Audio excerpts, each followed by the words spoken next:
If you're here to check on the progress, there is none. I'm afraid you'll leave disappointed, Madam Lucy. Send this to everyone. This is La Unua. We must share this with everyone. La Unua Tiaklo. What? What was that? Stop the transmission! The ritual is wrong!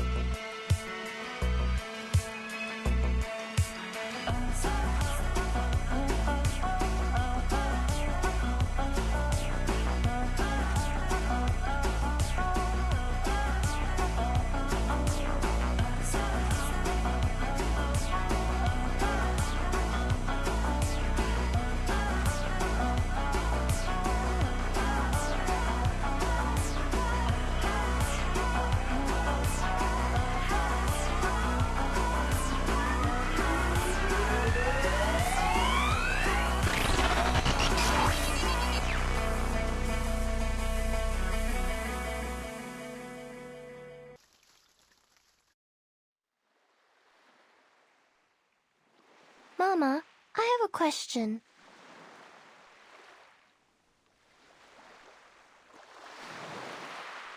Why don't people like the irrational numbers?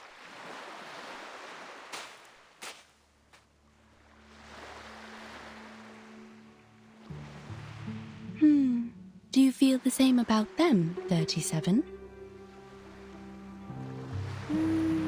Maybe a little?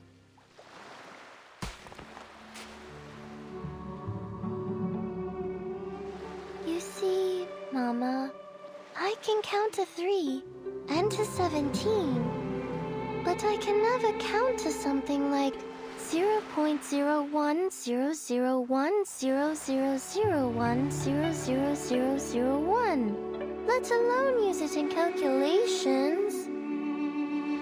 The endless, non-repeating decimals would make a mess of the results, and I can't keep the equations as simple and elegant as I want. But your favorite, the circle.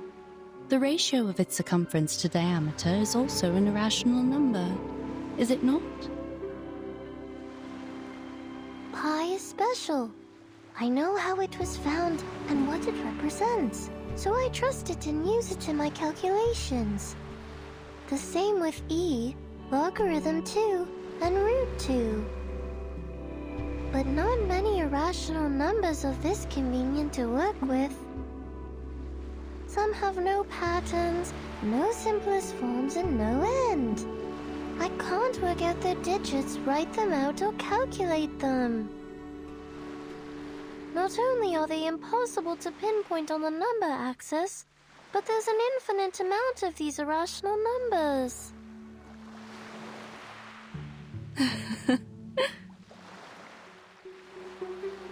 What's so funny, Mama?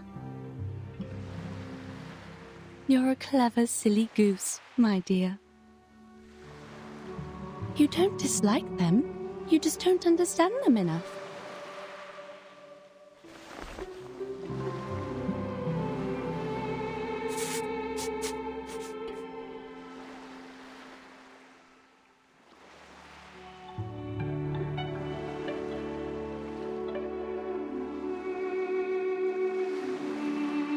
Take our old friend Root 2, for instance. The irrationality of this number can be proven through basic arithmetic, as it cannot be expressed as an irreducible fraction of integers a over b. A simple proof by contradiction is enough, with no knowledge of irrational numbers required. The presence of root 2 is prevalent in nature, and it is particularly noticeable along the diagonals of a square. This means...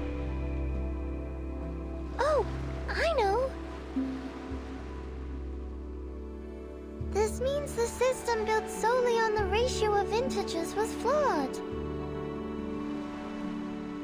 Yes, root 2 is simple, elegant, and one of the greatest discoveries in mathematics. It showed the existence of infinite, incommensurable numbers, with root 2 being the most obvious one to find.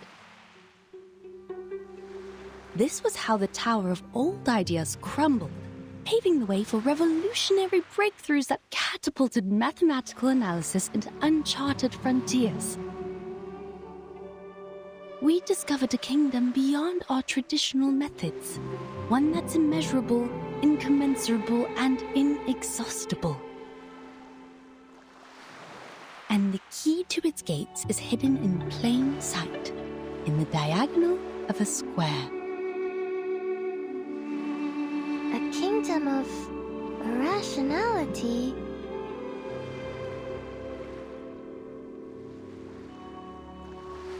I see now, Mama. We are not all-knowing beings. There will always be numbers beyond our awareness, such as the nature of irrational numbers. So, if we get to know the irrational numbers better, we can be friends with them too. But you haven't told me why people on the island hate them.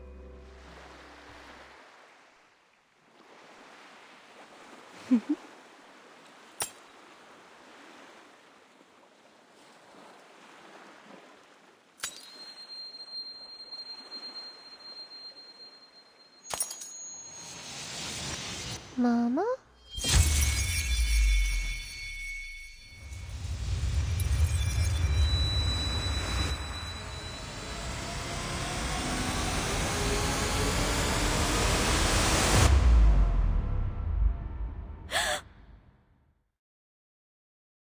"37. You're awake."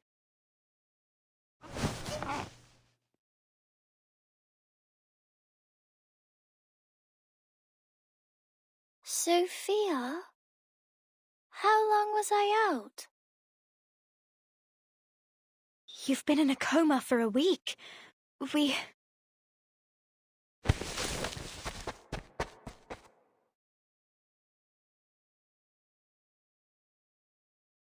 No, stop! You're not well yet! There's no time. I have to find 6. I have to tell them now. Our circle has been broken.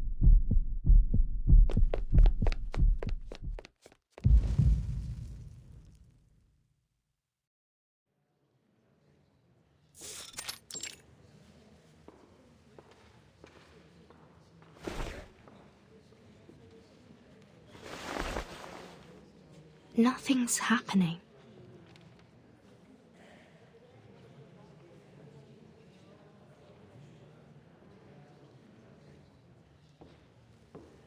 Miss Virgin, your attention, please.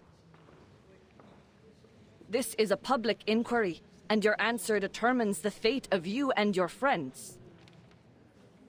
There will be a vote on your punishment, considering the leak of the island's coordinates and the damages caused by you and Manus Vindictae.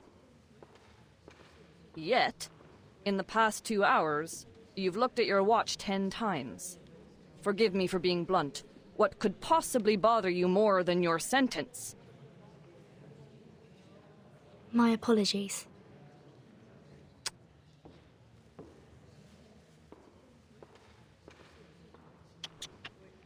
Let her look, 888. Doesn't it occur to you that time is also in the form of numbers? Perhaps she's waiting for her lucky number to come.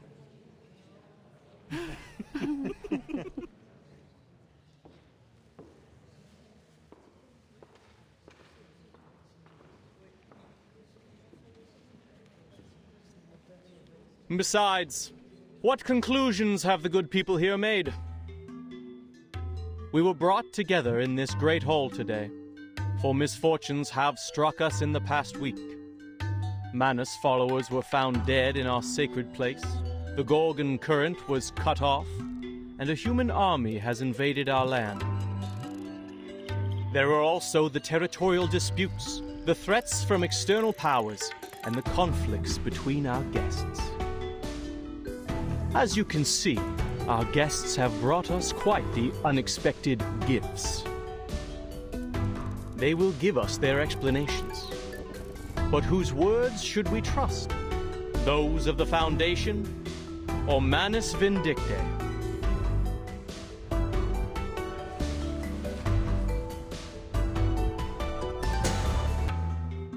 I swear on the Stone of Truth that I have no knowledge of the League. We never gave any information to the humans. As we speak, the St. Pavlov Foundation is taking measures to mediate the territorial disputes from outside the island. But you did report everything here to the Foundation. And you don't know what they did with the information, do you? Right. A questionable defense. A doubtful explanation. Why should we trust her? We all know that the Foundation is closely associated with the humans. They are the false friends of the Arcanists, with their crocodile tears and broken vows. While many may have changed over time, their nefarious human taint lingers. Besides, why should we seek collaboration and assistance from an organization that's 7 years behind us on the study of the emanation?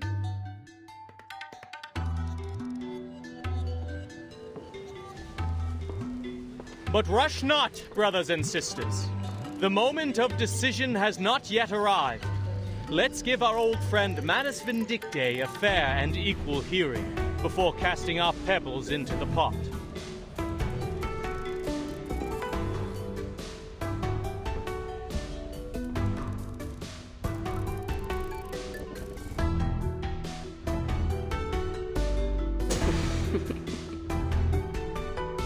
Indeed. The Foundation's understanding of the emanation is 7 years behind ours.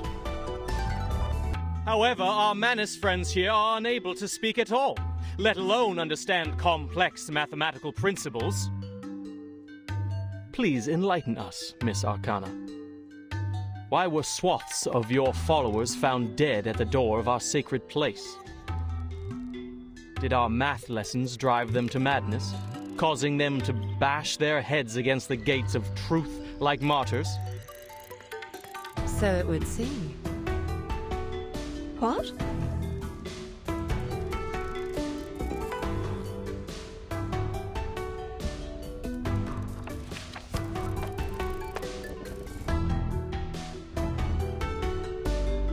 One must confess that our followers were ill-prepared to take on the wisdom of the island. But we did come seek mutual development with sincerity. I trust you are aware of the assistance we have provided over the years in this world of matters, which you, though reluctantly, relied upon. As to this debate, I was once told a story that now seems fitting to recount.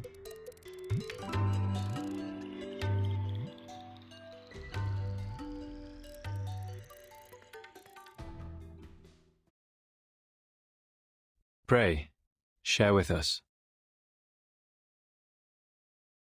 Thank you kindly. 'Tis the story of the Circle. A young artist told it to me before I arrived on this island. In the ancient past, amid a world of primitive instincts and ignorance, the first intelligent mind awakened. Overwhelmed by the enormity of nature and dismayed by its own insignificance, the creature was shaken to its core.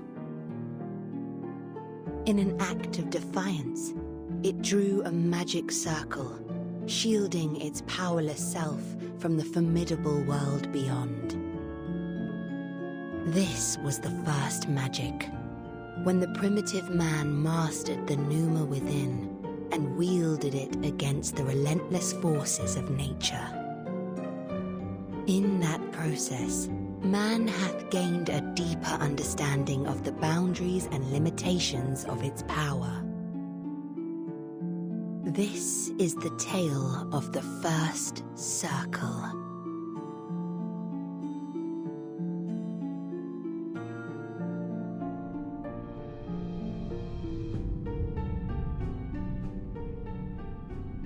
The circle shielded us, and its protection benefits thee to this day.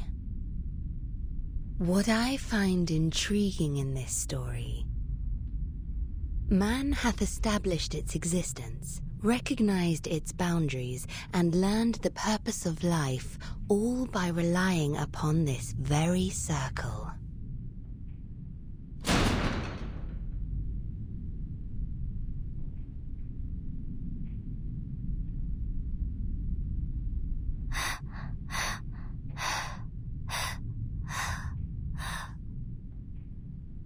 "37.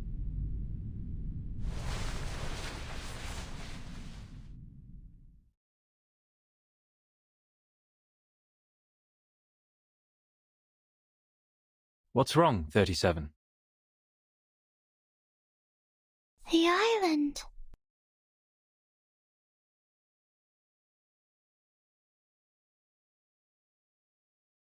Our island has fallen ill.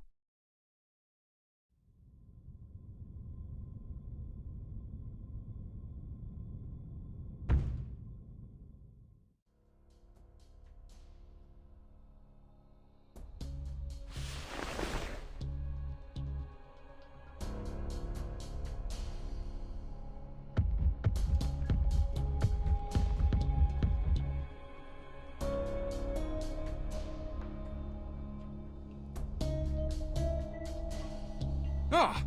What is going on? Is that a hailstorm? No.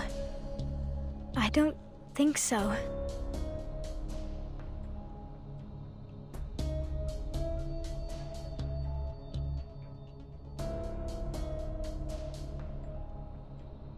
Those are Abraxases falling from the sky.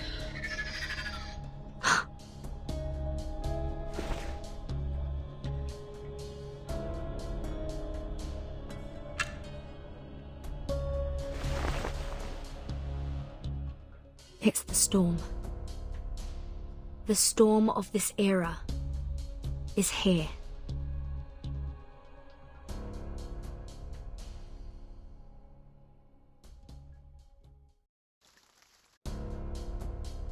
Miss Verton, did you just say the emanation has happened?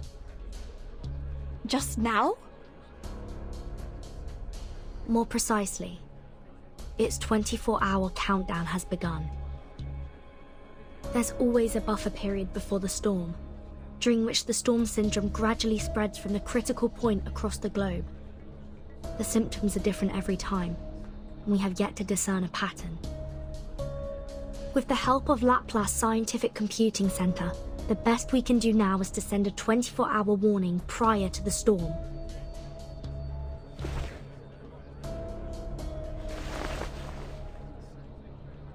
Another minute has passed.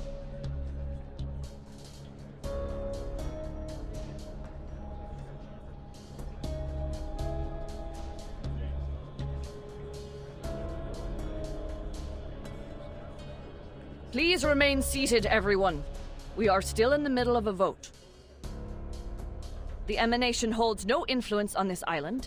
The discussion must continue until a satisfactory conclusion is reached.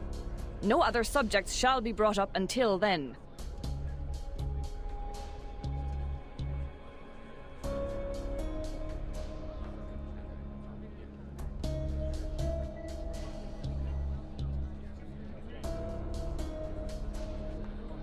Come here, 37. Can someone please bring her a blanket?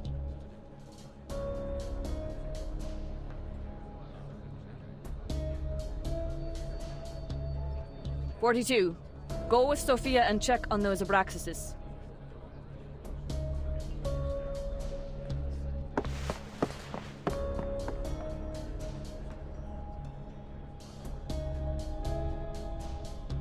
Ah, good news.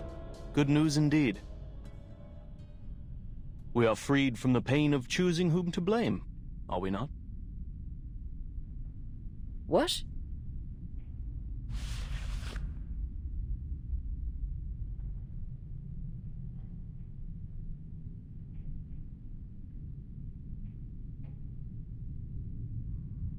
The emanation is coming. The tides of Numa will pour from above and wash away all trivialities. By then, human intruders and the international powers of this era, along with the turmoil they brought, will all be dissolved and poured into the ditches like gunk. And we will regain our shores and return to the study of essence and forms.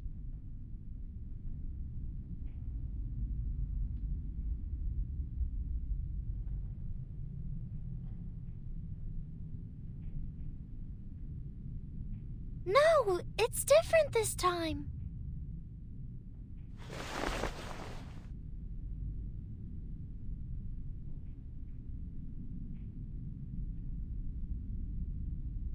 The island has fallen ill. It's getting bloated, stagnant, and sluggish, drifting into the world of matters where ignorance reigns. Soon, the tides of Numa will wash over us, sweeping away the fragments of the phenomenal world. What did you say? In other words, we will all be taken by the emanation? This This is unthinkable.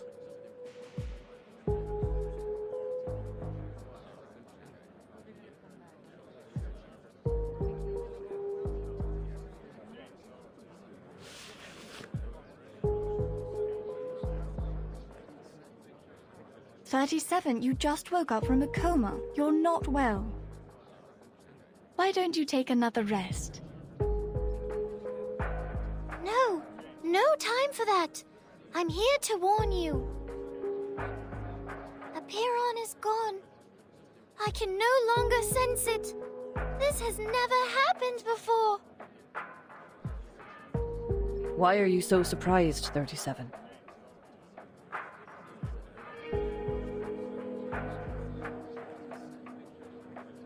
You should know the reason of its alienation.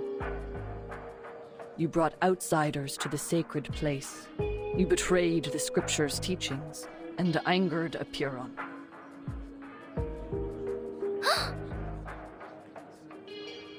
Of course, I may have jumped to this accusation, as Manus Vindictae also intruded our sacred place without permission.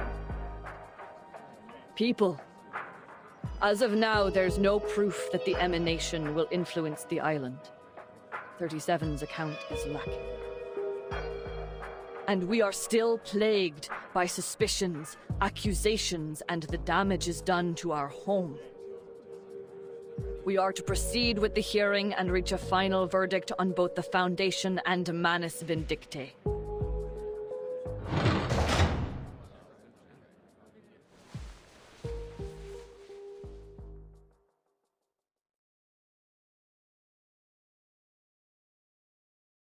"I'm sorry. Please forgive me. I shouldn't have intruded the whole of truth, but..."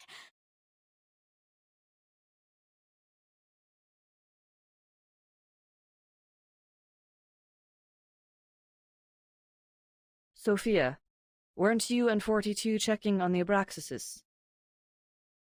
What is the matter?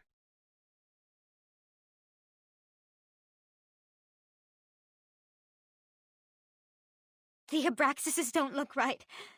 Their beaks, no, their entire heads are melting into oil paints.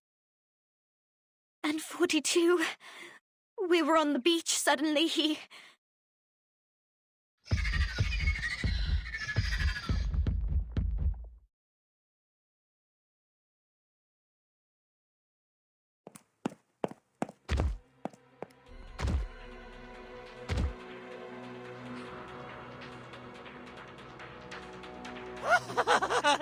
Now I see! It finally all makes sense! There never was the truth, nor the transcendental! Everything is a lie! Nothing but shadows on walls, flickers of fire and fragments of reality!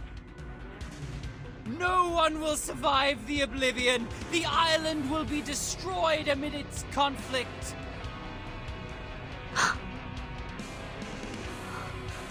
Is that the storm syndrome? 42, your face!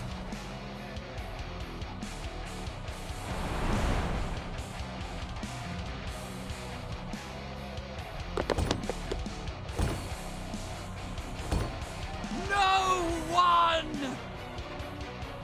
888, stop conversing with him. We must subdue him. Now.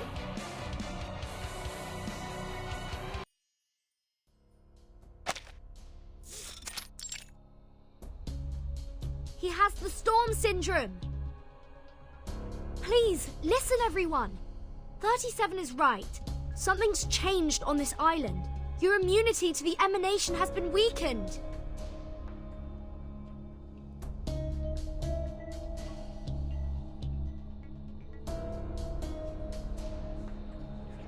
How? That's never happened in the last 8 times. A feeble induction, my friend.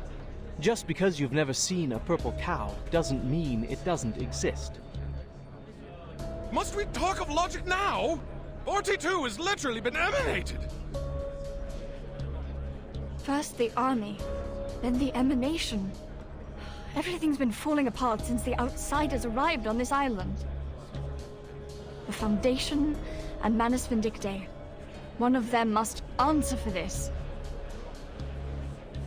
Then you should also ask 37 and number 0 what they've done in the sacred place to anger Apeiron so much. Hi. No, 37 didn't cause this. I told you, it was Manus Vindictae. They broke the peace agreement and launched suicide attacks. They forced their way into the cave. You and them are equally responsible on this matter. They at least paid with their lives. What about you? You claim that 42's abnormality was caused by the emanation. But how are we to believe that it isn't, in fact, the work of your arcane skills? As we went through your belongings, Miss Vertin, we found a golden sampling device. Enlighten us. What exactly is the Foundation looking for here? That's...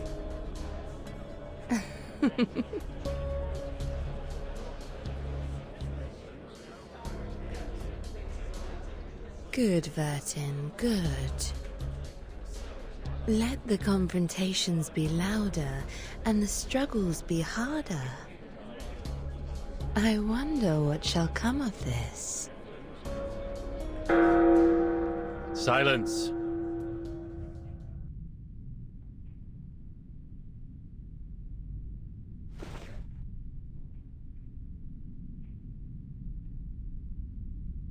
The debate will end now.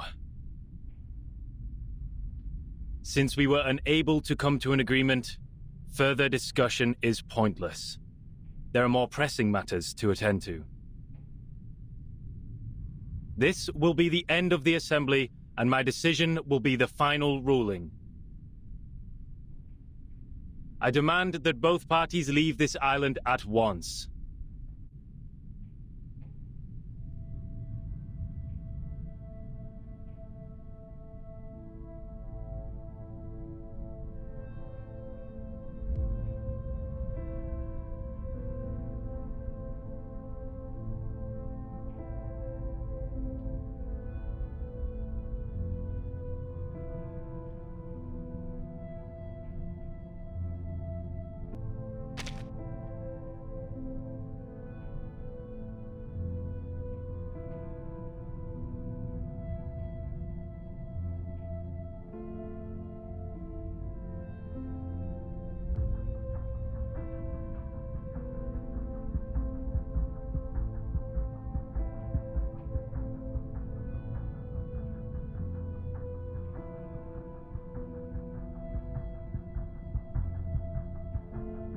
The decisions of my fellow brethren shall be respected. I also agree with your verdict.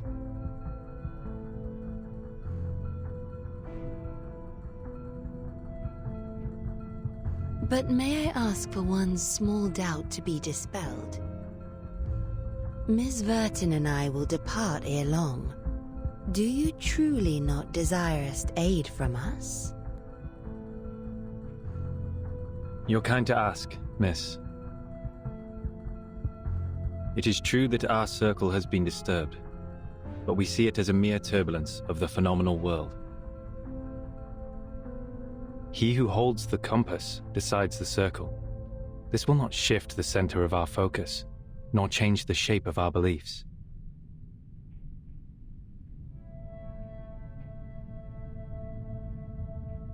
Medin Hagan.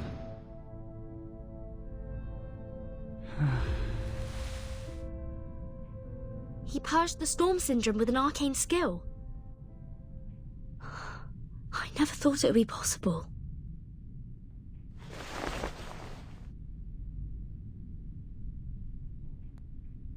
The light of intelligence has cleansed 42 of confusion. It is also what the island needs. The incident will be properly handled, and my ruling stays unchanged. I expect your words to be matched by actions, Miss Arcana.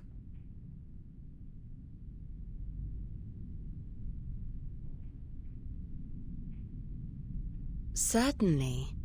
It was a fair and just decision. If only one could depart amidst such unfavorable weather. I presume Miss Vertin will also appreciate more time to prepare for the journey. What sayest thou?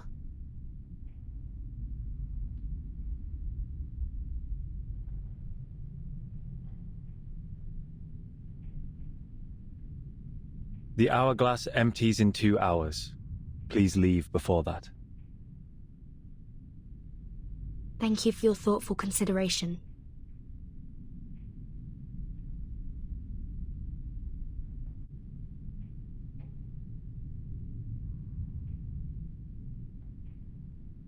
Lastly, I would like to share a story. To conclude today's meeting and respond to Miss Arcana's tale. I am most honored.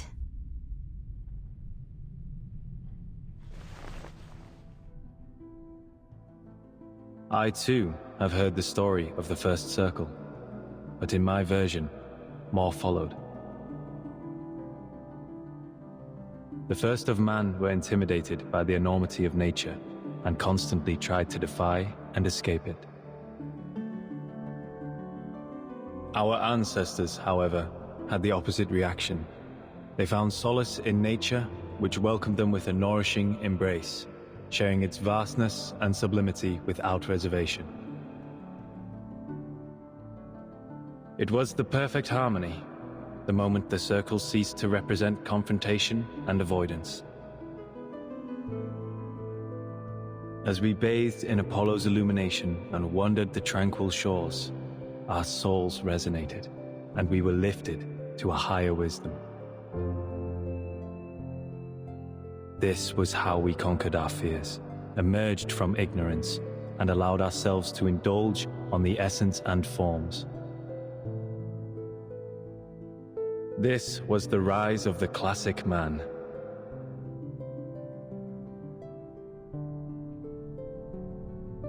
May you all be blessed with the courage for reconciliation, the determination for peace, and the devotion to nature.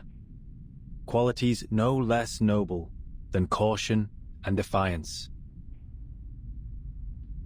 You may all leave now.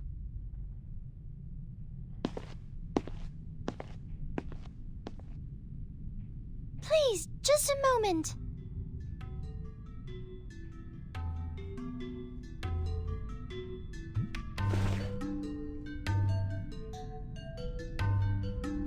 I will fix our circle.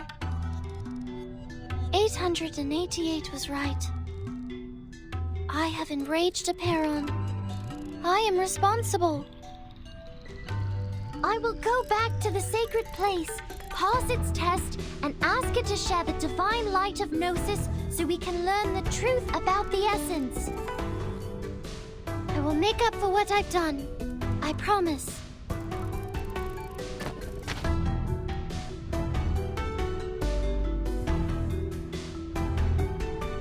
It has been 300 years since the last challenger had their success in the cave. 37. Are you aware that we have other means to cleanse the island, even if you don't bring the matter to Aperon? Yes, I'm aware. Then are you aware of the price you will pay should you fail its test? Yes, I am. Then you shall have my blessing.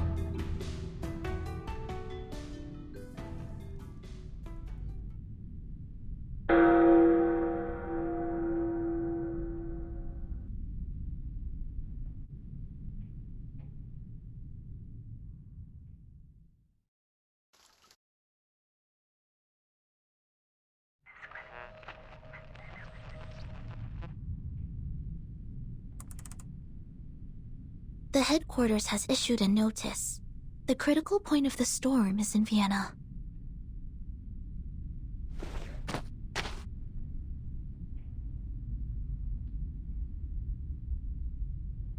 This type of storm syndrome involves a bodily transformation into oil paintings, primarily affecting the face, but sometimes spreading to the torso. It is often accompanied by delirium and an intense obsession with war. Like the storm of 1929, it was accelerated by social upheavals resulting from the constant tensions Manus Vindictae created between nations. This era.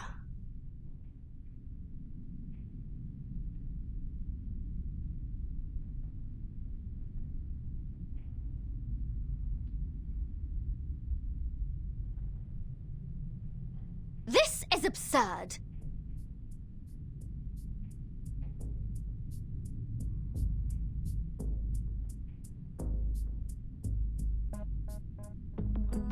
We went through all that trouble, sweated our guts out, and finally got to a place where the storm can be kept out. But now you're telling me that immunity is going to disappear like a fart in the wind? I was planning to stay here for a while. There might be alchemic materials and pieces of books the Abraxas left behind from their mills. Oh, now that is frustrating, mate! Such is the nature of Arcanum.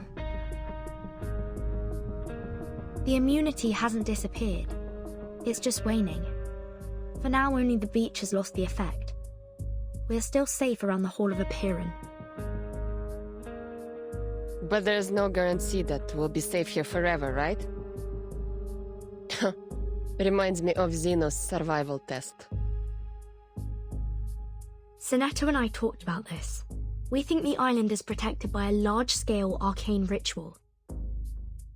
The sudden decay of the island's storm immunity might be the result of its changes, though I'm unsure of the specifics.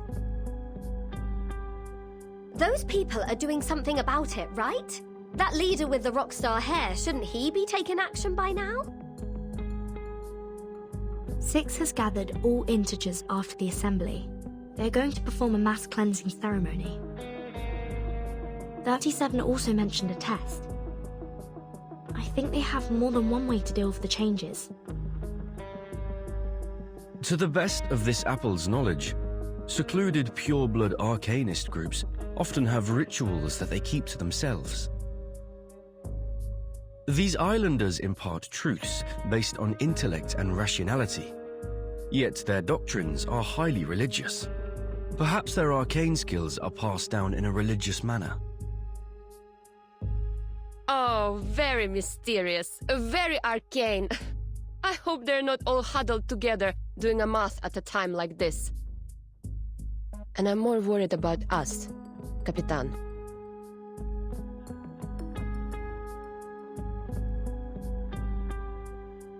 Arcana asked for more time for both sides to withdraw, didn't she?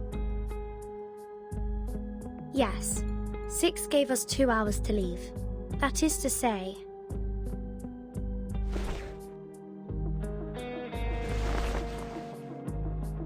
we must set out when the storm countdown reaches 2000.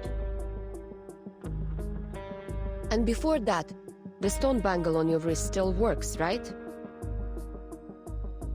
Yes. I can feel it.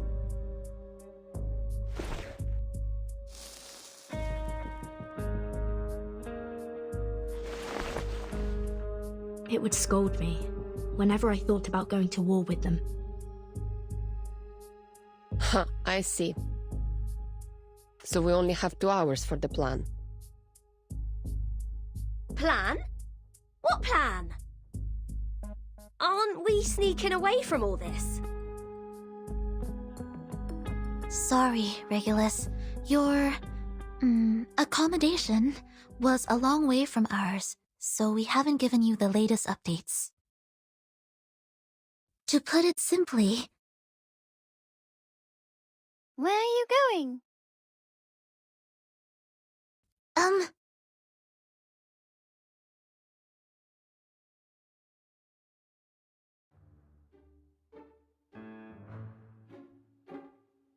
Uh, 37, We're discussing how to leave this place, 37. Precisely.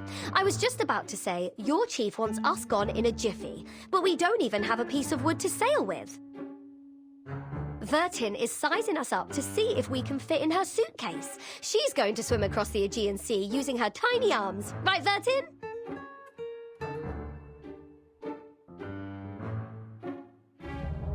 Right. Sounds like a lot of fun. Then you must leave from the north side of the beach. Jump off the cliff there and head south. The cliff is on the tangent line of the Hall of Aperon, which is a good sign for your journey.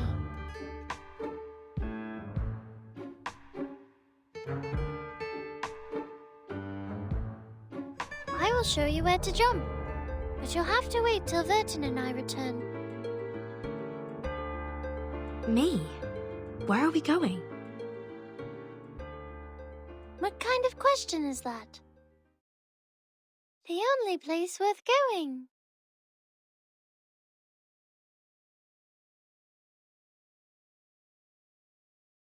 You're the one and only Zero.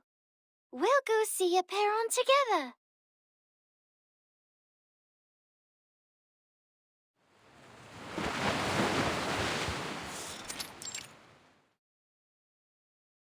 Aren't you going to look for 37? You took such good care of her while she was in a coma.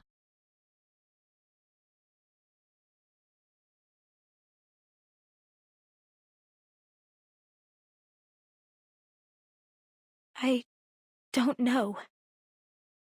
I don't know what I should do, Madam Mata. She's going back to the cave for the test, where I can't help her.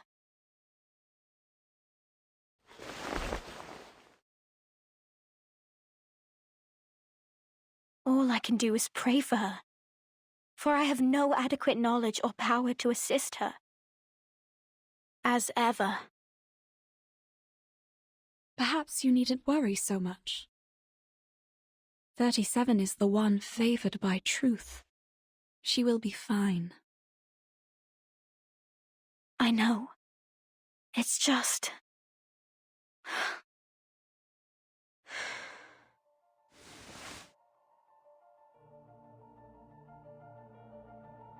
She is also of mortal flesh.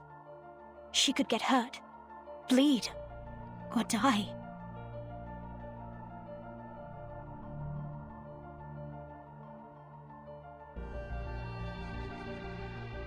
You haven't been with us for long, Madam Mata. Aperon and its test might be new to you. Here on this island, we spent years theorizing, proving, and constructing models based on our mortal comprehension. defining the boundaries of what man is capable of understanding. But when it comes to the essence and forms, we are unable to make any definitive statements. So we humbly approach the temple and inquire about the correctness of our beliefs. And our answer is delivered as a yes or no, reverberating in the form of echoes. Is that the submission of proof Six mentioned before?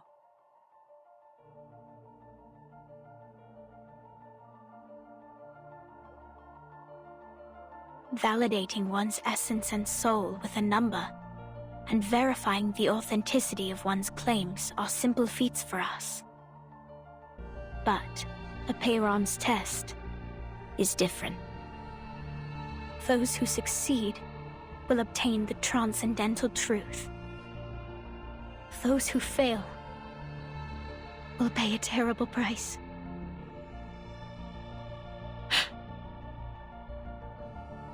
Everything has its limits and boundaries. Those who overstep their bounds will only court their own misfortune. We must respect and be wary of our limits, so our souls will be adequate for our bodies, and all things be refrained from excess. The boundless, limitless, and infinity are not of our realm to tread. They belong only to ancient beings that we cannot utter.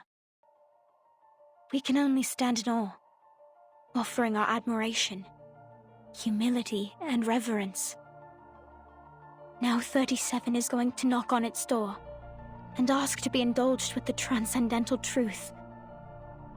But if she fails, if she can't bear the weight of the boundless infinity,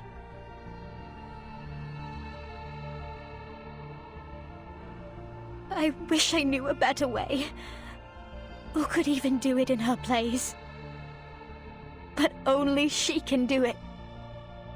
It has to be her. 37.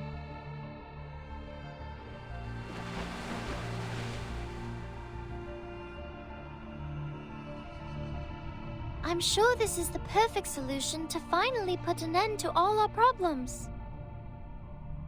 If I pass the test, Apeiron will grant me the answer to one question. It can be any question I don't have an answer to, even about the essence and everything. At least that's what Mama told me.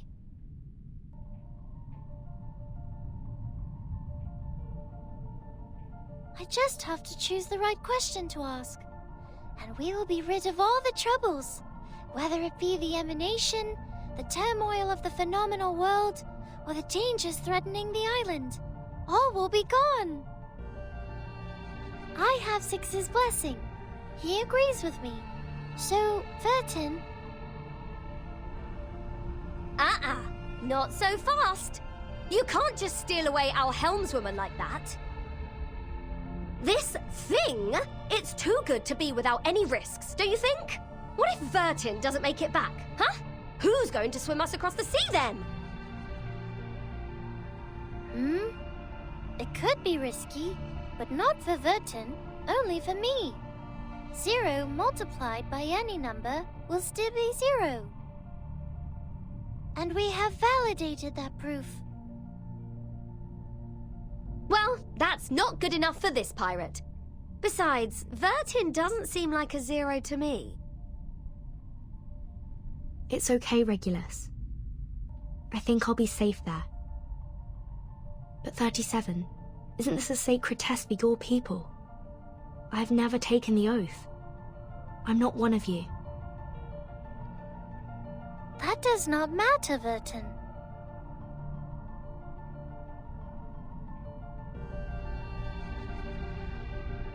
But you must know that once we enter the temple, we cannot turn back. The path to the truth is a one-way road. Our last visit was interrupted, remember? You didn't get to ask your question, and I didn't get my answer. And now, I don't need to ask my question anymore.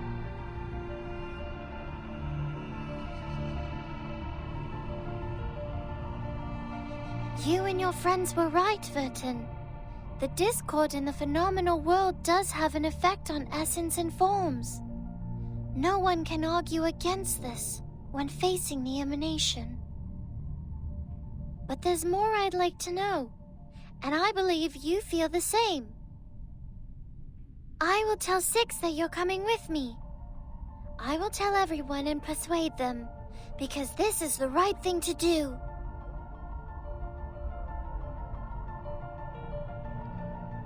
Go, Timekeeper. While you're out, Lilia and I will ready us for evacuation. We will liaise with the Foundation from here. Thank you both. I'm ready. Before we go, 37, I have a question.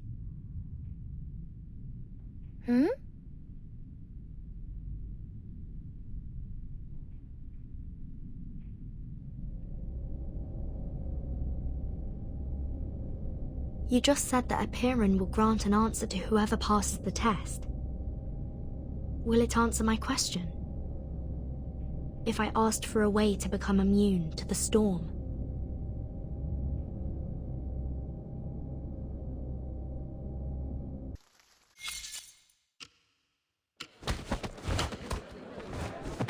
Damn, you narcissistic, fat-headed, humanocentrist freaks! You are the crazy ones, and I will prove myself right! Seriously! Can someone please bring Matthew back to the rehab center? That mask has made him crazy!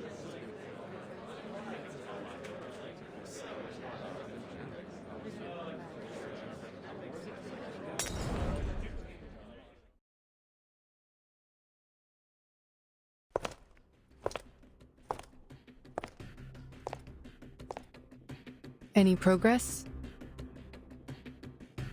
Not much. We've called all the experts here, but so far it's been a waste of time. Not even a bodily reaction when reciting the text. It doesn't belong to any known language, nor follow any linguistic rules. Many are starting to doubt the accuracy of the incantation.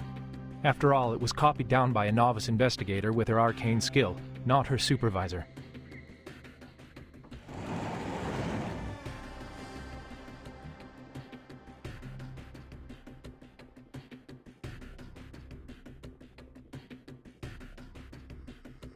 Miss Marcus, can you confirm that the incantation you dictated was correct?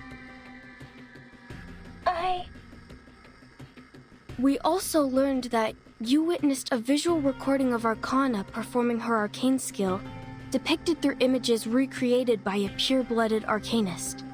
Is that right?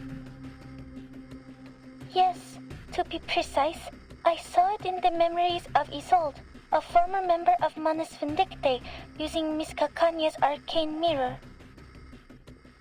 Can you attest to the accuracy of this memory? I can't say. Do you deem the reflection of Miss Cacanya's arcane mirror to be accurate, factual, and without misinterpretation? I'm not sure. Can you confirm that your arcane skill, Read, was performed correctly and provided an unbiased, objective, and flawless interpretation? I don't know about that either. But I saw it with my own eyes. I heard the chanting.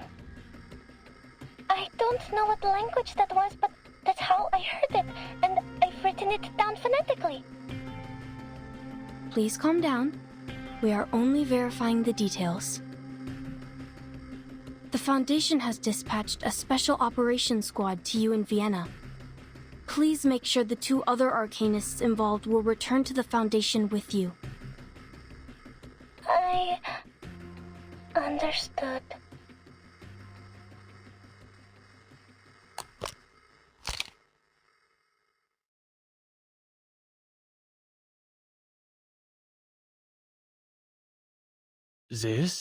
Is this it?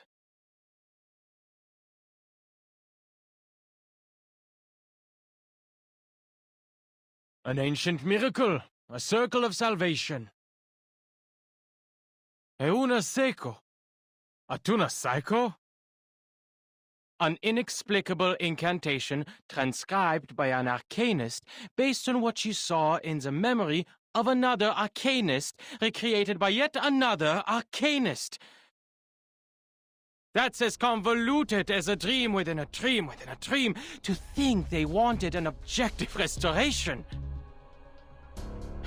I mean, if Gnosis is so reliable and can really cross-check not only once but 4 times, it should have long replaced science by now. With this level of uncertainty, we might have better luck asking typewriter monkeys to randomly give us the answer to the storm immunity. Adler? Why are you here? I requested his participation on the cryptography team. He is a human, but he excels in the field of cryptography. But...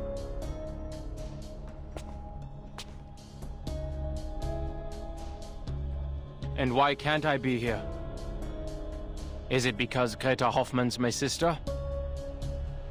And is this what a respectable and honorable member of the Foundation gave her life to retrieve? Is this the ritual she died for? Oh, right. It wasn't even her who retrieved the ritual. It was a student. You are not currently on the official roster. You can leave at any time. Leave? Why should I leave? Ich habe jedes Recht zu wissen, wofür meine Schwester gestorben ist. Nun gut, Leute, an die Arbeit. Lasst uns dieses große Rätsel entschlüsseln und sehen, was es uns bringen wird. Erlösung oder Zerstörung?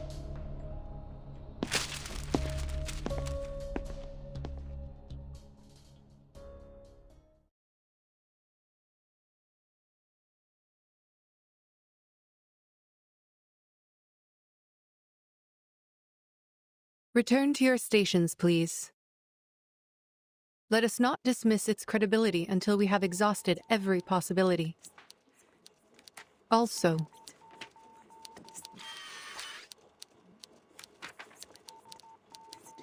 add Adler Hoffman into the cryptography team roster.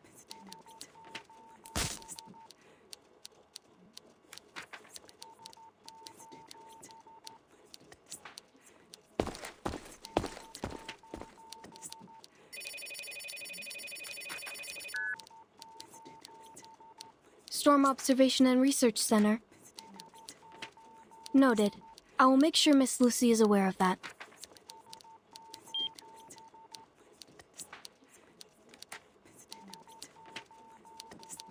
What is the matter? It's a call from the rehab center about the previous study on the Manus mask. Ma'am, I think you should go see this in person.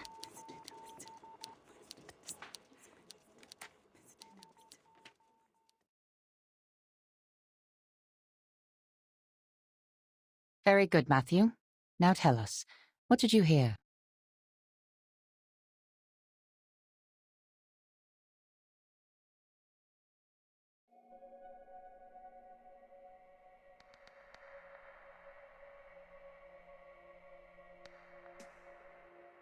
Voices! Those voices! The inaudible murmurs, the frightening whispers, they worm into my ears. I told you before. I wrote about this before, but you just missed the mesmeric episodes.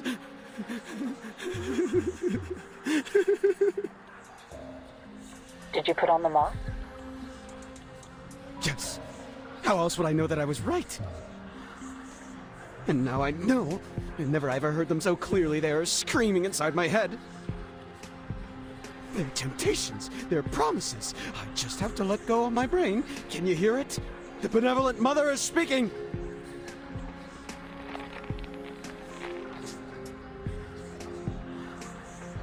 Now, I can write the ultimate paper! Who is this mother?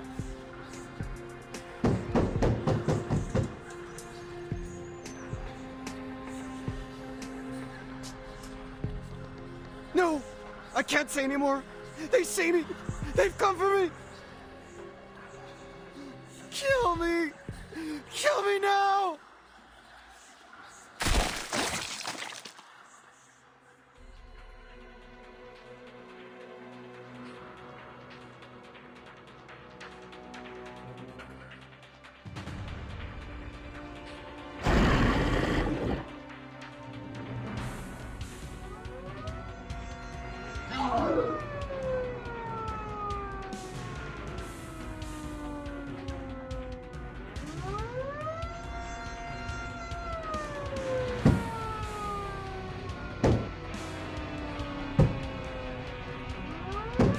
Suspend all research on the Madness Mask at once. Its dangers far outweigh the potential benefits. Seal away all equipment and share only a controlled account of the incident with others. We cannot afford to have another researcher try on the mask again. Now, clean this up. Yes, ma'am.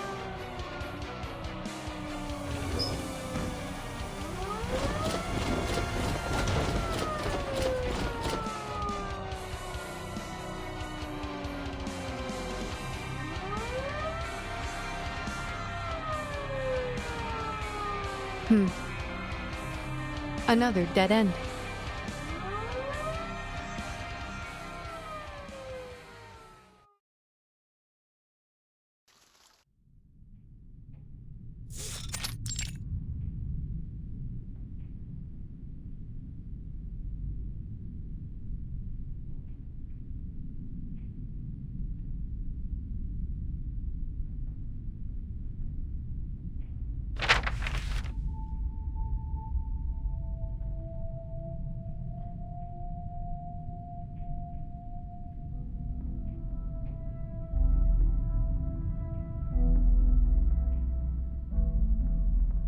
What is the status of the sampling, Simone? Any updates from the timekeeper? For the moment, no. The people on the island are still suspicious of the Foundation's motives, so she hasn't had a second chance to collect any samples. But she has called in an hour ago. We were informed that she will return to the cave shortly. She also warned us that the immunity zone on the island appears to be shrinking. The safe zone is not stable.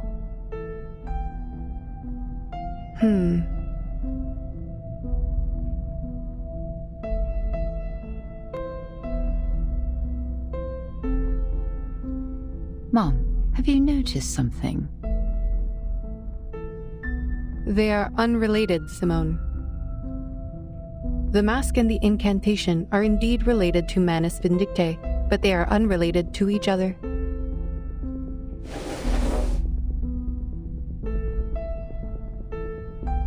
If the account of the Vienna investigator is correct, one cannot help but question. Why would Arcana not simply give the masks to Isolde and her brother? Investigator Marx's report was highly lacking, making it challenging for us to infer what truly happened. I suppose we can be skeptical that the report is incomplete, but it is all we have for now. She did a good job. I could not have asked for more. We all heard it. An ancient miracle. A circle of salvation.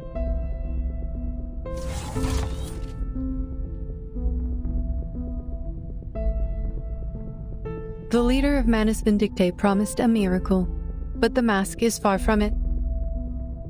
The mask is a tool of control, designed to identify and enslave the believers.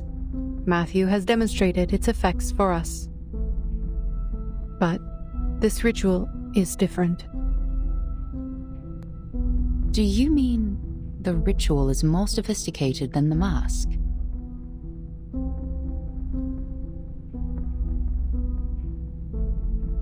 Perhaps, but it is not entirely definitive.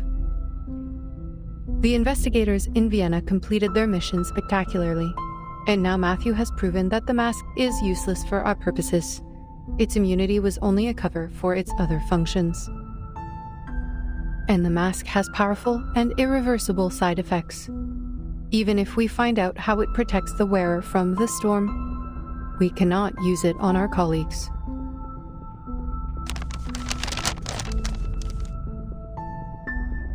If this incantation is verified to be true, it will be our Promethean fire.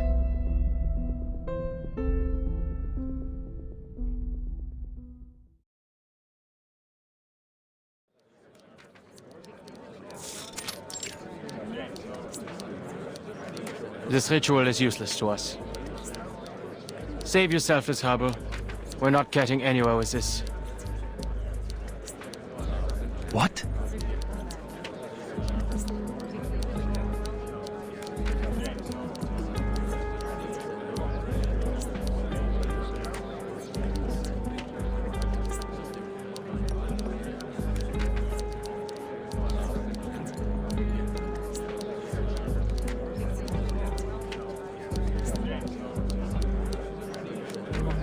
Explain yourself, Adler.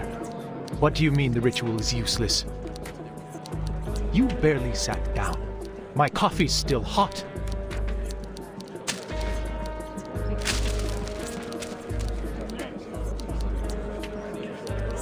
I don't need to waste any more time. It's simple logic. The current information is insufficient for cryptographic decryption. We're attempting an exhaustive brute force, comparing every ancient text and record to find the language or corresponding text. It's like looking for a needle in a colossal haystack. Even if we stumble onto a match, none of us can validate such a thing. A breakthrough in this regard is simply not possible. You can't be serious.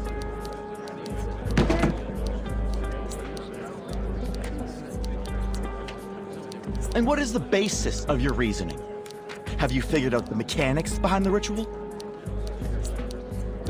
I didn't need to understand the intricacies of Arcanum to deduce this. It was simple logic. So you never even tried to understand it. With your supposedly superior human reasoning, you dismissed all of our dedication and hard work just like that. Who the f do you think you are?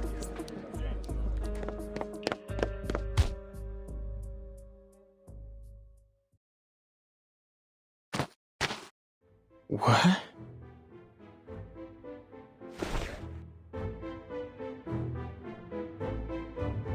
Matthew was right. You arrogant fools, clueless morons! Get out of my face, you humanocentric narcissist! Go to hell!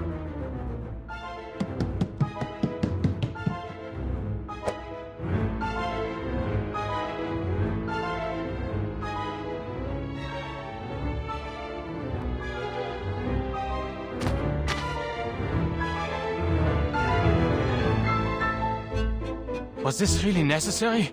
I was just sharing my conclusion. Oh, it was the mask. I should have thought of that. He worked in the same lab as Matthew, and he must have been exposed to the mask. But his physical exam seemed fine. Is there an incubation period? Does he seem fine to you now? Huh? No! Williams, put that down! That's the only Conway Automaton 5 left after the storm.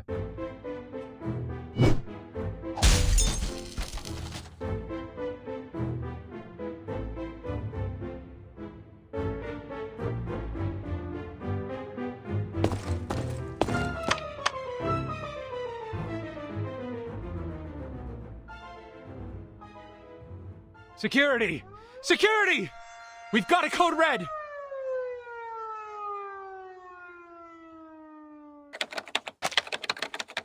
So, what are the implications for the decryption?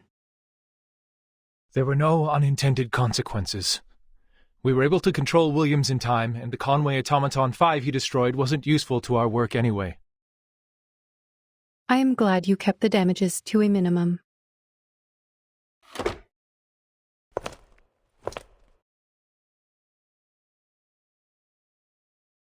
Since you are still here, Mr. Ulrich, I take it as a sign that you have more to report?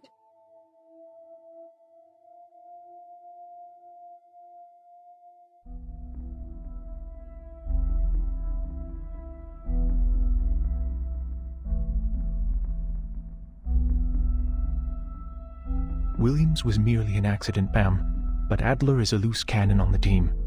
We need to talk about this. With all due respect, I still don't understand why you put him on the team. He may have made his contributions to Laplace, but that was 8 years ago. Now he's just an irritating defeatist and a staunch supporter of humanocentrism.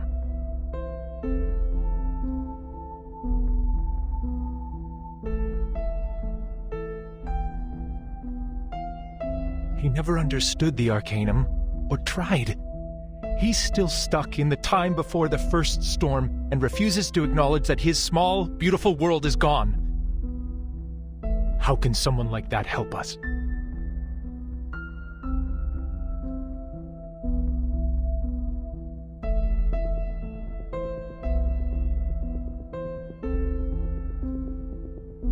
I understand your concern, but I have not heard anything about the incapacitation of Adler Hoffman.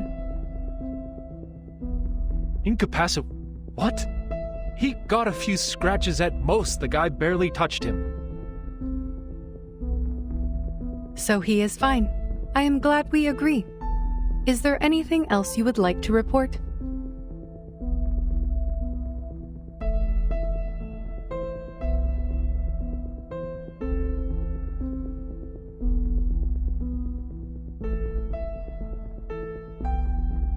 His lack of knowledge on Arcanum is exactly why we need him. His human perspective will offer valuable insights on arcane rituals. The results of this study will not only be used to save Arcanists, but also humans who share the same world with us.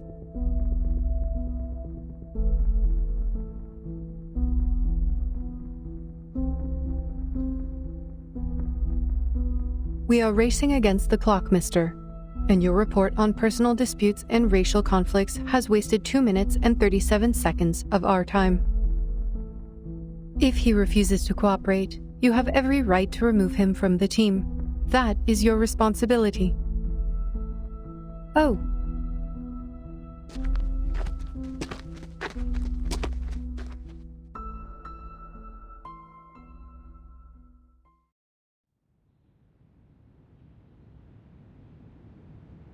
I am relieved that you survived your altercation. What would you like to report?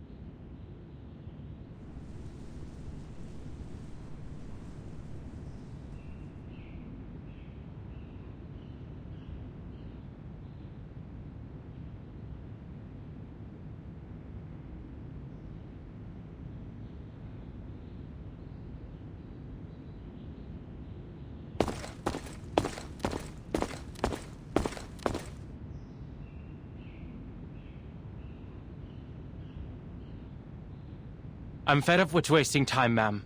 The setback with the mask has already driven too many people insane. That's why you should take a look at this.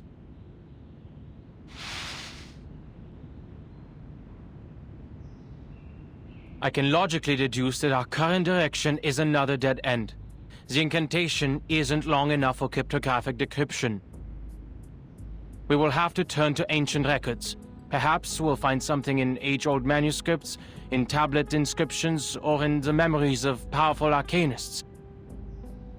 But even if we find it, we can't validate it because none of us can cast the skill.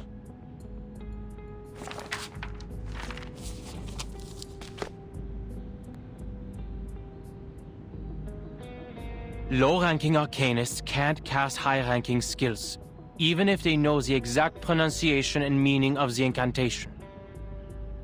Gnosis is beyond reason like that and cannot be debated. It stems from raw intuition rather than logic and intellect, is shaped by personal experience and natural abilities, and cannot be intentionally replicated.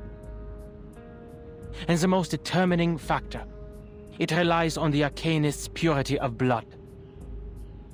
The miracle ritual you hold such hopes for belongs to the leader of Manus Vindictae, a pure-blooded arcanist whose power is beyond our imagination.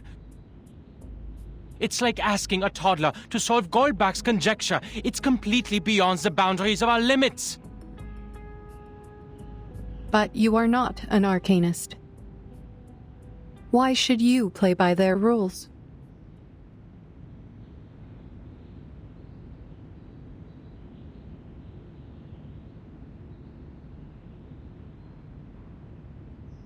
You are right. Arcanists differ due to their purity of blood.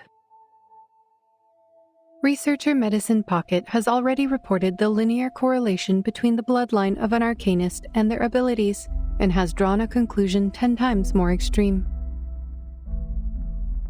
Then you should listen. That's their area of expertise.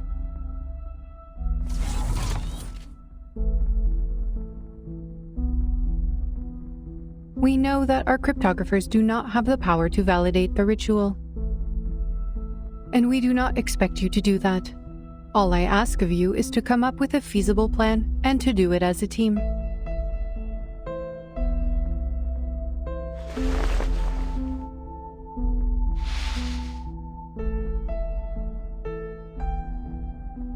Your deduction is logical, but not practical or actionable.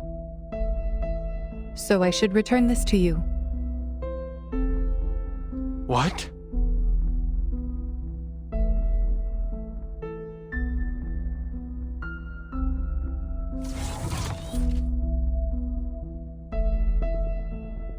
Your logic is impressive, Adler, but do not let it limit your thinking. You spoke of the boundaries of arcane power, but logic has its limits too, no?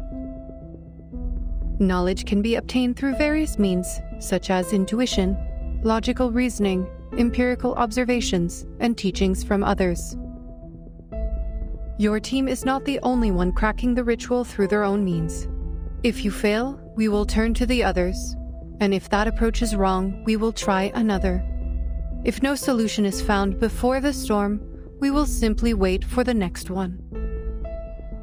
What matters is we keep moving forward, no matter the cost. We must keep to the path, or we will be swept away like dust in the rain.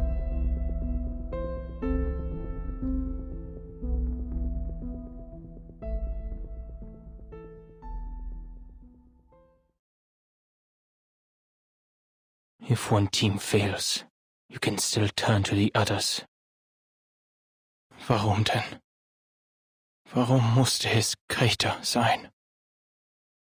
What? Forget it. Just a bitter, irrational thought. This marks the end of my efforts. Hopefully, the others will bring you the needed breakthroughs.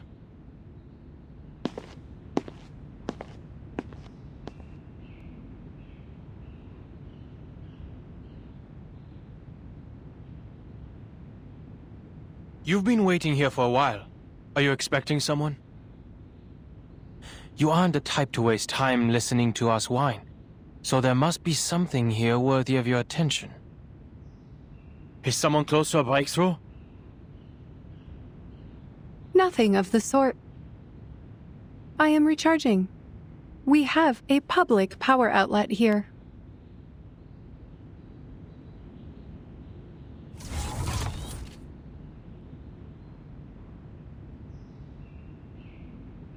But I am indeed waiting. The doves of the Whitestone House are here.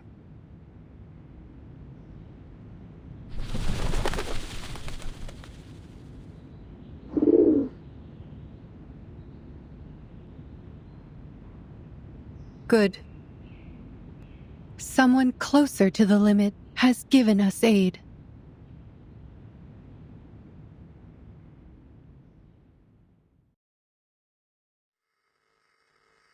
Any news from Zeno? They are moving as planned. The deployment will be complete within 2 hours. What about Arcana? Same old, standing still on the rock as if she's a part of it. Soaking up the salt in the wind, I guess.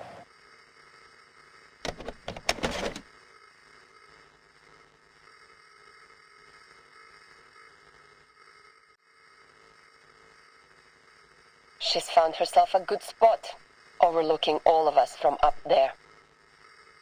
The center of the island where the number people are heading, the entrance to the cave where Vertin and 37 are going, and the beaches in the storm. Nothing escapes her sight. Impressive! Maybe she's planning her escape. Is she also going to swim? Huh, it seems like we're in for a swimming competition. Speaking of which, it would be nice if those tortoise slowpokes could swim a little faster.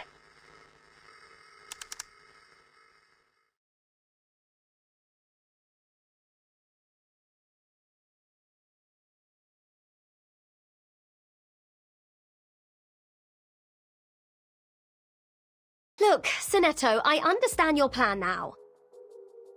But I still can't shake off a bad feeling about all this. Don't worry, Regulus. We have gone over this many times. The margin of error should be below 0.00025%. I'm confident that it will work. I know. Spare me with the numbers. I know I can rely on you.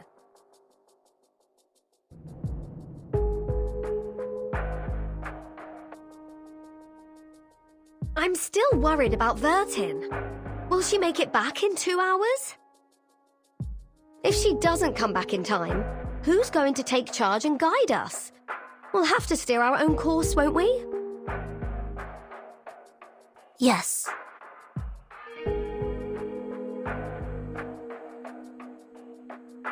Laplace is gathering every piece of information they can find on the storm. The discovery of the asymmetrical nuclide R was already a remarkable breakthrough. It would help the immunity research a lot if the timekeeper could find something useful in that cave.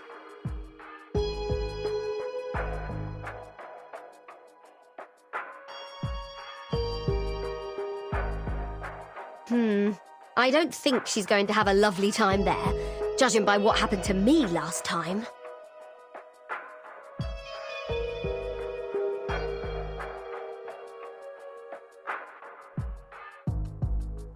Is it just me, or do you also find this a bit fishy? The dangers aside, using an answer as a reward? What? Is this deity some sort of answering machine? In fact, Apeiron is a philosophical concept introduced by the ancient Greek philosopher Anaximander, which means the origin of everything. It is the physical manifestation of the boundless, the indeterminate, and the infinite. Everything arises from it and returns to it. But it appears to serve a more practical purpose for the believers on this island. Miss Marta told me about this. There are limits to the knowledge one can acquire, even when using numbers, which are considered closest to the essence. But Apeiron is a boundless, limitless existence. If we wish to seek knowledge beyond our own limitations, we must turn to it for help.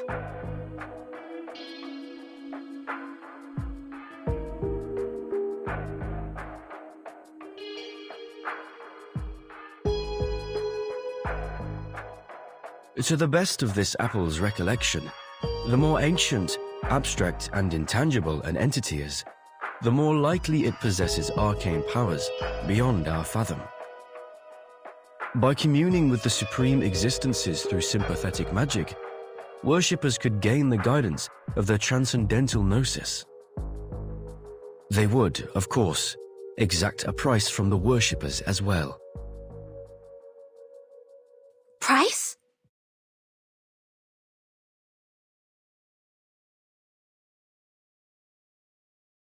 Could you be more specific on that, Mr. Apple? What's the price? Lives or something else?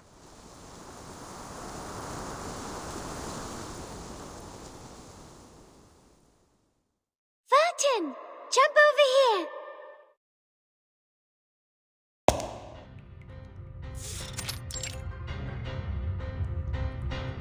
Very good! Now you are on number 1. And you should jump to 7. This is a 4x4 magic square. You just need to make sure every 4 steps you take adds up to 34.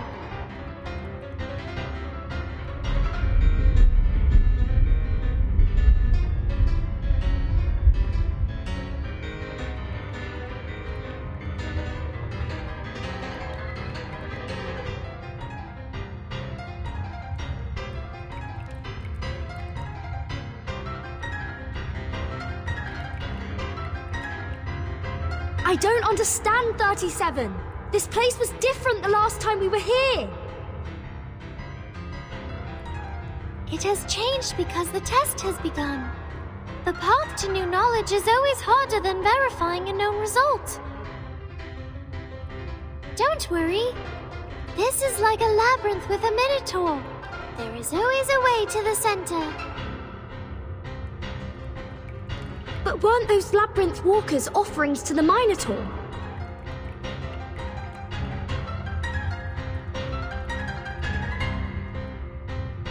Now we're going to solve the magic square. Vertin, the next number is 10.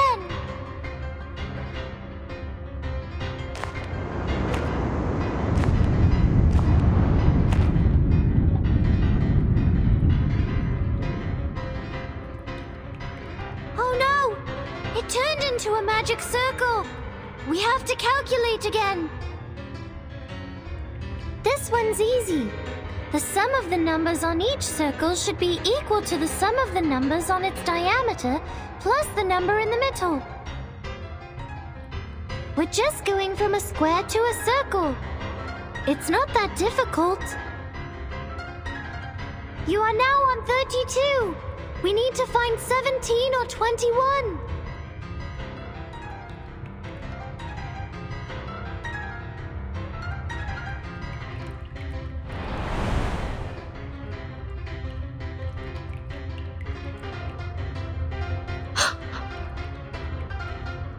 Careful, 37. The numbers are coming to life. We need to put them back in place.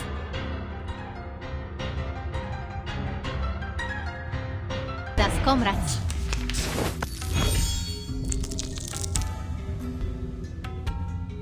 What? Are you making fun of my name? White shell, pencil-like forelimbs.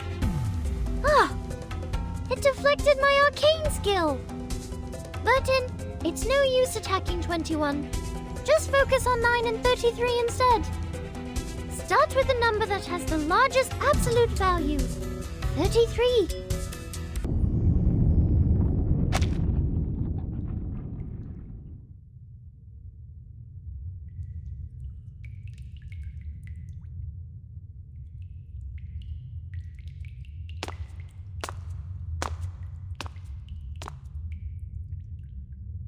Like I said, it's not that big of a deal.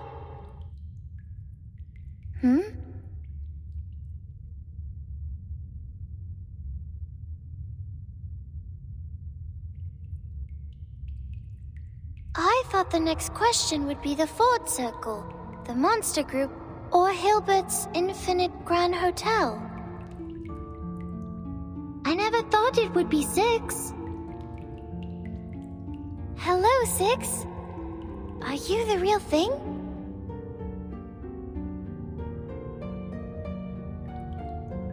Yes, I'm the real 6.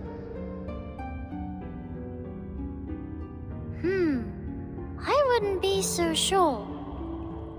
When it comes to the essence, we are all shadows cast on a wall by a flickering fire. How do you know you're the real 6?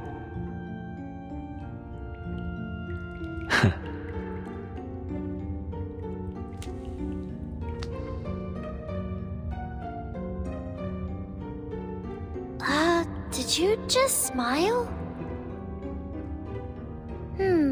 Now I very much doubt that you're real. I didn't. And I am the true 6. This gate has always been guarded by a 6.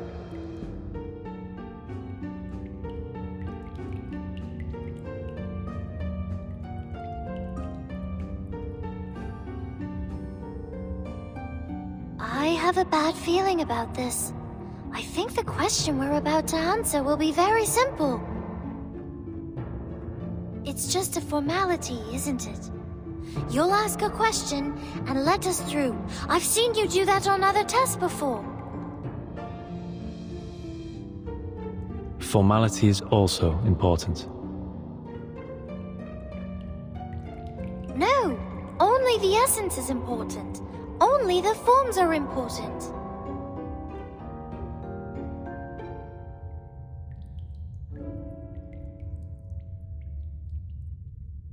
This is a question about the essence and forms, 37.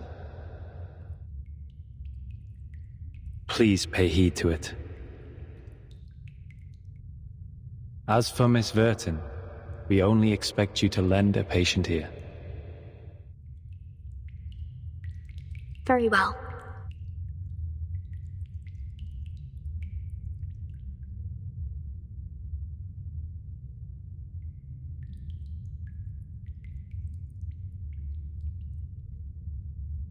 "37.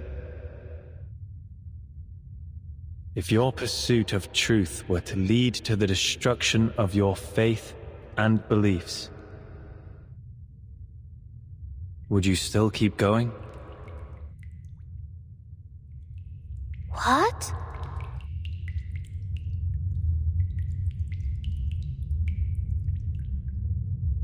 What kind of question is that?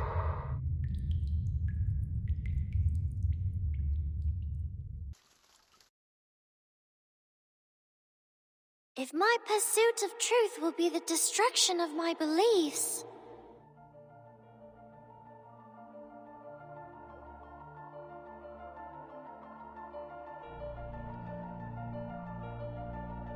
I came for the truth, and my faith is the truth. Why would the truth be destroyed by the truth? If it's because I did the calculation wrong, I'll go back and do it again. And next time, I will do better.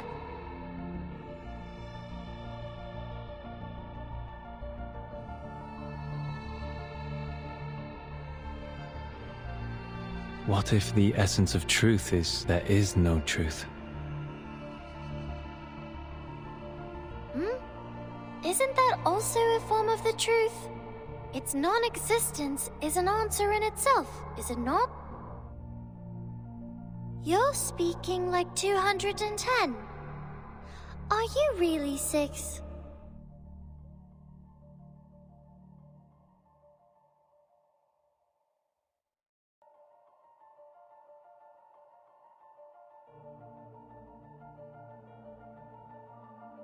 I should be more specific. You may see it as another allegory. A gate stands before you. Open it, and you will find the truth you seek. But at the same time, the world as you know it will crumble. Will you still open it?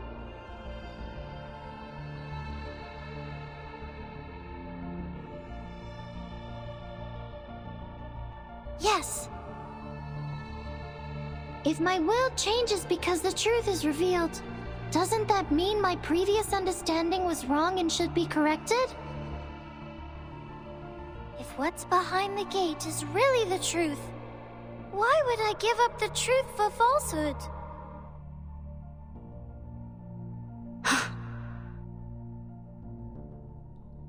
I see. You've passed. As a reward, I will bestow upon you this sacred ritual.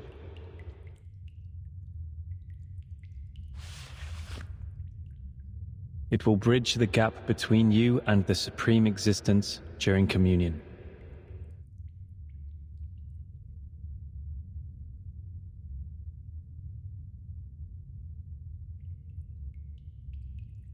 Was that it? You didn't even ask a question that posed a real challenge. See, Vertin, I knew this was just a formality. Vertin? No, 37. I think this question... 37.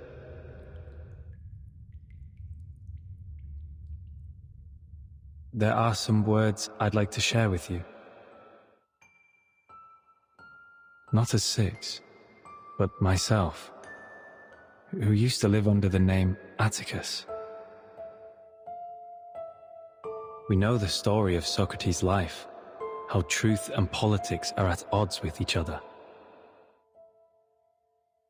Either be wise, uninvolved, and look on, or be practical, involved, and suffer.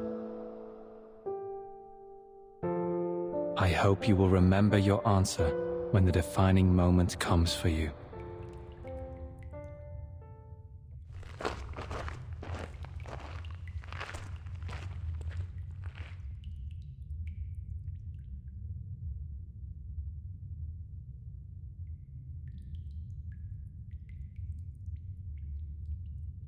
We should go, Vertin. There's a long way ahead. I hope the next question will be more fun.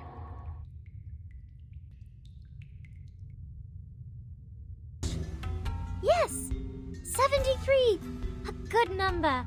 It's the 8th twin prime, the 8th lucky prime, and the same combination as 37. But sadly, you're the 21st prime number, which makes you less than perfect. Vertin, let's start with 73, because it has the largest absolute value. Nice choice, Vertin. You are a quick learner.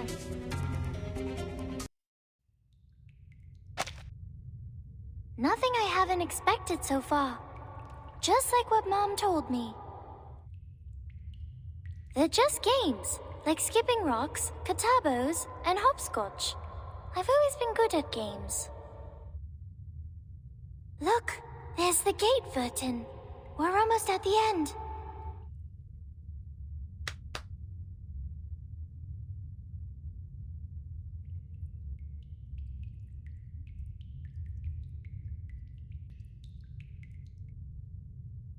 What's the matter, Vertin?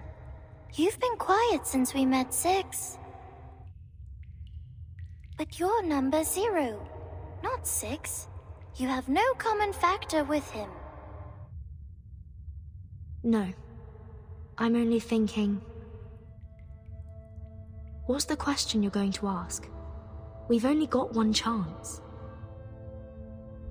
The most important question of all, of course.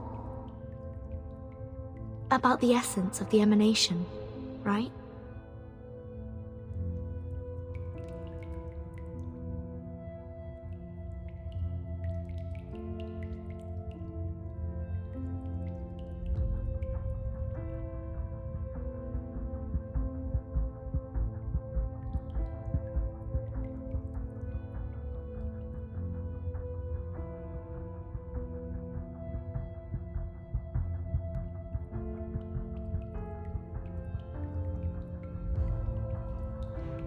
Well, the essence of it is important. But one day, we will eventually come to understand it. Even if we leave it alone for now, it will still be there. Yes? I think so.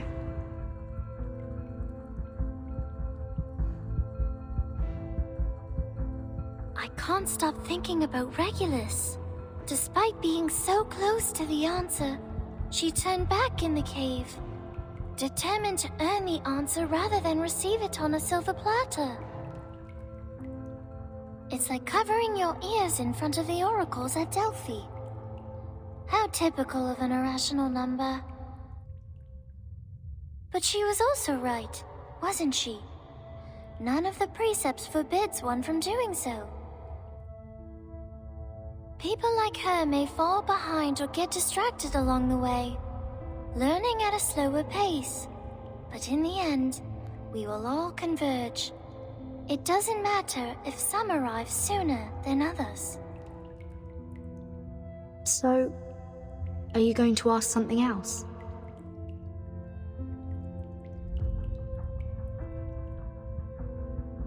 Yes, I have come up with a better question. A question that will solve all our problems once and for all, and free everyone from the emanation. It's not as profound as my first question, but it's an equally good one. I see. I will stop here then. Huh? Huh?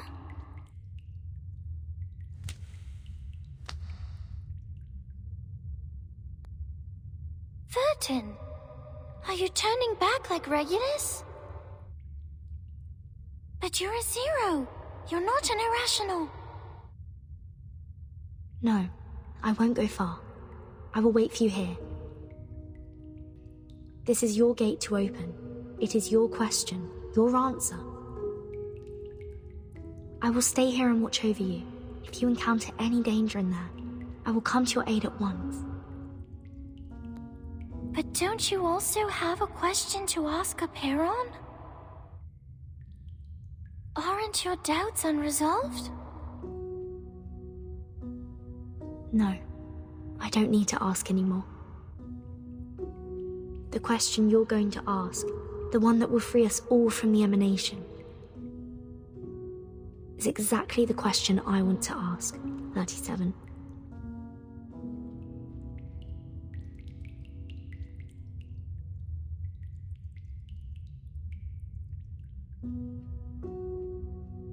I see. So you're choosing to be the one who looks on, like the third kind of men in the Olympic Games. A choice of insight, most appropriate for the number 0.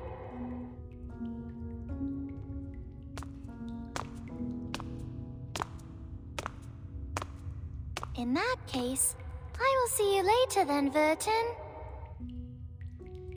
See you soon, 37.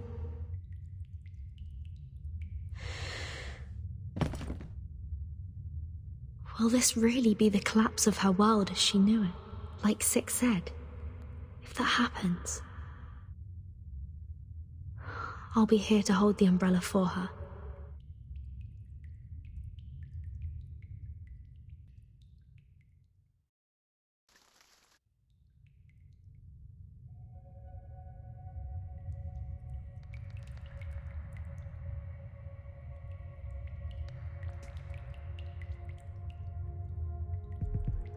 Do you think 37 is going to make it?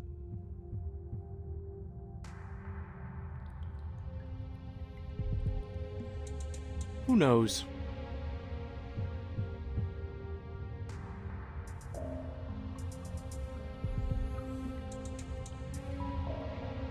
Six should be the easiest one to pass.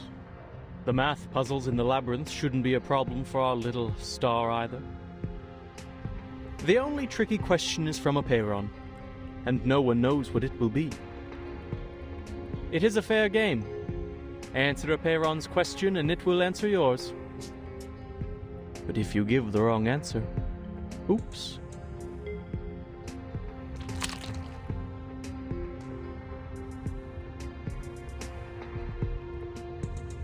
It'll hardly be a graceful end. You are gross.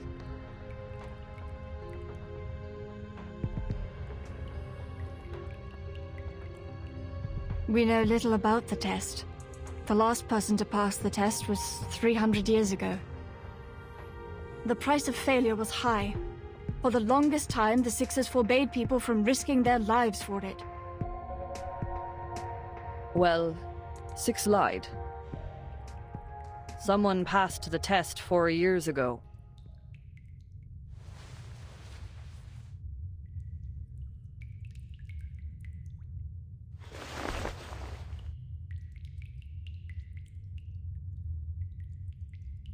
The two of them are so much alike. Their talents, their mindsets, even their first thoughts when facing an impossible challenge. It is an irresistible temptation indeed. With a path to all truths right in front of you, just within reach. Who wouldn't want to give it a try?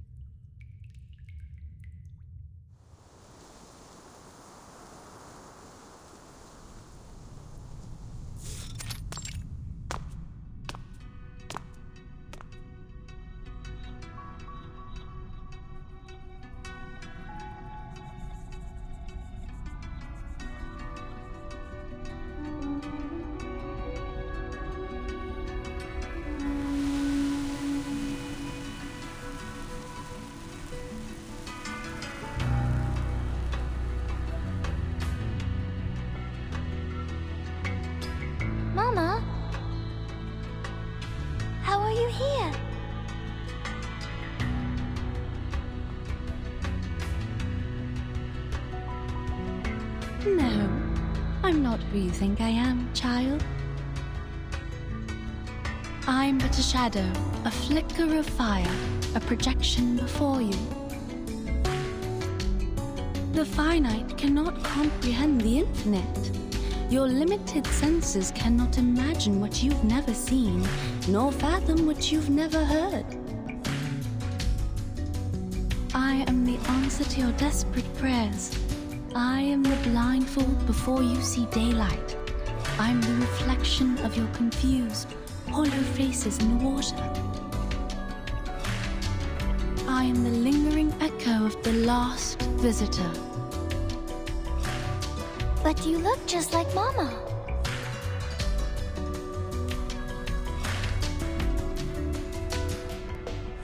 This is the last obstacle of the test. The gate of truth is just ahead, right? And here you are, standing in front of me. Does that mean that you finally reached the transcendental realm? So my conjecture was right, and our model did not fail, correct? The transcendental realm?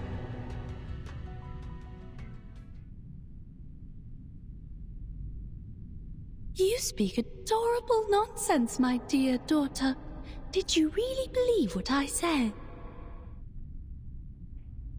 You silly little goose.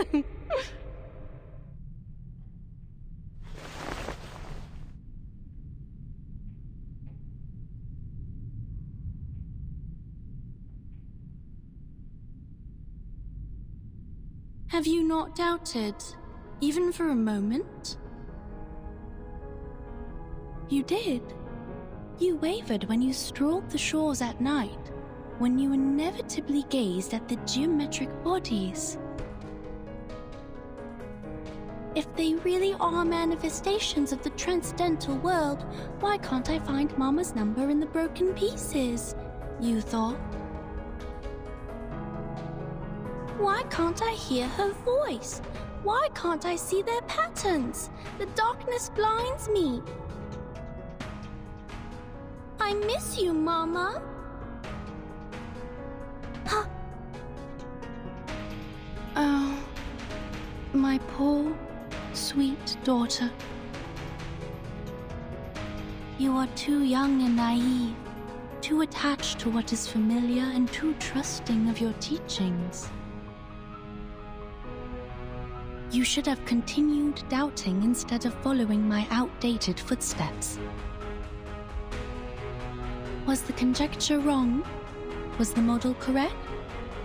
It does not matter, child. The rules of the game have changed. The Chaos Makers, the Fearmongers, and the Rule Shapers, they have already outpaced us. We were not wrong, we simply fell behind.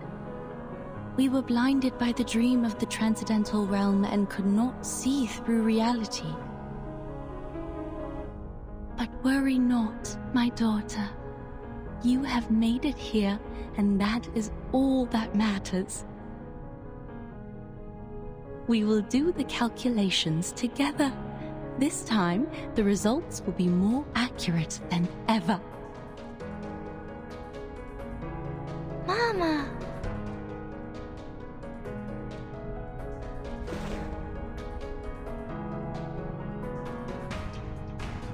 This world is an enormous wasteland, 37. Look at the creations in it. The congested, silent herds that scurry to and fro in their meaningless lives.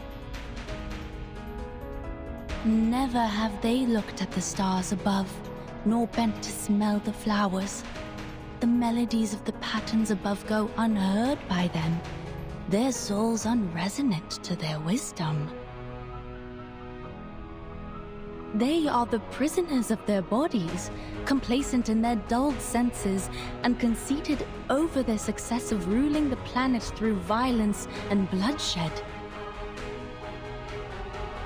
They mocked us, shunned us, and slaughtered us. They discriminated against us throughout the ages, branded us as lunatics, and spat on what we held dear. But we never gave up once. We were never truly defeated. One day, they will be proven wrong, and they will be forced to admit it. My daughter, my precious little pearl. Come to me, back in your mother's arms.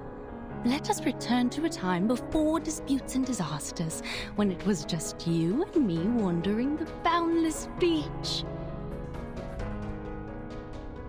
I will share with you the infinite secrets of this world, the essence of all things, and the truth that transcends everything. That's what you came for, yes?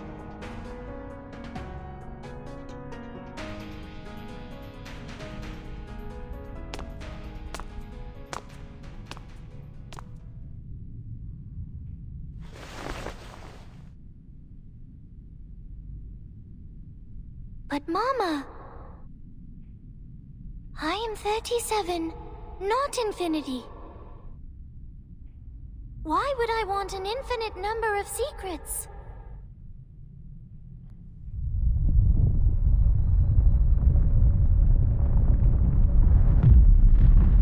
The ground is shaking. Did she give the wrong answer?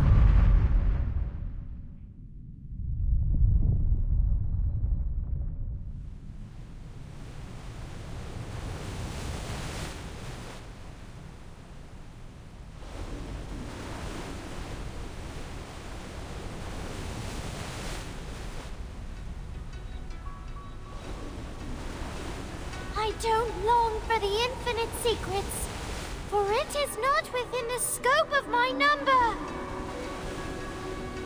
I know who I am. I am only 37, a finite number, a pebble in the sand. The tides could wash over me, engulf me, and crush me at any moment. Even so, I am glad to be 37. For I know my limits. I know my boundaries. A concept these supreme existences cannot even fathom.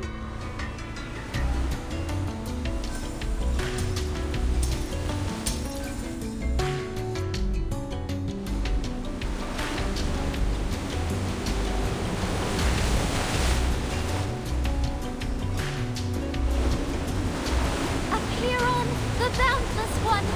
I am here for a simple question. How can we escape the darkness of the phenomenal world and be free from the emanation forever?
How?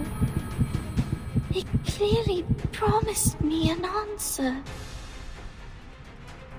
Is it because the answer to my question, the transcendental truth, is outside of our limits too?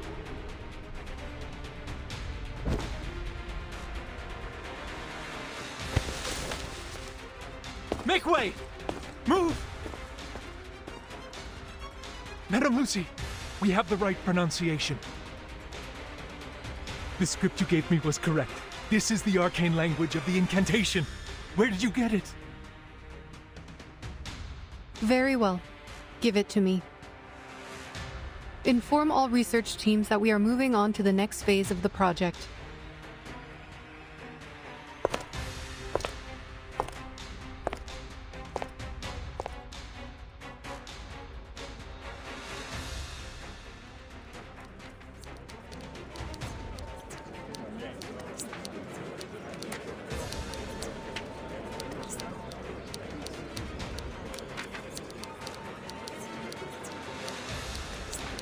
If you're here to check on the progress, there is none.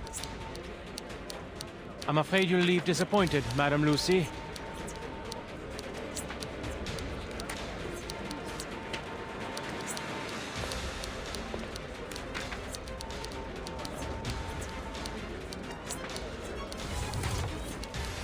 Send this to everyone. It has been verified. This is the correct pronunciation of the immunity ritual. This is...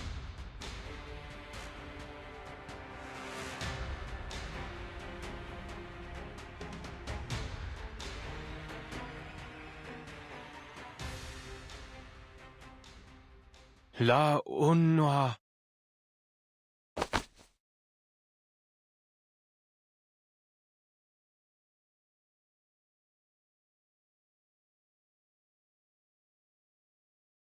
We must share this with everyone!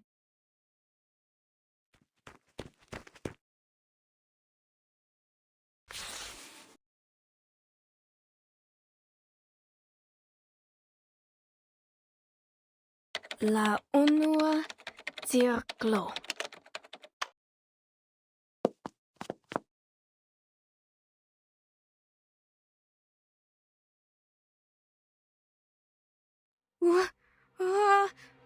Help!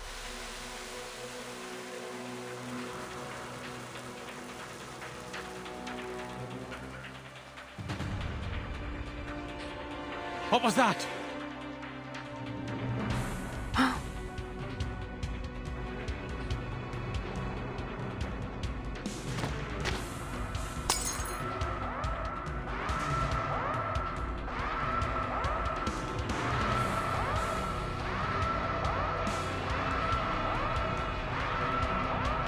Stop the transmission! The ritual is wrong!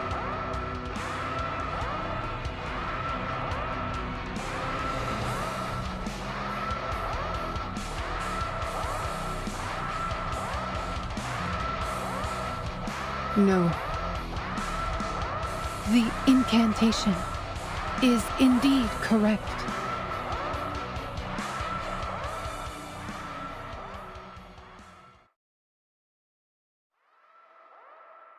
What is going on?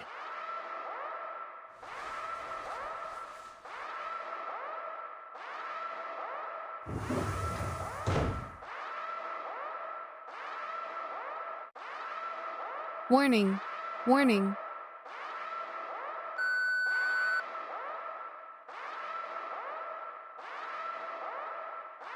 Hey, Dawkins, forget the outside. Come look at this. Some guys cracked it. They found the correct pronunciation. For real? They better be serious if this is some kind of prank.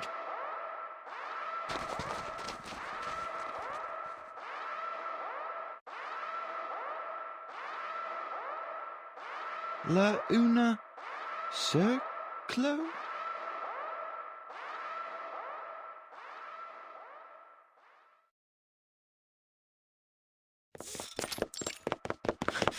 Damn it! Damn it! Shit!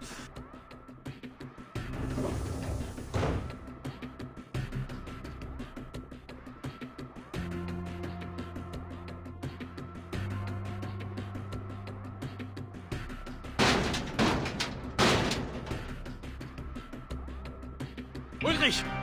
Dawkins! Victor! Ricard! Are you in there? Listen, if you receive the pronunciation of the incantation, do not recite it. Do not write it down. Do not pass it on. I know we've had our differences, but you have to trust me. I'm trying to save you!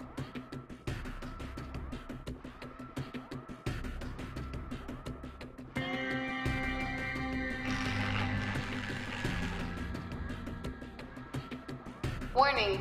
Warning. All personnel stay away from their communication terminals. Do not recite any messages on the screen. Repeat. Do not recite the incantation. Do not recite the incantation. Do not recite...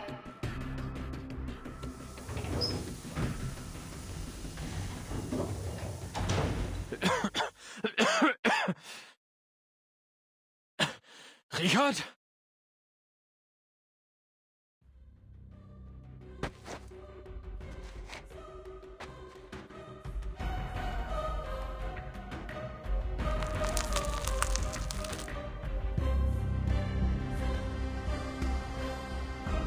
Duh.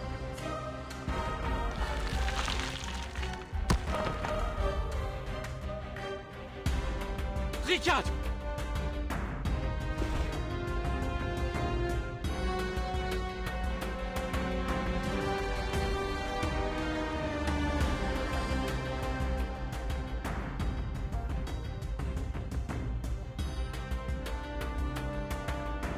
Don't speak. We're going to the recap center. No, you go, Dawkins.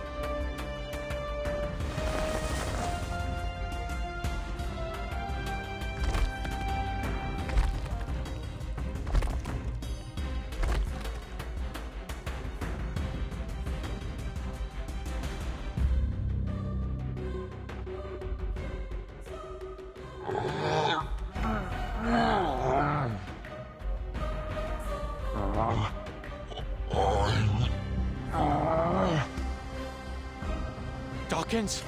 No! No!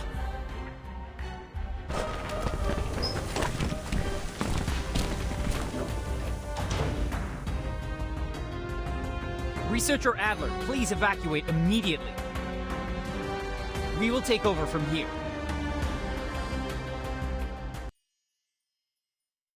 I thought the worst case would be that the ritual is useless since no one here can wield it. I was wrong. So terribly wrong. The reality is 1,000,000 times worse. We have invited a disaster. It is a curse, even more unpredictable, unstable, and uncontrollable than the mask.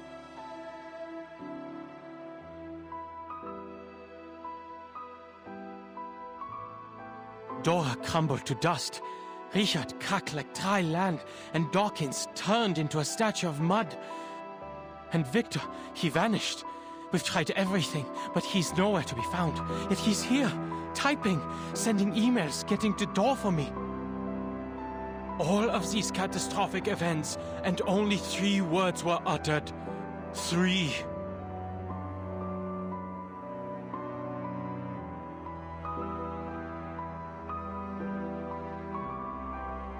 What are we dealing with, Madame Lucy?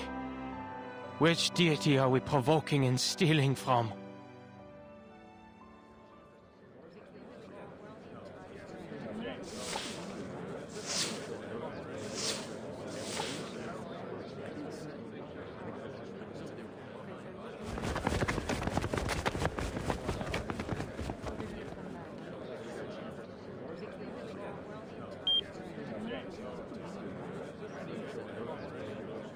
Get some rest, Mr. Adler.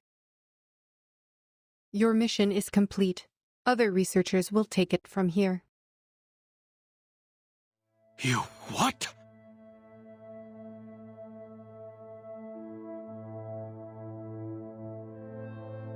Are you not going to call it off?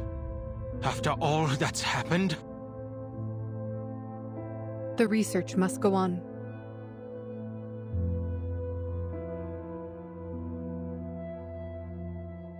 The authenticity of the incantation and the fact that any arcanist can recite it were revealed to us through this unexpected mishap.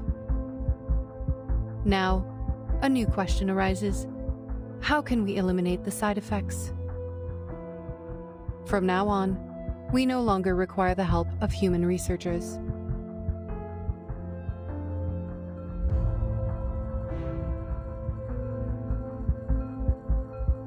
Only Arcanum can lift a curse of Arcanum.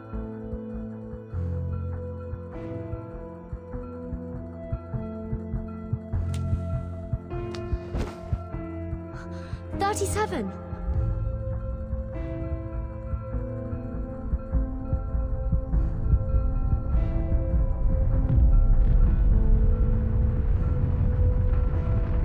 Stay with me. I'll get you out.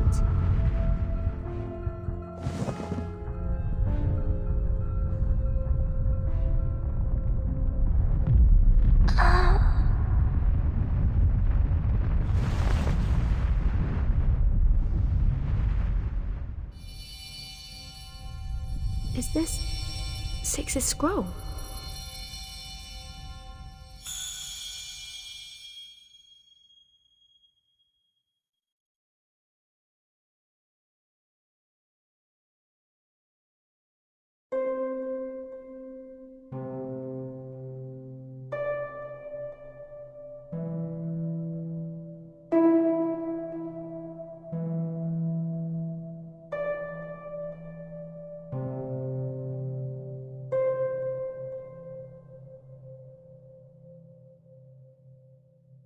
+1, -1, +2, -3, 3, -3, +2, -1, +1.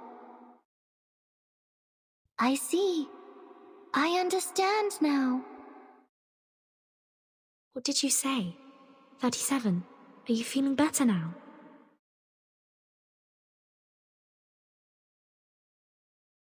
They're numbers, Vertin. 6's scroll reconciled the gap between the supreme existence and me. I can now hear and understand. The answer to my question, the solution to free us from the emanation, the response Apiron promised me, is a string of numbers.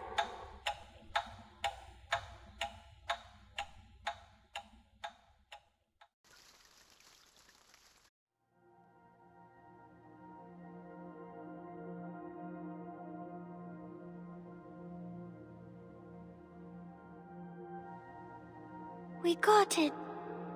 The key to the gate of truth. Apiron has answered me. This is the final solution.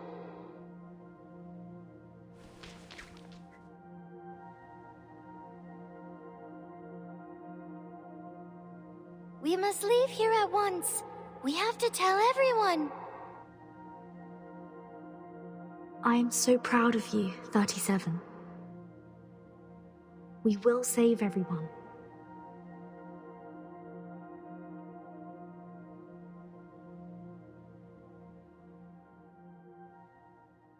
But there's one thing I don't understand. And that is?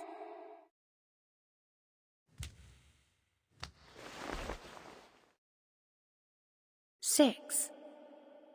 His scroll saved your life. Maybe he foresaw the dangers and protected you from it, so you can leave there almost unharmed. But what was he trying to tell you? When he warned you about the collapse of your world as you know it?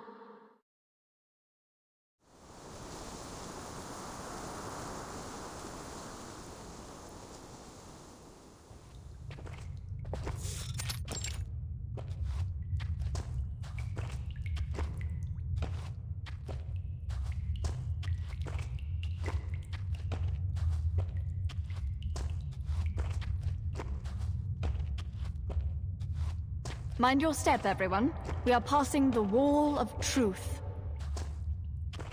The wall will come crashing down if false words are spoken. Silence is advised here, unless circumstances dictate otherwise.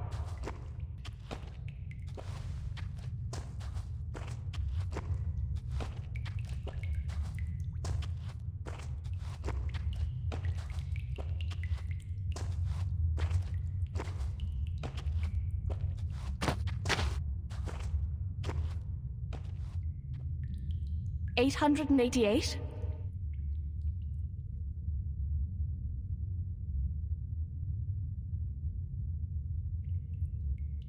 Forgive me, but this seems to be the right moment for some long-neglected questions to be answered.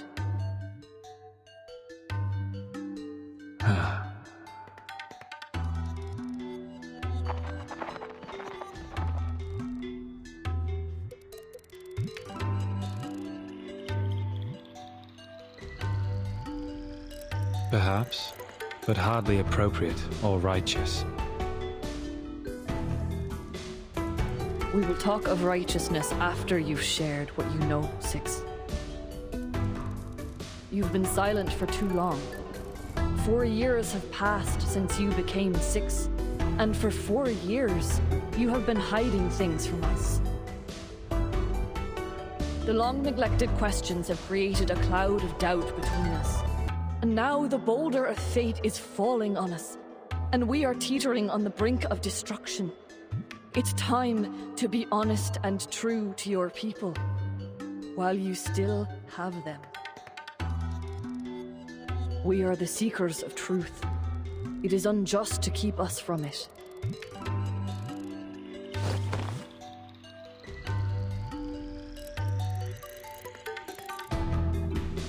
Let the wall of truth bear witness.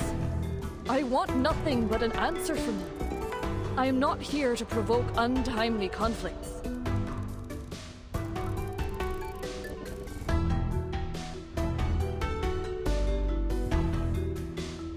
Answer her, Six. You should be glad that I am not the interrogator here, because the wall would have collapsed immediately.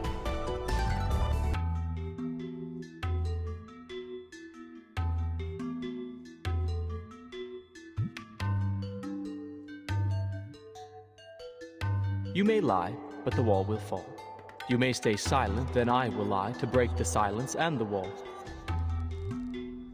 Or maybe you could outwit the wall with the liar's paradox. Only sadly, I have tested it for you.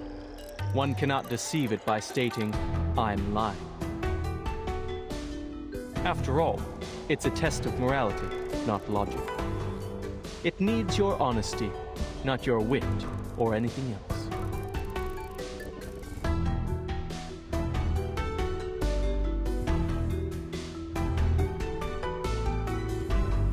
What do you wish to know? What else? The most important question, of course. The question about the essence.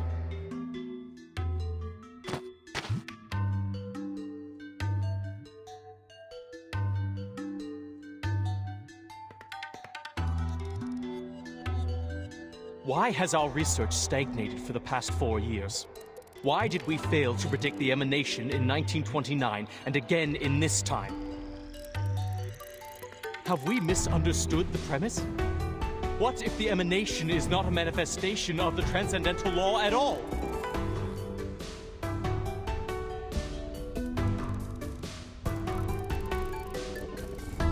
Worshippers worship, thinkers think, governors govern, and researchers research.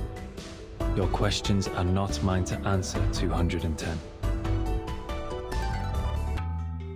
A Six has no expertise on the study of the emanation. I'm not qualified to answer about its essence.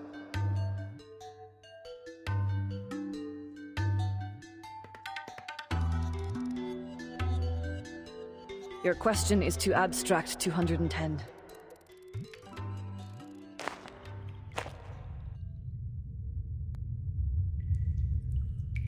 Don't dance around the subject, Six. The wisdom has been passed on to you, as it has to every other Six. You have inherited not only knowledge and insight, but also the memories of your predecessors. You must know the answer, for it is part of your inheritance. Tell us this, the last leader of the study of the emanation, 77. What question did she bring to Apiron, and what answer did she receive?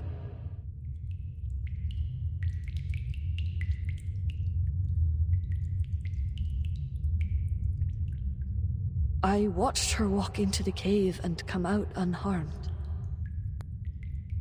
I watched her, and the previous 6 board the ship in search of answers in the phenomenal world. The ship didn't come back in time. The emanation caught them. And that was only the beginning of our misfortunes. The model failed. Our whereabouts were revealed.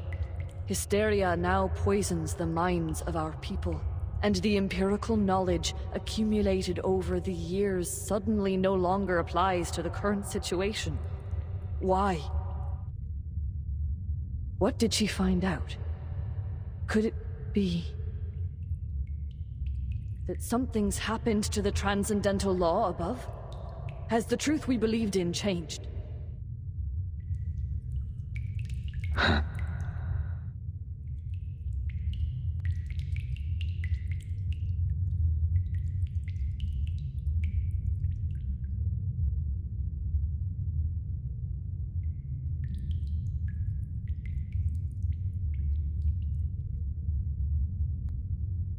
Hippasus discovered the secrets of Route 2 and toppled Pythagoras' school of thought.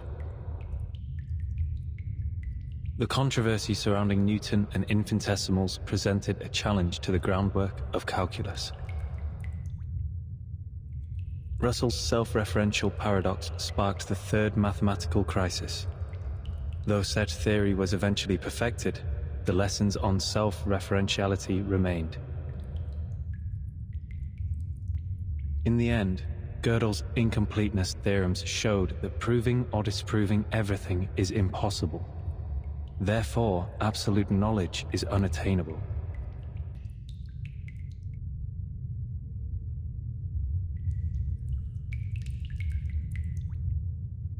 The boulder of fate will tumble down its peak, whether 37 is the one pushing it or not.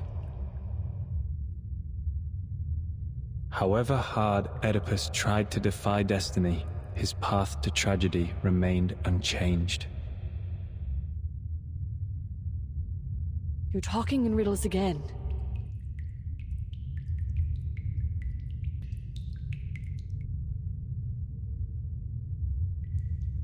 I should thank you for bringing the question here, 888, so I may finally speak the truth. 77 did ask about the essence of the emanation.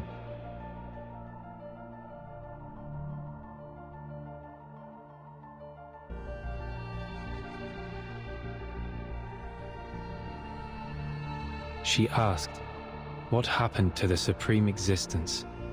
What plunged the world into madness? The answer was disorder and chaos.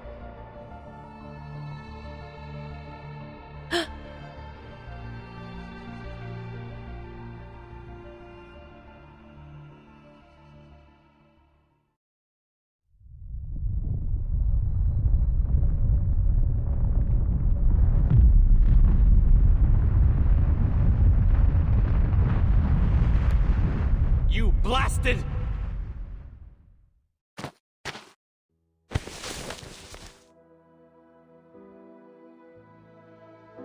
You knew this all along, from the first day of your revelation, when you became 6?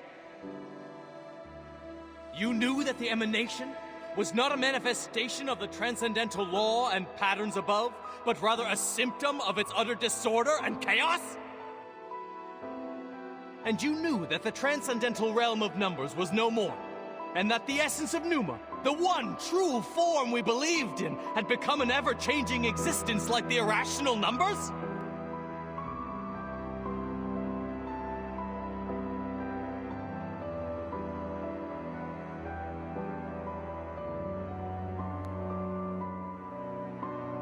"4 years. You kept this to yourself for 4 years. Why? Was it for a false sense of peace? To keep the island stable? Did you deceive us to prevent the realization that our research would be in vain?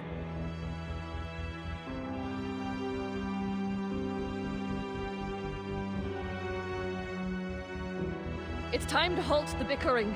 Get everyone out of here now!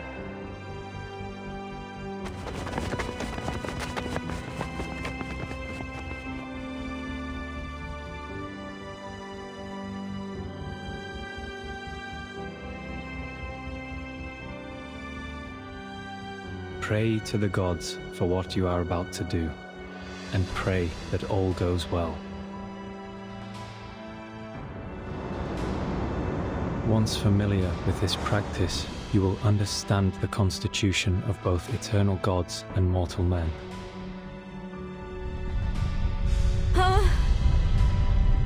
What happened? Did they not carry out the cleansing ceremony? You will know the extent of all things, the boundaries of their entirety, and what connects them together. Whoa! What's going on? An earthquake? No, this is... The large-scale ritual on this island is undoing itself? You will see, as you should, that the nature of the universe flows in all things alike.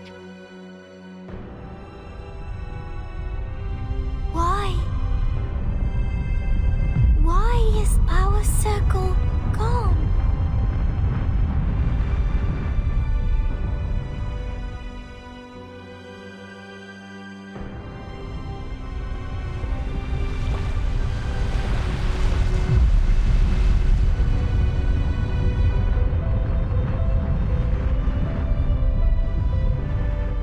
Thus, you will not hope for what is beyond your reach, and you will not be deceived.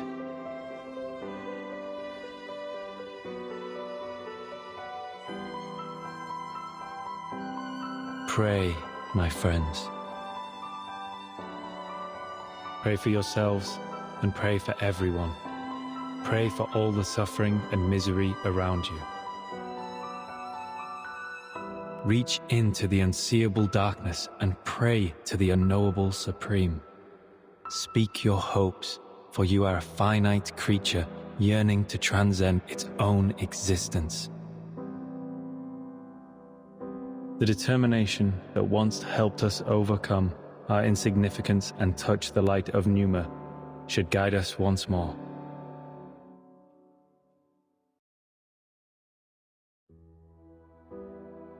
Where are you going? To the cave. The trial is not over. The final cleansing is yet to come. There are still duties to fulfill.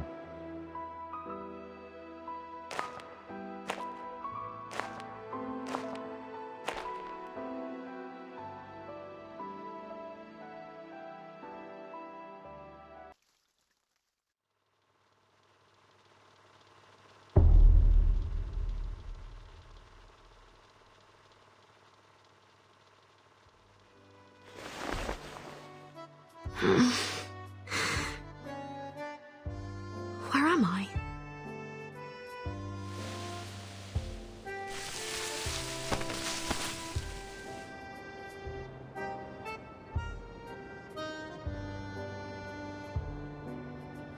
Did the earthquake do this? I was in the cave with 37.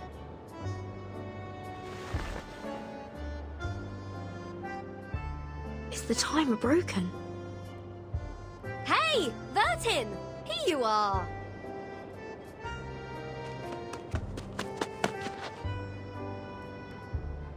Yeah. Come! People are waiting. The feast is going to start. Feast? Yes! Today's the big day! We're celebrating because we kicked Manus Vindictae off the island, found the key to storm immunity, and saved the Numbers people from great disaster. What?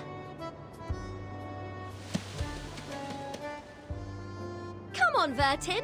You'll miss out on the delicious honey-roasted rabbit.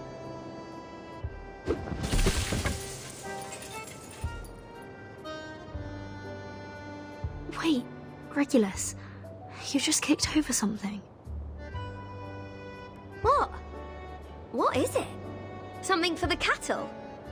Whoever left this here nearly tripped this great captain.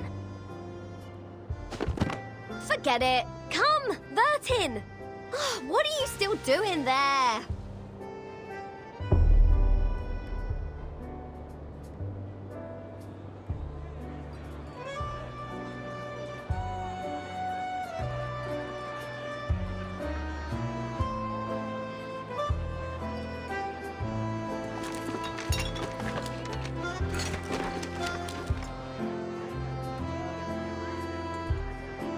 Ah, nice wine.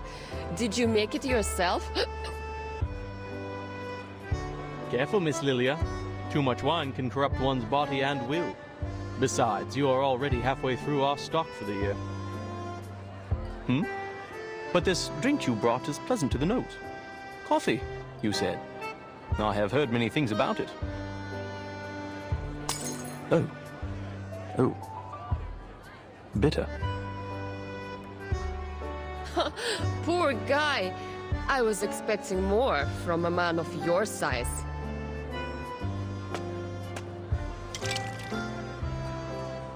For God's sake, Regulus, keep an eye on your first mate here. Wow, he's so out of it right now. It appears that this apple's abstinence from the bottle will have to begin anew. Vertin, finally! I was looking for you.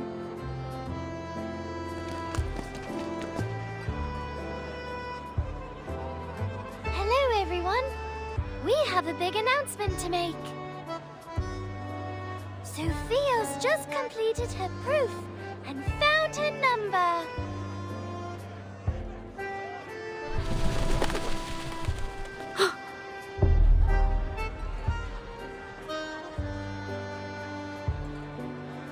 Oh, don't worry about the swallows.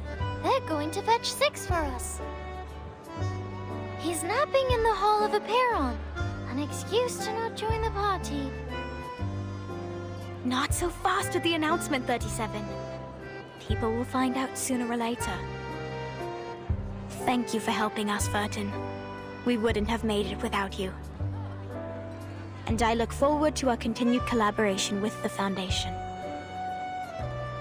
No. None of this makes any sense.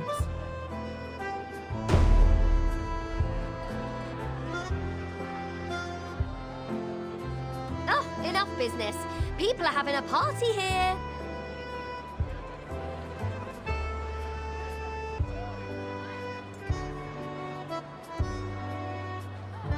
Well, what do you say to this lovely captain who just picked up some food for you?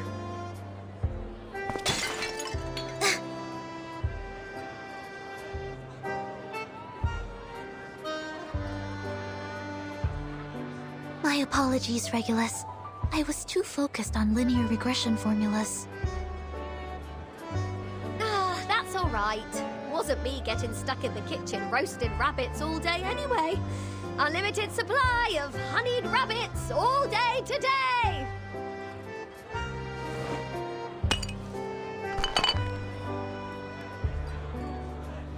I heard Sophia is making her announcement today. I'm curious which number she will be. Care to wager on that? I'd say she's a multiple of 3. Then I'd say she is a multiple of 139. I have to admit, she has a good number. A number 100 times better than me. 6 and 210 put together. Calculating. 37 plus 6 plus 210 times 100 equals 2. Oh no. She is not 25,300. I doubt anyone could live with themselves with a number that long.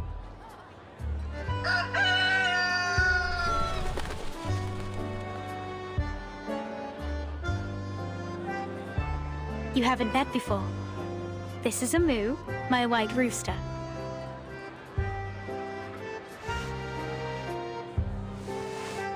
Amu. This is Vertin. A white rooster.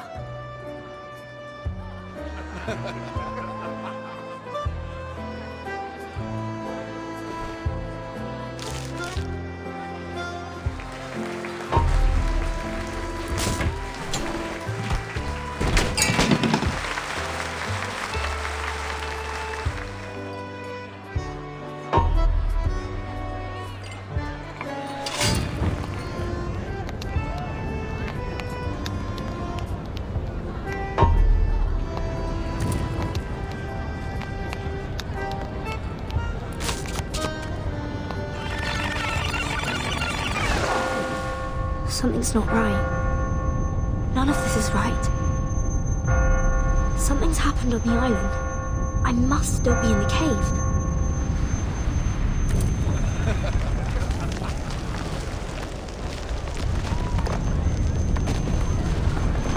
I have to get out of here.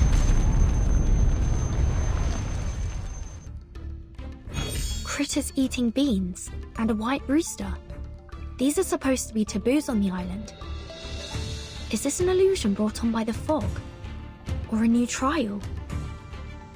No, something's not right. The flow of arcane skills on the island has changed. I need to get rid of them first.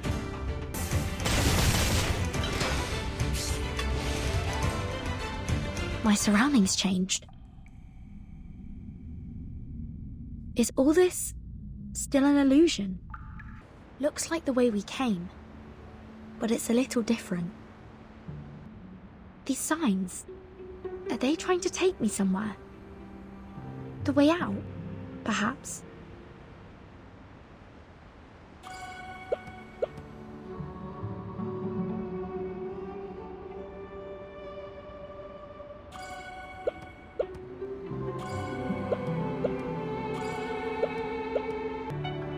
Vertin, where are you going? I made some coffee for those clever eggheads, enough to mend their broken souls after turning their backs on it for half their lives. Fancy a cuppa as well? Here you go. Regulus, it's a violation of their scripture. You mustn't consume any beans or bean-based products. Yeah, the great sacred scripture again. Hey, think you can just walk away from a pirate without breaking any rules? Let's see you try. Ha! Now you must have the beans. Or you can pick them all up. According to their rules, I'm not to eat things off the ground, or pick them up for that matter. Though, this mountain of beans isn't going away by itself. Fortunately, it doesn't appear to be too stable.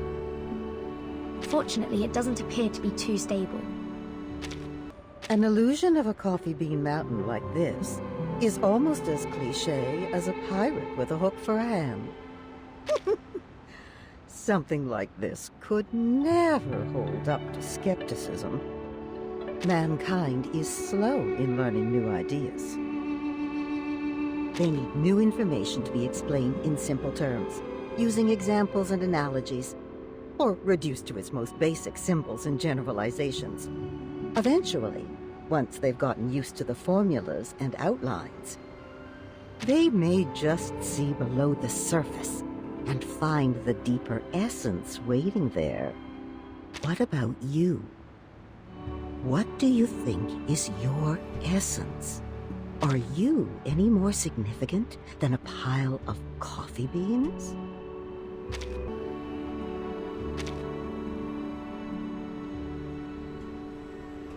Ah, the mind, the soul. But do they really exist? A thirsty animal thinks of water and seeks out a clear spring. Hunger pangs tell the cheetah to seek its prey. The fear of isolation tells the flamingo to seek the safety of her flock. Every action we have ever taken was prompted by a natural impulse. Sparks of electric current that can be tracked, observed, predicted. Perhaps our thoughts, desires, and our minds are only the sum of these minute reactions of cause and effect. Perhaps none of us truly exist, darling.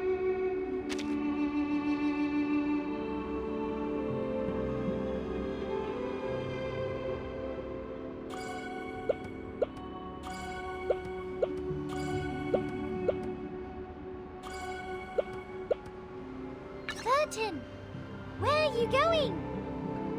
We're still in a meeting. You'll have to leave from the left. But I came in from the left. Why would I leave the same way I came in? Oh no! You've made a mistake. Now you must stay behind bars until you prove the four-color theorem.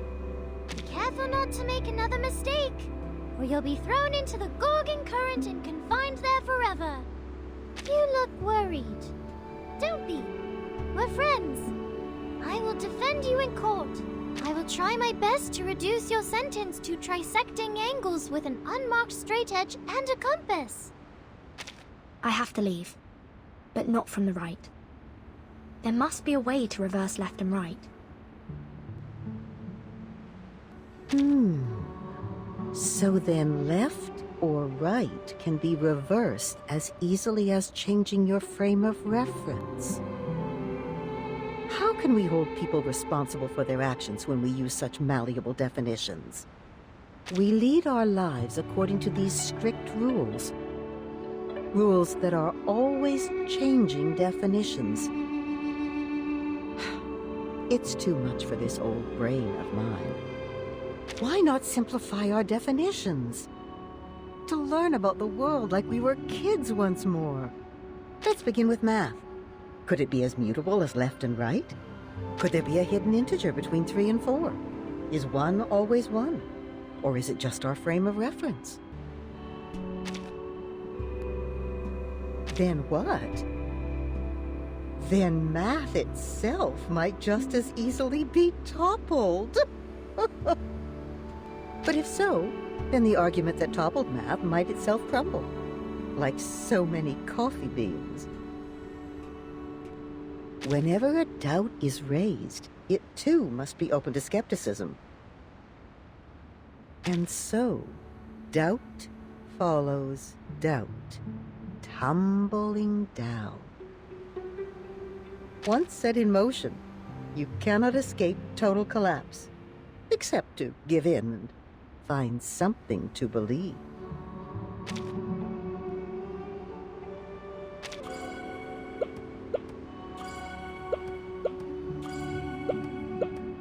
Timekeeper, are you leaving the banquet?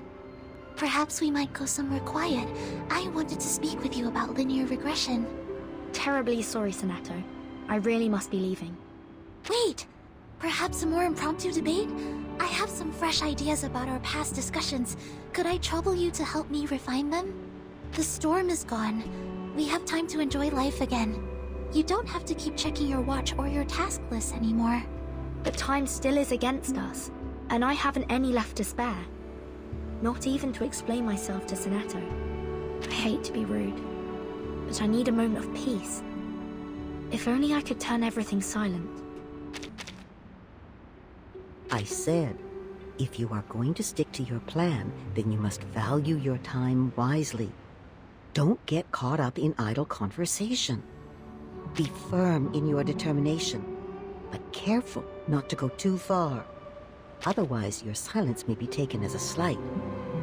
And should they retaliate, what then? That's no peace, but a silent war. And peace will not return until one side concedes, even if they are blameless. Doesn't that seem unfair? There's no other way. How decisive young people can be. You don't stop to ask who ought to take the blame, or if it is right that the innocent concede to the guilty. You only want peace, and damned be the costs. We can only hope that your snap judgments will always choose the right side, darling.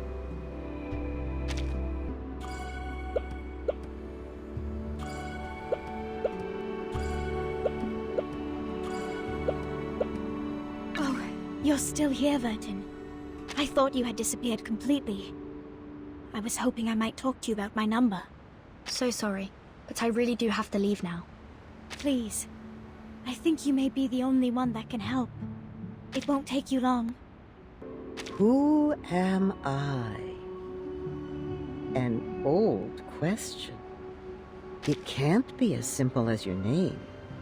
A name, after all, is only worth what meaning we give it. Bewildered by their own existence, man turns to the ultimate truth for answers. But soon enough, they come to see the truth is also beyond their ability to comprehend. That is when the fear catches up with them. So they put aside their search for truth and look for something more straightforward. A simple answer, enough to satisfy a frightened child. Caught between a comforting lie and something more frightening than the truth. That might be no truth at all. And if that is so, how can we know who we are really? Very good. Perhaps the truth lies hidden in the question.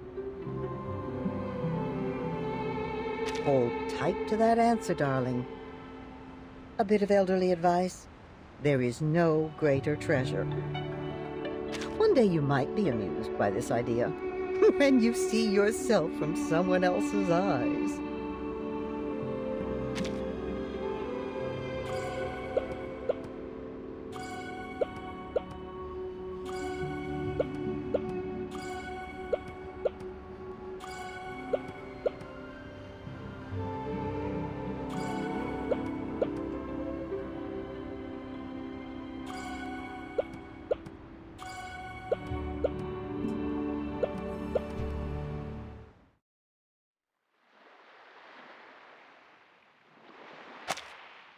First is the circle, second is the square.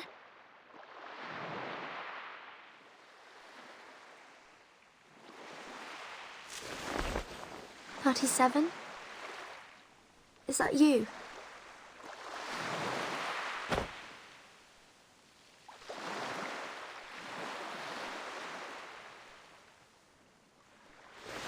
Put the triangle on the triangle, and the rectangle on the rectangle.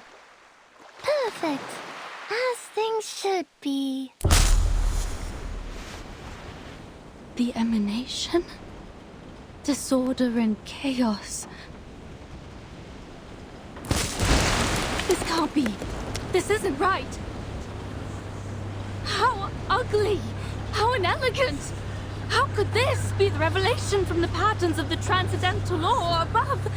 How could such a terrible answer fall on my ears? I can't tell the others about this. There must be a mistake. I need proof. I have to go out there. Vertin, my child. Are you here to partake in sand play as well? No matter how oft we arrange them, the sight of them never grows stale. Alas,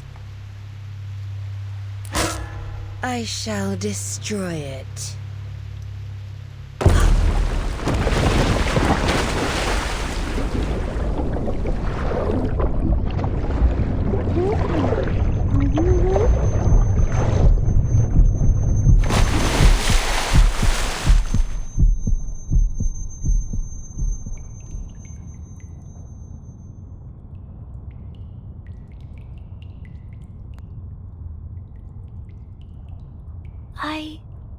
I think I had a terrible dream. What did you dream? Regulus claimed Six's throne and declared this the rock and roll empire of irrational numbers. She took out a jar of coffee beans and stuffed one into my mouth.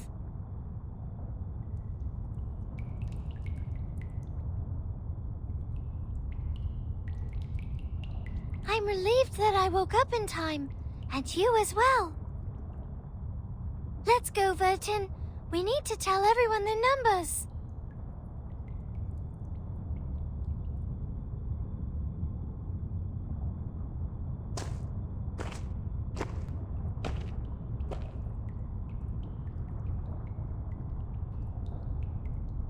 Do you hear that? So many people out there. Must be Sophia here to pick me up. I told her she can wait for me outside. Sophia!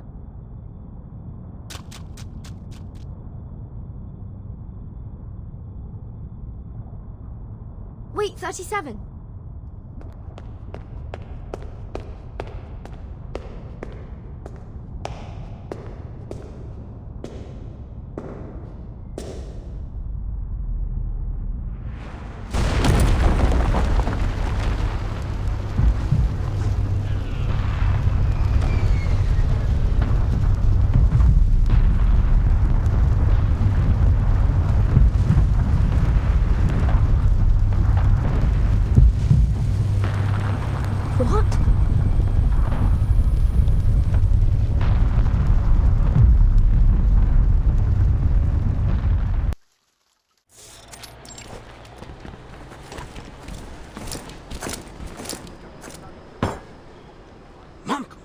When will they give us the order to attack? What's taking so long? The island is just across the bay. We have men, weapons, supplies, everything. Just give us order and we will take to shore. Check out these bad boys. Anti-Arcanum weapons courtesy of the American from that Walden place. That creep just doesn't sit right with me. He's got that Arcanus stink about him. But his technology is solid and we needed it. We've got to get ahead of the Serbs and the Greeks.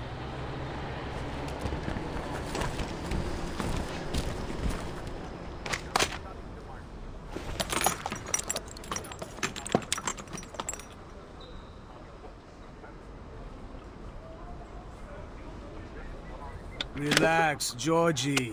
Leave the decisions to the big shots. I'm sure they'll just hug out the differences in the meeting room or something. Besides, you saw the monsters on that island. Can't speak for everyone here, but I don't want to die. Screw the negotiations! Screw the committee! Like it or not, we were the first ones to find the island, not the Austrians or the Germans.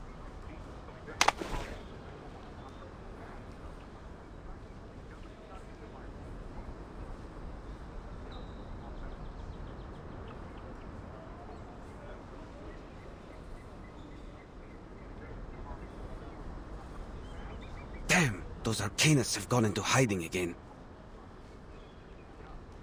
I swear I could see it from here yesterday.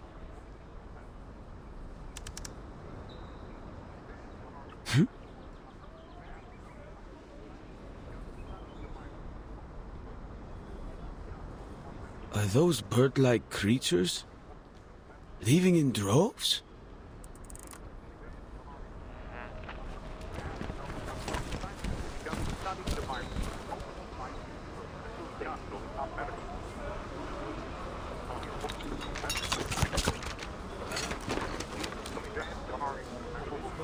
Georgie, brother, leave them be! Come, play with us! George?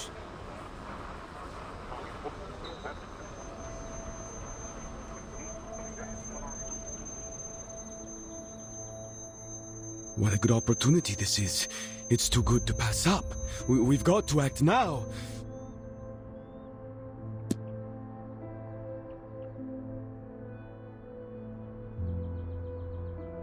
We will claim what is ours. This island belongs to us. It's in our territory and we were the first to find it. Why shouldn't it be ours?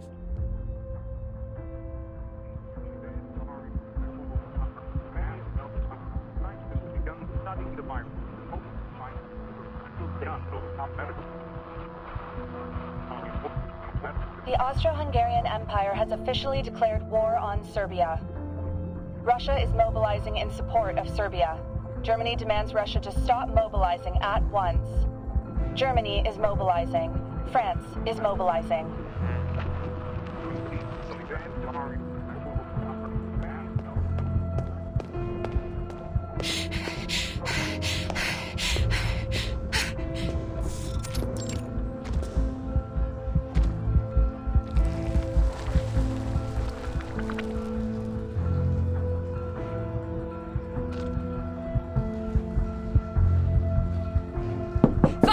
Mother! Albert! Ilse! Open the door! It's important! You have to listen to me!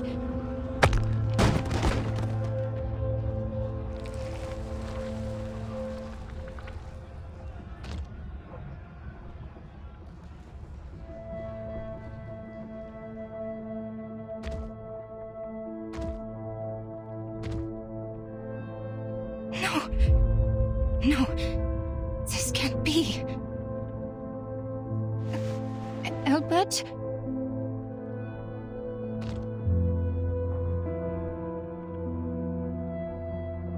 Clara, it's odd to see you so flustered. What's the matter?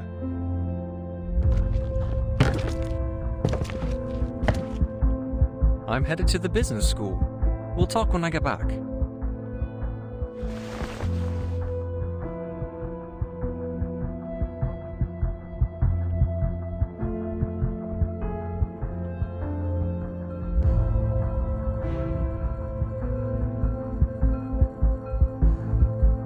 Business school?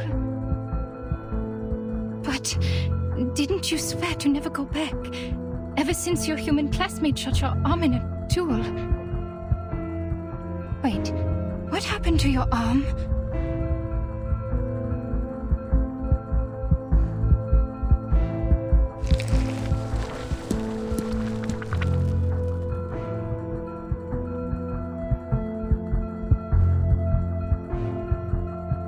Oh, Ethan. Yes, he wounded me. He had to prove his standing to the Brotherhood. There was no other way. But that's in the past. He gave me his arm, so now we're even.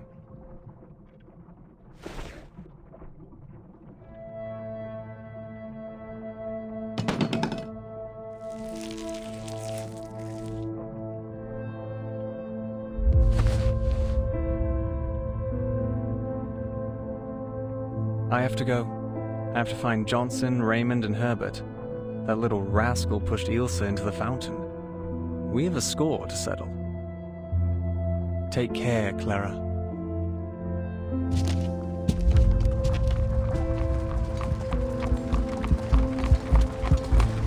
No, Albert! Don't go!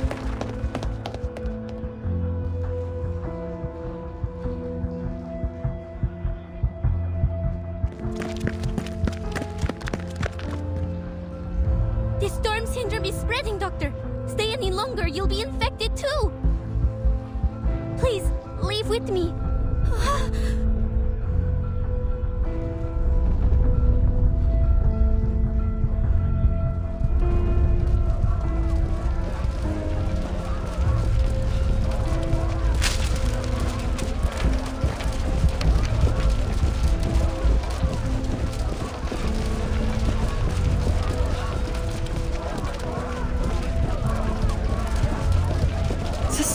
In the parade.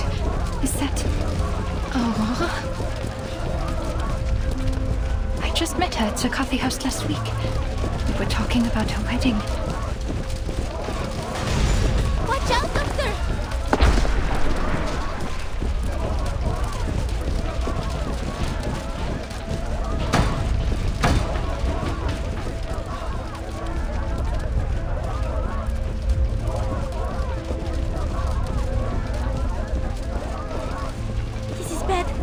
Lost their minds! This way, Doctor. We have to get out of here.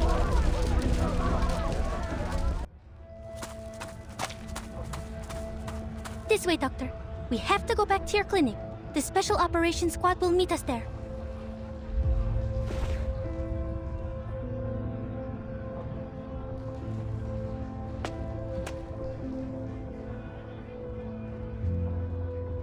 Marcus. You once said that there was another way to make things right. And then you did your part, as I did mine.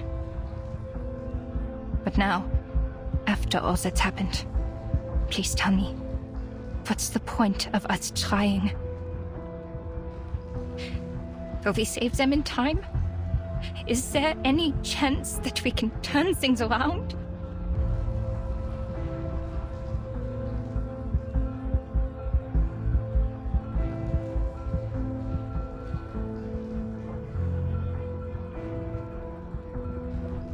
The ritual you acquired, the one you said could save everyone. Is it working now?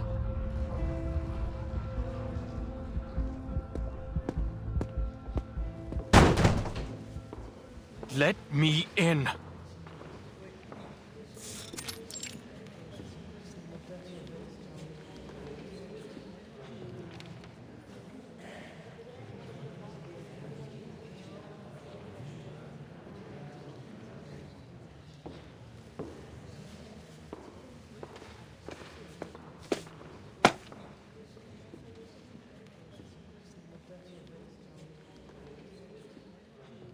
I have just one question. Why hasn't the project stopped yet?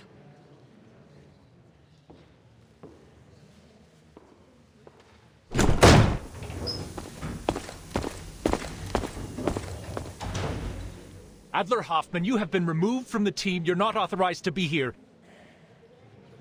You have violated the LSCC safety management regulations? I brought them with me. You're welcome.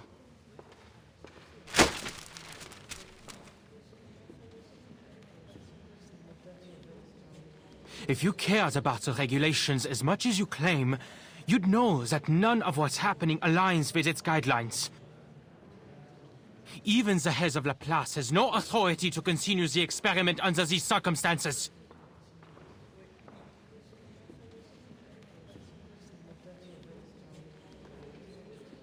Get out of my face, Adler. I don't have time for this. We're in a state of war. Every participant has signed an informed consent form. If you are not part of this project, please leave immediately.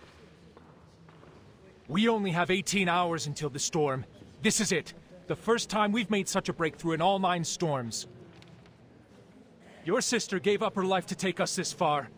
I hope you don't need me to remind you that.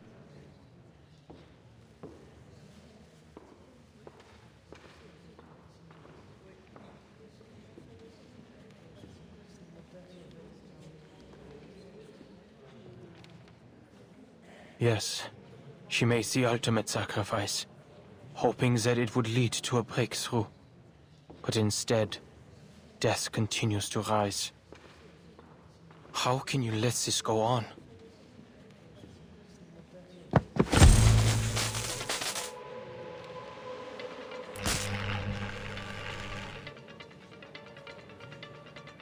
I demand to know why the experiment is still going!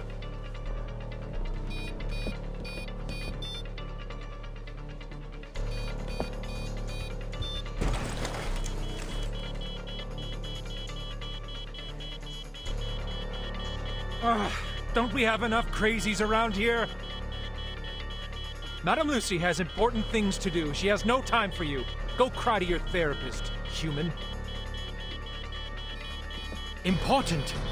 What could be possibly more important than this right now? What happened to the humanitarian ideals of the Foundation? Are we now under the tyranny of machines? What's this important thing she's got to do? Reading the paper?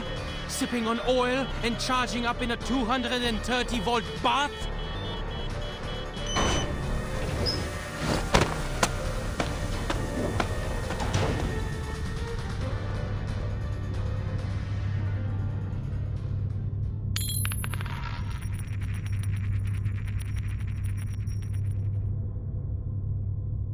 Is that you, Adler? Welcome.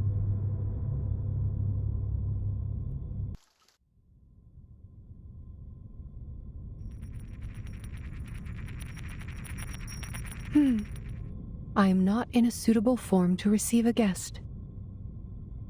Simone, can you put me back in my body?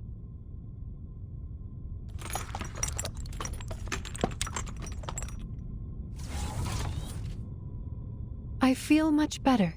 Thank you. Oh, you have even put on a face for me. How sweet of you. I have noticed your icy gaze, Researcher Adler. You are yearning to correct the logic of this place. Well, I only said that to Simone out of courtesy. In reality, whichever body I am put into makes no difference to me.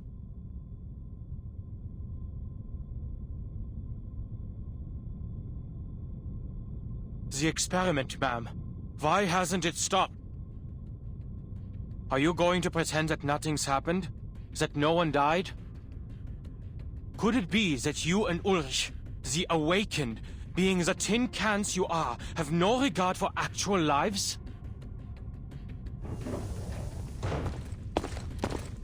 Adler Hoffman, I will not warn you again.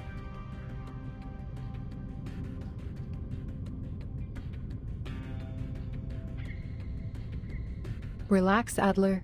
You are led by a biased opinion because you lack critical information, a common defect in all cognitive processes.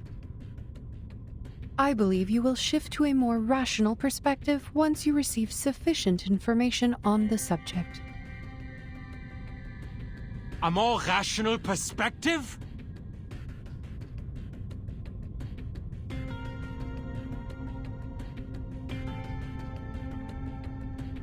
We are humans, not machines. We are not expendable parts. I have plenty of reasons to question your decisions. Your excessive insistence on this experiment could be a sign of uncontrollable behavior, a trait commonly seen in arcanists. The experiment has been cancelled everywhere, except for this very room. What?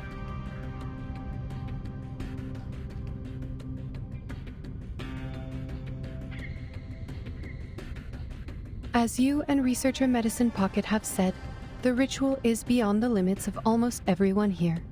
The side effects will kill them before the ritual can even take effect. The first wave was inevitable. Dora had pressed send before she disintegrated. We only managed to halt the subsequent transmissions and evacuate the unaffiliated staff.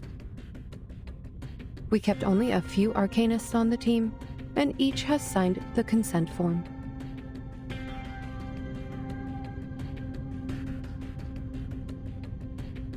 Forgive me, ma'am, but I have to use your argument against you. You too are guided by a biased opinion, an overly optimistic one, because you have failed to properly assess the risks involved. We have suffered enough misfortunes just by uttering a few syllables of the incantation. We've talked about the limit of things before. You should know better and ask the rest of the team to quit the experiment. Your insistence will only bring calamity upon calamity on our people for nothing.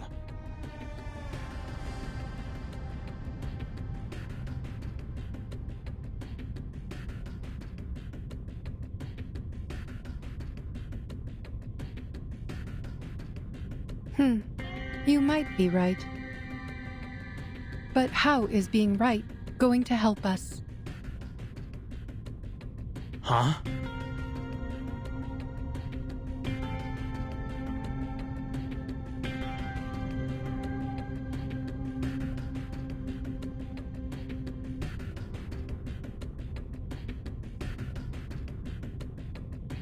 You spoke of the limit, and I am surprised that it is you who brought it up.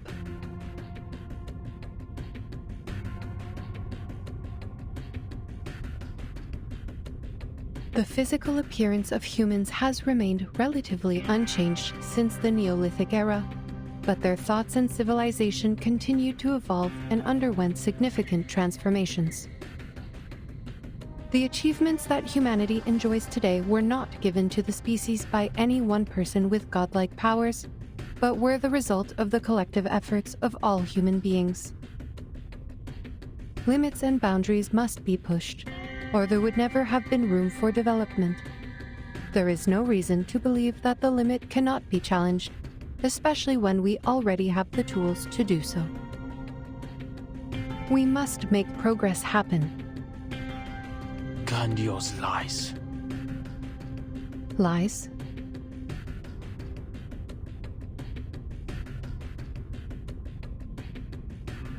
We have no choice but to go beyond that limit. If we do not break away from the storm, there is no future for us, let alone progress. We need to first determine all the side effects as a priority. This important step will help us compile data and eliminate the effects so our colleagues can use the ritual safely. And who will try it this time, Madam Lucy? You're not going to test the side effects as the cost of lives, are you? No. Thanks to Ulrich, we stumbled upon a breakthrough. You are right. It is time to send the other Arcanists home. Only the Awakened are needed here. The Awakened?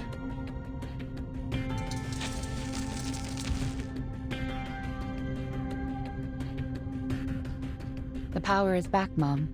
We are ready to resume. It will take time to properly explain. Please wait, Adler. We have yet to reach an agreement. What? Are you experimenting? Here?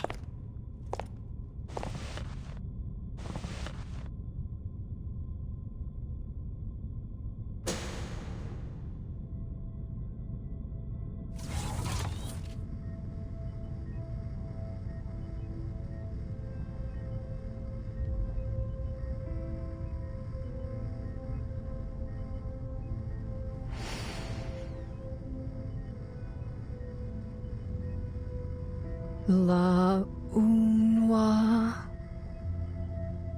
Wait, she's reciting it?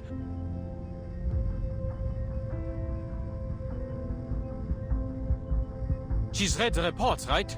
She was there when Dora broke into pieces.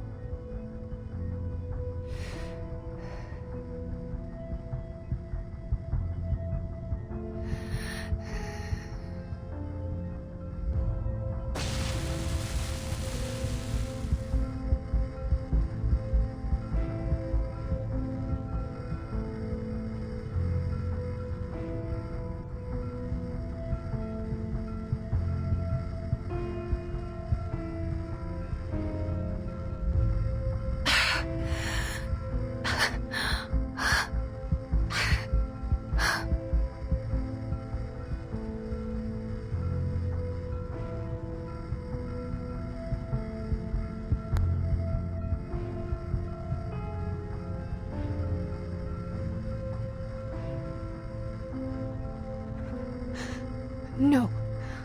Simone, I cannot continue.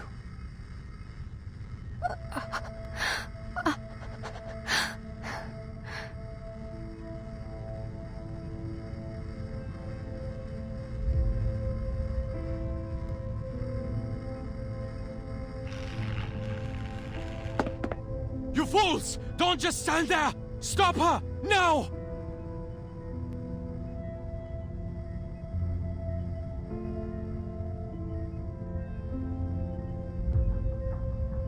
Who's going to lead us if she also turns into a pile of scraps?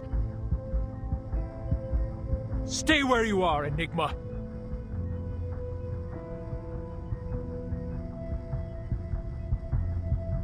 You insisted on being here. You demanded to see this. Don't bring your pathetic, narrow-minded humanitarian values in here and tell us what to do. What do you know about us?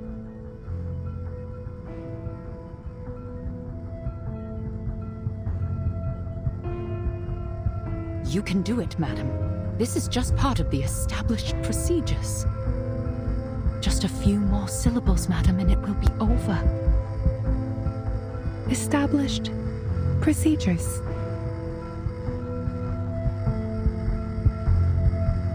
I like that.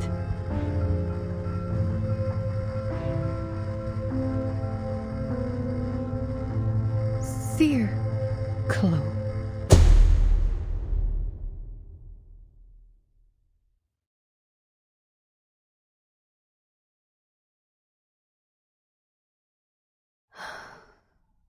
Was that all, Simone? Yes.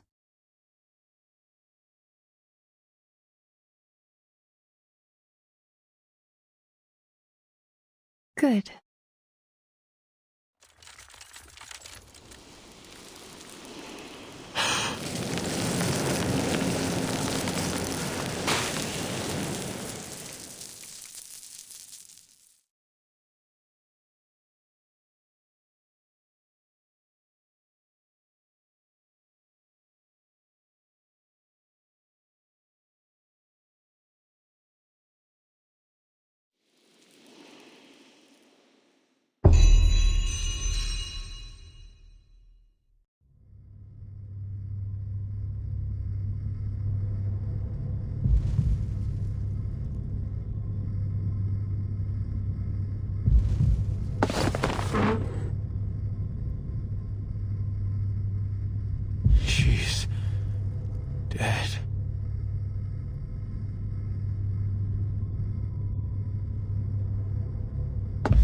is what you wanted to show me?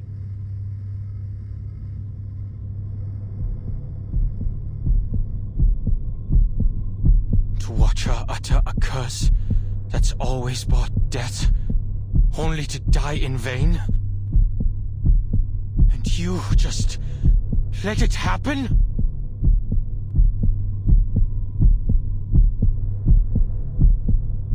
Calm down. Calm down. She's dead right there, you murderer. We have already repeated this experiment many times.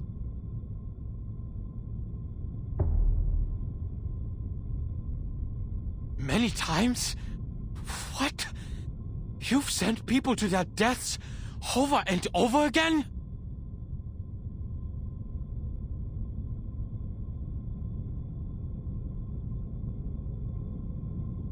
Look at you, Adler, peeing your pants over a curse.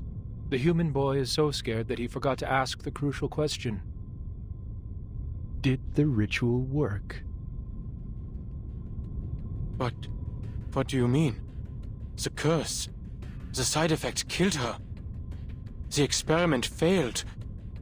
Is that not what happened?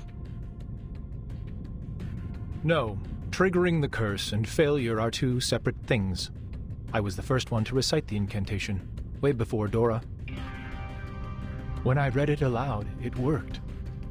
I felt the warmth of a miraculous blessing on my head. Soft, light as a feather. I told Madame Lucy right away, but as soon as she left the room, the curse hit me, and I began to liquefy. There was no one else in the room. My liquid form had become too insubstantial to push the help button. A long darkness followed. After that, I woke up again in my original primitive form, the way I first came into this world. Original primitive form?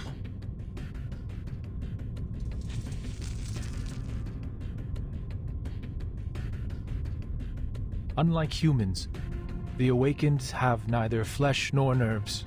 We are pieces of consciousness, echoes of a primordial melody that just happen to reside in material objects by chance. With a mind and a body combined, we could talk, learn, think like you do, and perform the experiment and endure the side effects. And this curse, for some reason, cannot affect the primal consciousness that caused our awakening in the first place. While human minds dissipate when their tangible bodies are destroyed, our minds reawaken regardless of the changes and destruction of our external bodies. Of course, this was an assumption based on idealized circumstances, and I needed another awakened being who could awaken in different bodies to confirm my theory. That is why I sought out Madame Lucy for cross-verification. The results? Yes, it was an assumption! You said it yourself! You came back to life this time, but what about the next? Nothing is for sure in Arcanum. What if she never wakes up again? What if she dies for good?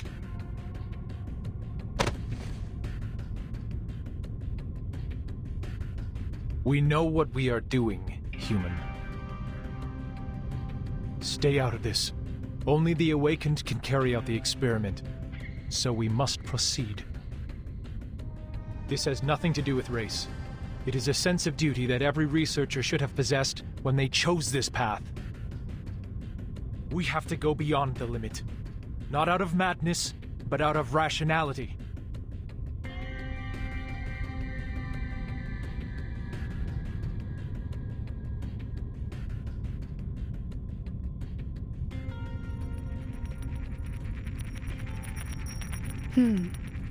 We seem to have replicated effect number 2. And 117 of the Coleman Lab's protective rituals were proven ineffective. Write it down, Simone. This is the 4th time we have seen it. Also, number 45 and 69 are related to it. We need to speed up. This is too slow.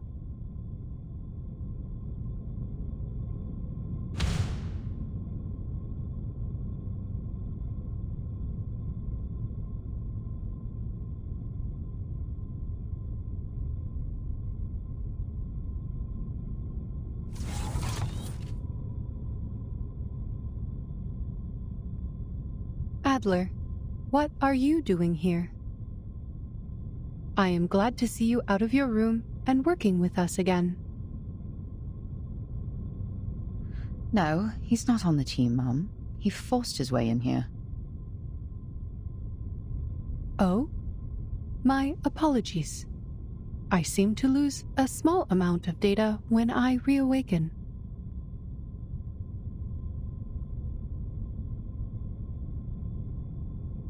Still, I am glad that you are showing initiative, Adler. Were we supposed to talk? No. We have nothing more to discuss, ma'am. Ulrich has filled me in on everything. But I still worry whether the experiment's risks were properly assessed. Assessments will only be assessments. Much is beyond measure when it comes to Arcanum. Perhaps faith plays a more important role here.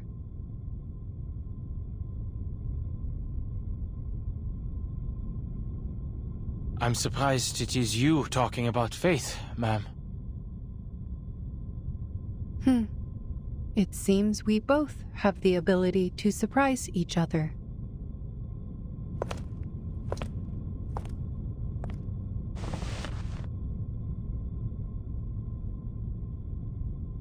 You are right. Assessments could indeed be useful to us. It allows us to know the probabilities of success and failure based on established facts and past experience. But when we find ourselves in uncharted darkness, with no information or past experience to guide us, how are assessments going to help us?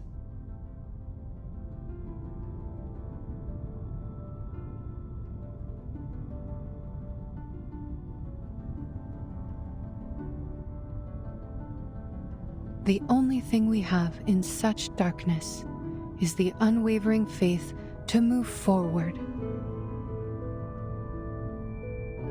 When the first steam engine whistled, I awoke into this world. At the beginning of this new life, my circuits were charged with a singular primal desire to progress. In the midst of that never-ending whistle, I have watched man build the towers of science and knowledge, and I have watched them unleash chaos and destruction. You too have been lost and deterred, but your engines of progress have never stopped churning. Always move forward, no matter the destination you told yourselves. Until the storm brought everything to a standstill. But this is just a small setback. We are only back to the beginning where we stumble blindly.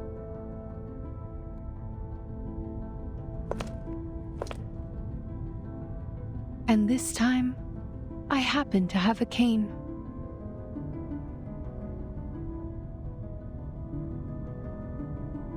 No need to worry about me. I will not shut down as long as there is still hope for progress. We have wasted a bit of time on data recovery. Come, Simone. Let us begin the next experiment. I hope to dissolve into paste this time, so we can easily handle it with a Coleman's ritual of transformation.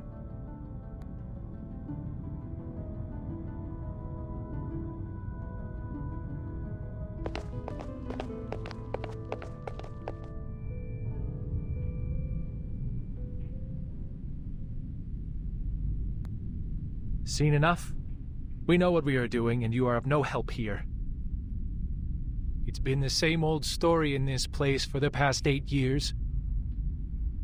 When your faith crumbled during the storm, it was us who took over the place and cleaned up after you. It was us who got things back up and running, put coals in the hearth, and blazed a trail when everyone was lost in the dark.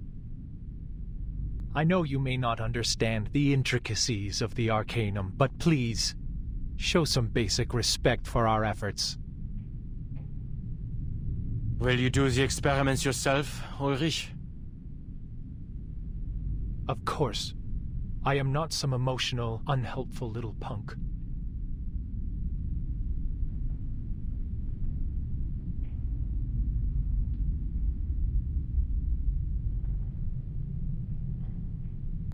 Do you still remember Adams?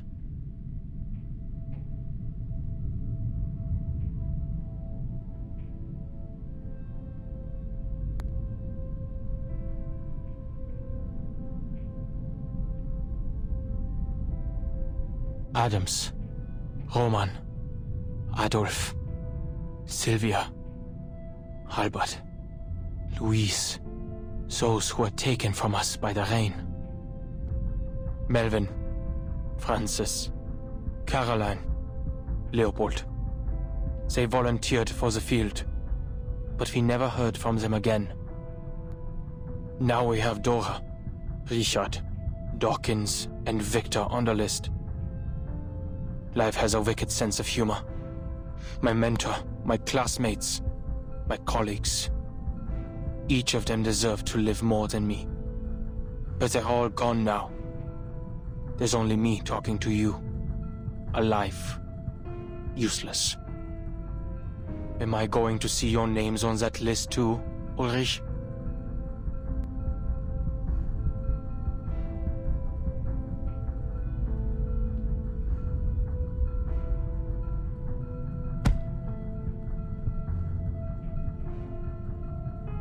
Spare me the feelings, human. Though I will take back my sarcastic jabs at you, it is not something a leader should do. Madame Lucy talked to me about the importance of teamwork.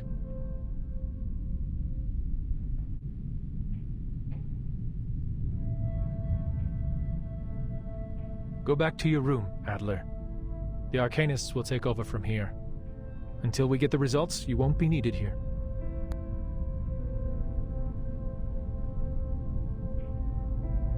I will say this, Ulrich. If you survive the experiments,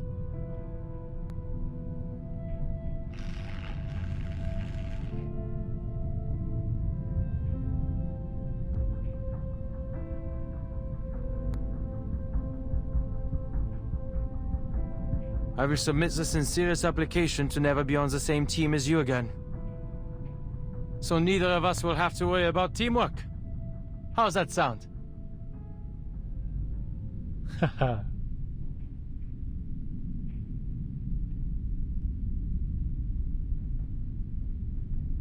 I will wait for that application, Adler.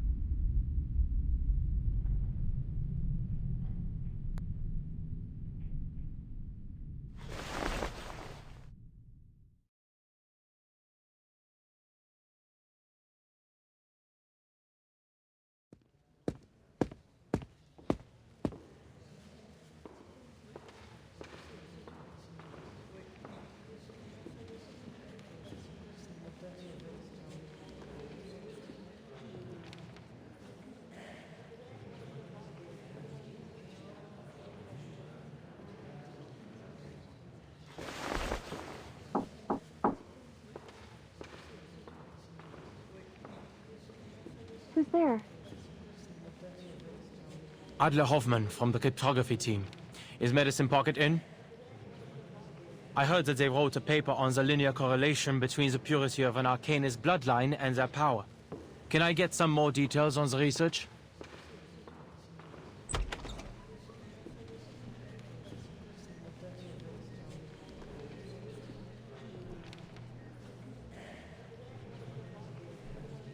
The paper is here. Help yourself. Sorry about the stains on it. I just took it out of the trash. If you're looking for Medicine Pocket, I'm afraid they just left. Left? To where?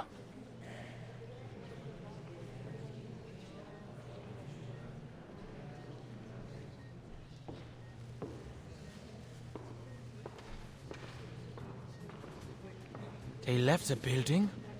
Hasn't the countdown already begun? Yes, and by regulations we are not to leave, but, they said their new theory had to be verified in the storm.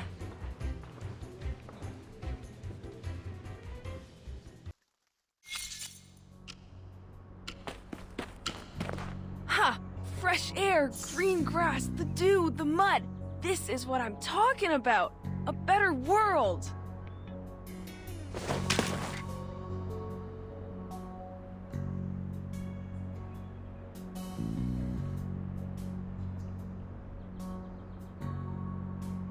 Researcher Medicine Pocket, I must remind you that we are at the edge of the immunity zone to the storm. Once we cross the line, we will not only catch the storm syndrome, but also be taken by the storm at the end of the countdown.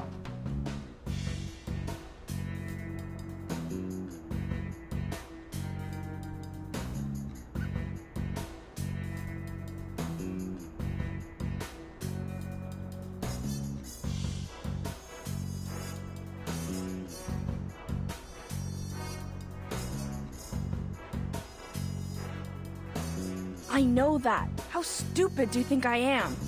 Hey, isn't that Rudolph? The poor guy sent to Tunguska? Hey man, how was Siberia? Welcome back. Did you bring me any new research materials? Oh, you don't recognize me? You're breaking my heart. It's me, your best friend that you just met, Medicine Pocket.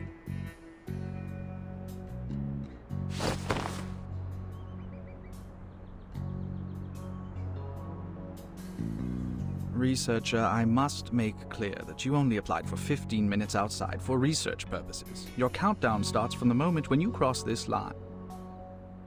Okay, safety first, I know. Get off me, you're hurting my arms.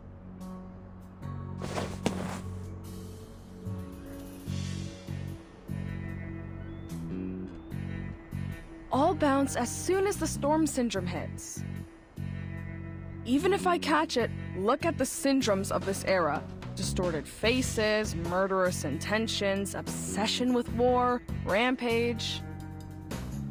What's got you so worried?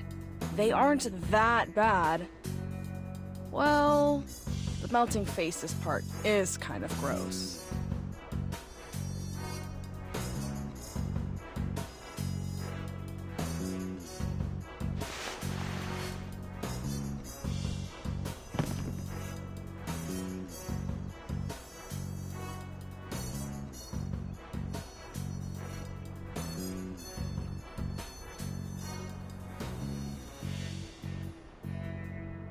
I really wanted to test this in Vienna. Oh well, better than nothing. Alright, now, I'm gonna walk a little further from the immunity zone so the samples are easier to gather. The ideal distance is 1,500 kilometers, but, oh, don't worry, not gonna do that. Even I can't run that fast.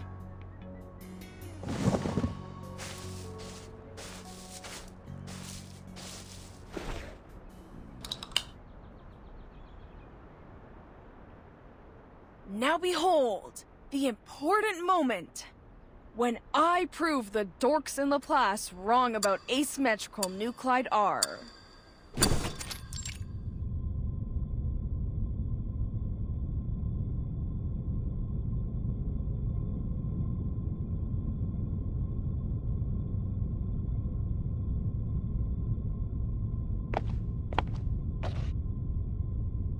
Now, hypothetically, if the storm research were to succeed, two things should have been done.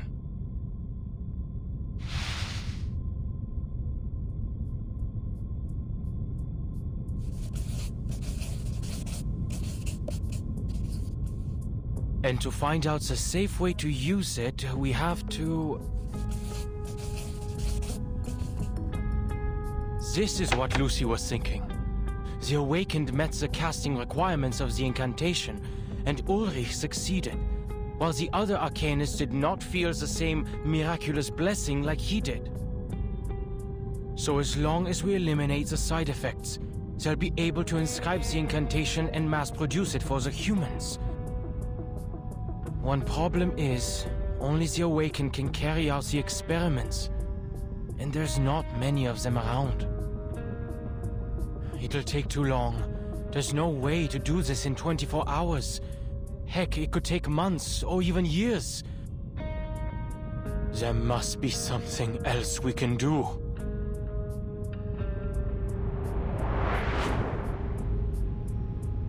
But you are not an arcanist. Why should you play by their rules?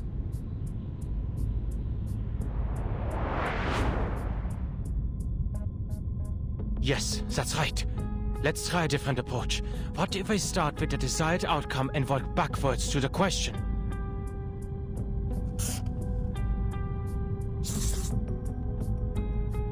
The quickest and most efficient way to save everyone is to make them qualified casters of the ritual. They won't even need protective equipment if we can do that. The challenge is, how do we qualify the casting requirements?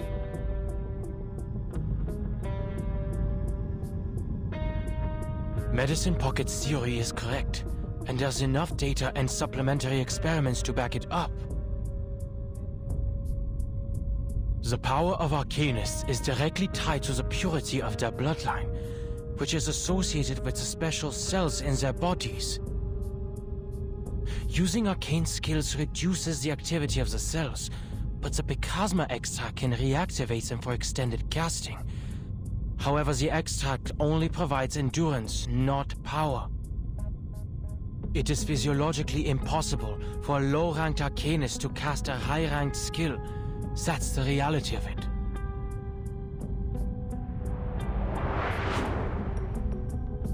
If we were to compare the power of arcanists to household appliances, let's say their normal voltage is 230 volts, and if the storm immunity ritual were a high voltage source of 1,000 volts, no, millions of volts, like lightning, the household appliances would be destroyed in an instant.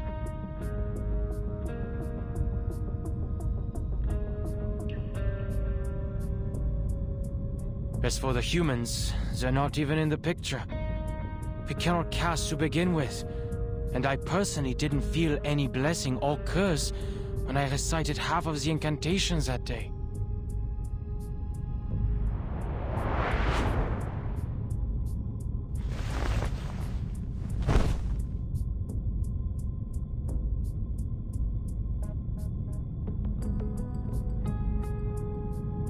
Think. How can I get everyone to meet the casting requirements of the ritual? What's theoretically impossible? The Arcanum never gave a damn about certainties. I've been reminded plenty that logic does not apply to things like this.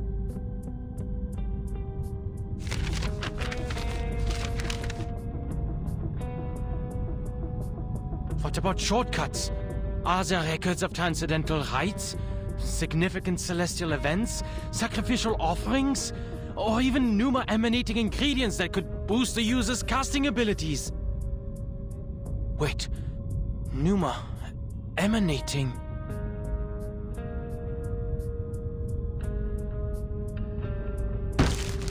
Where have I seen that word before?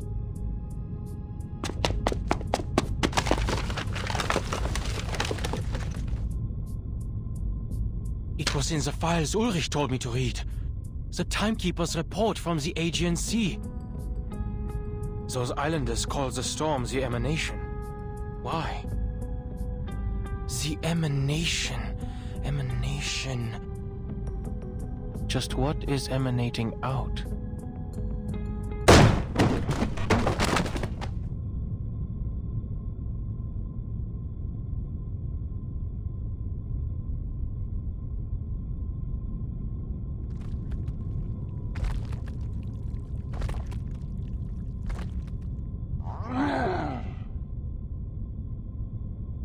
What the?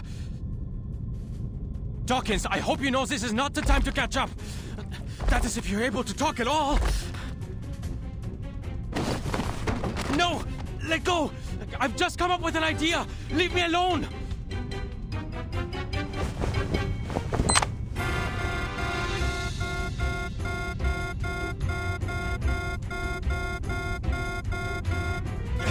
Somebody!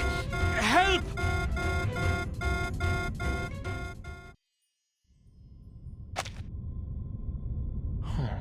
You're not really here for revenge. And it wasn't you who pushed away the books and opened the door. The invisible ghost. Victor, did you do that?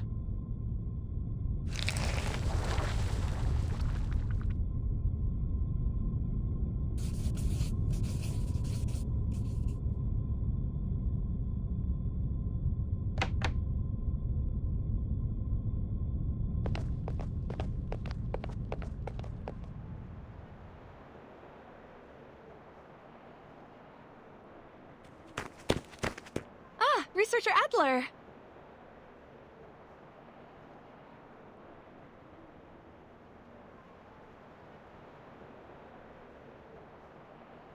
What happened? Any progress?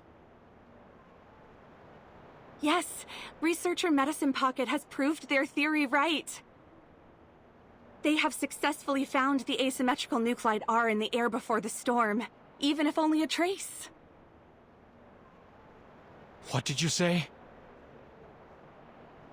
They came up with the idea because the nuclide was initially found in the raindrop samples of the storm. They deduced it also exists in the air before the storm occurs, like the water droplets in the atmosphere before rain. So now, we can extract it directly from the air, without waiting for the timekeeper to bring the raindrops to us. This will help us a lot in the mass production of the protective gear.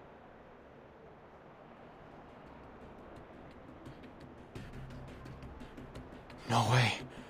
The emanation. Asymmetrical nuclide R. She was right. The ritual works. Any arcanist can use it. And the solution was right in front of us. I didn't need to boost the caster's abilities. With the right setup and materials, the world before the storm is already an enormous stage for performing the ritual.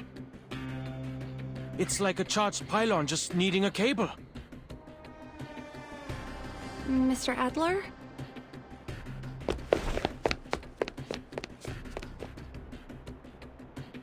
Thank you, Miss Whoever, and thanks for letting me know, Dawkins and Victor.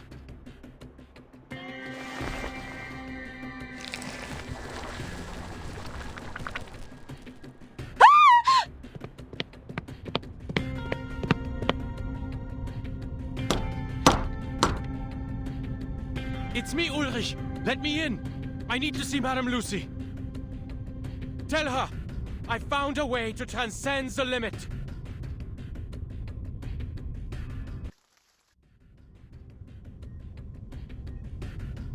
We don't have time. I'll spare you the technicalities and explain it straight.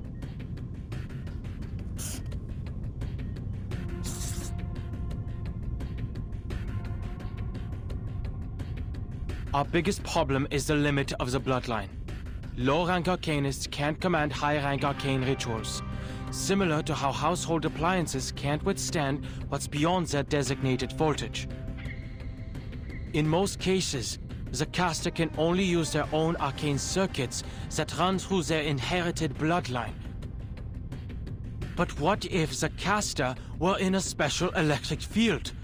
What if we used existing circuits on the outside and put the caster into a greater circuit? What if we factored in the entire planet and used the atmosphere to split the current flowing through us by adding more appliances to the circuit? Don't be ridiculous, Adler. We are not household appliances.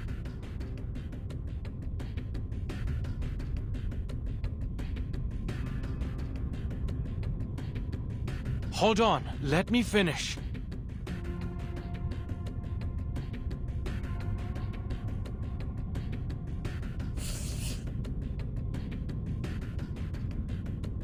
"24 hours before the storm, the entire world is charged with abundant arcane energy. It becomes a space emanating pneuma, a cloud ready to discharge, a special electric field. Look at asymmetrical nuclide R.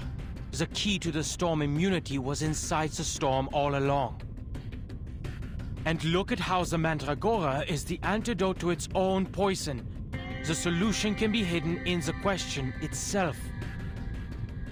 The arcane energy a caster inherently lacks can be borrowed from the surroundings during the storm.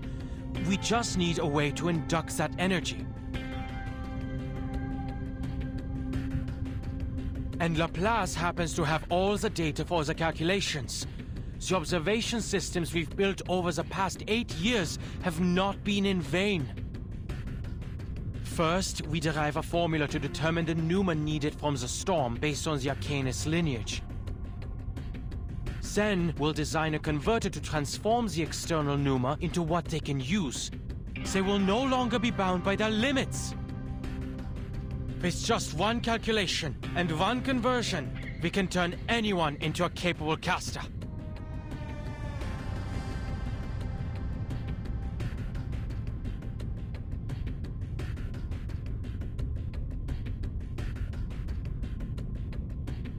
I knew I shouldn't have wasted my time listening to you. What are you saying, Adler? You made up a confusing story, then drew conclusions from it. The second part is purely theoretical, I admit. But the basis of my theory is correct, and I have read Medicine Pocket's paper. But Arcanum is not electricity! You're too caught up in your excitement to remember the basics. You know nothing about Arcanum. It's still a form of energy, yes? No one here knows what the storm is, but we do know that it's a massive arcane energy field. We can harness it, much like arcanists use arrays to amplify their incantations. I see what researcher Adler is trying to say. A creative solution indeed.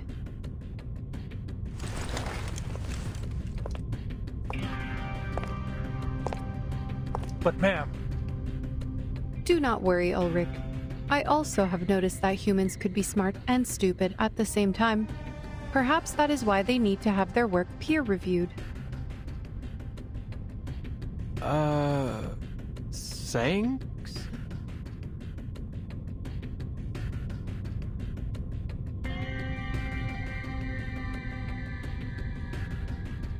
There is a type of electrophotography invented by Semyon Kurlian and his wife Valentina Kurlian in 1939 that depicts the energy field surrounding an object or body. It was later used by Laplace as a method of measuring arcane power, notably for the storm observation systems. Through it, we are able to capture and measure the arcane light or aura that is invisible to the naked eye.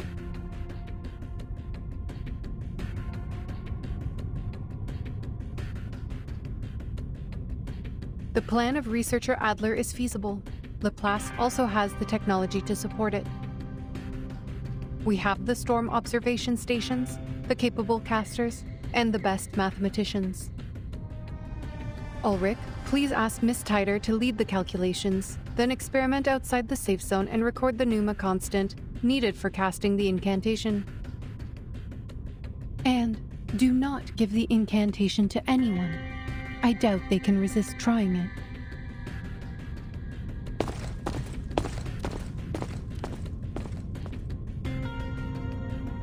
Simone, please contact Researcher X.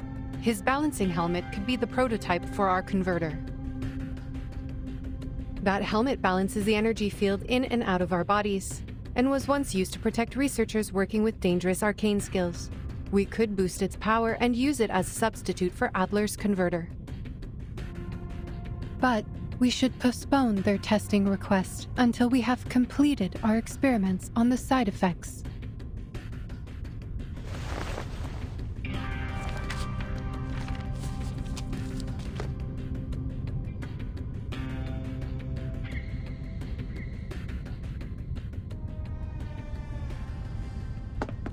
What about me, ma'am? Should I go with the calculations team or help with the converter?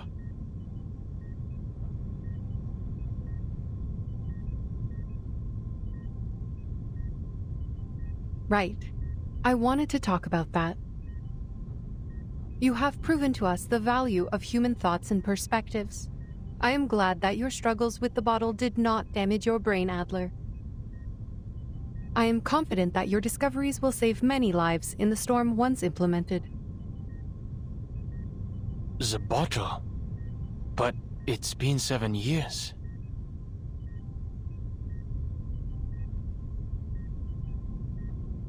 But you overlooked one thing in your plan.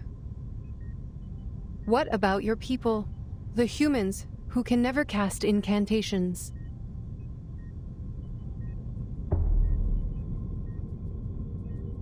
They were not included in the plan. I just came up with something that took the least steps to reach the desired outcome. To save humans, they'll have to rely on equipment. Only when we have better control over the ritual can we store it on arcane devices for mass production. Then you should go perfect it. Huh? We only have 16 hours and 30 minutes until the storm. There's not enough time to... The feasible part of your plan is in motion. In all of Laplace will provide the help we need. We will make it work. As for yourself, perfect your plan so we can save everyone, including the humans. And we only have 16 hours and 30 minutes to find a solution.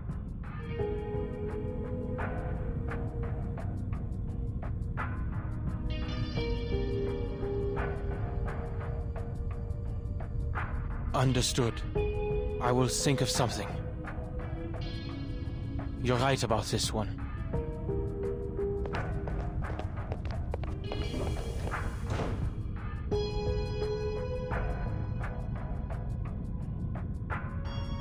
There was no way he overlooked his own race. Yet, he still gave up his own people and brought this plan to us. Were we too hard on him? Were we?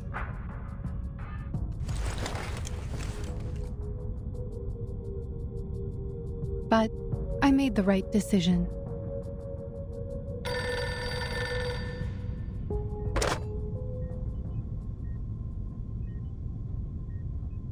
Yes. Yes. We will provide the tech support.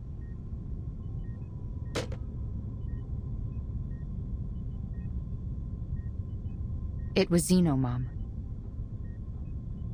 They lost contact with Team Timekeeper 3 hours ago. They're asking us for tech support. They have to make contact with the island immediately.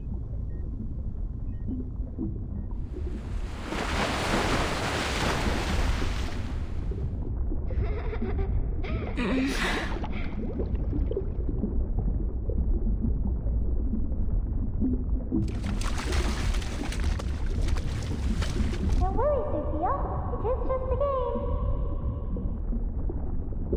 I won't be in there for long. You can wait for me on the beach if you want, okay?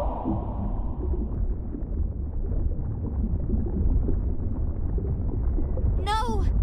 37! Don't!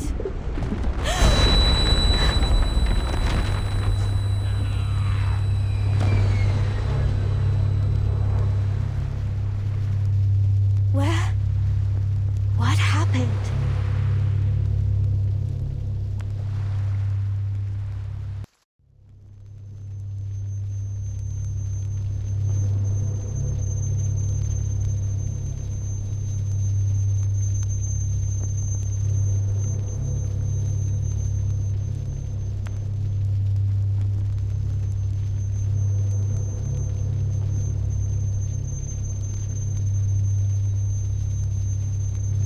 I remember now. The island fell ill, and 6 summoned all the integers to the cleansing ceremony. 37. She went to Apiron. They tended to their missions. I went to the square to pray for them, and then there was an earthquake.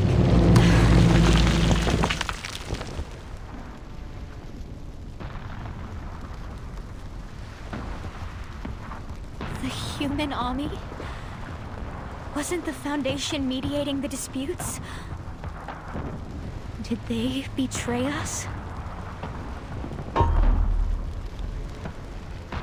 I need to calm down. I need to find the others. Slow down and breathe. Stability is an essential virtue to becoming an integer. Okay. Let's clean up the place first.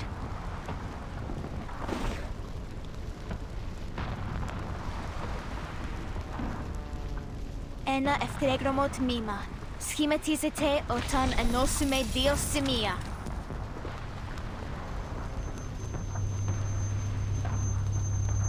The incantation didn't work?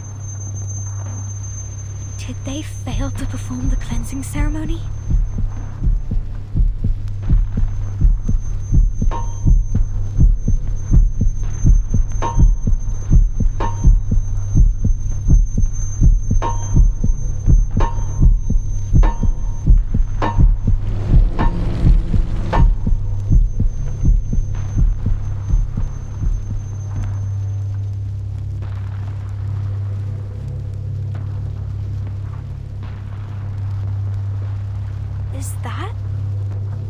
42?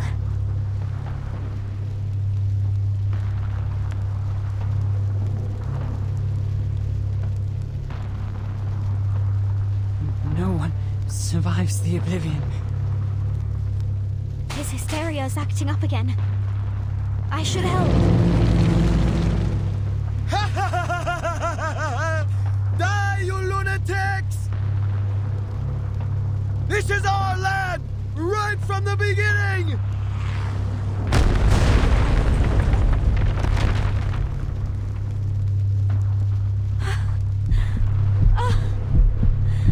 No.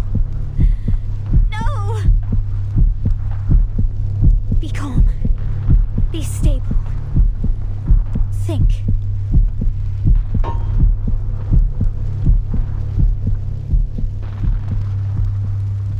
I have to go check on him. I can do this.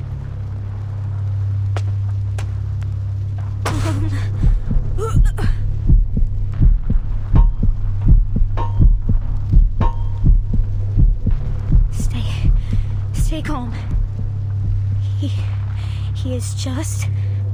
He is divided into two numbers. 6 and 7.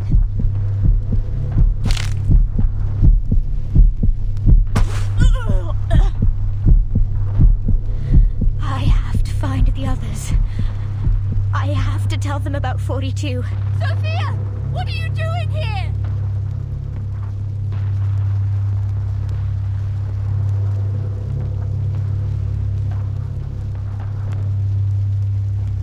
Get to the shelter! It's them!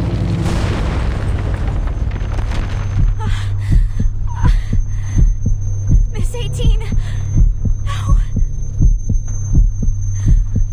I can't. This can't be happening. I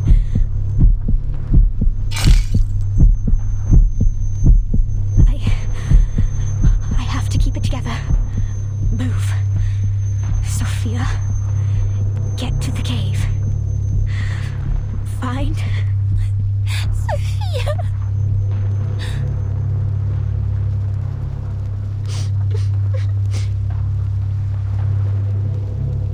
I'm so scared. Everyone's gone crazy. It's okay. I got you. Come out now, Lacey. We will go find the others.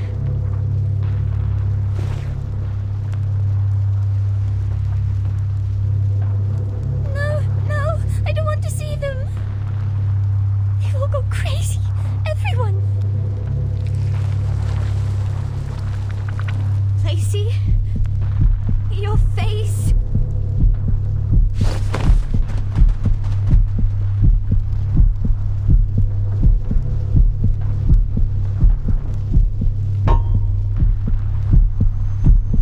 Her soul has tilted toward excess. This is wrong. I am the corrector. I have to help her, or she'd get herself killed. I have to right the wrongs here.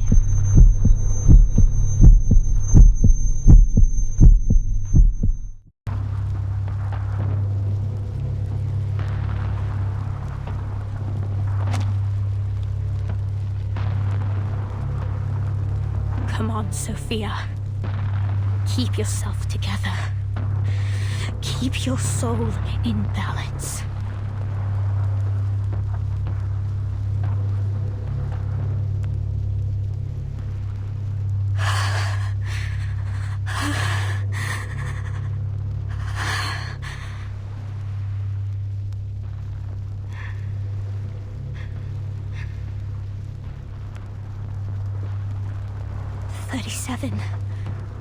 I must find her.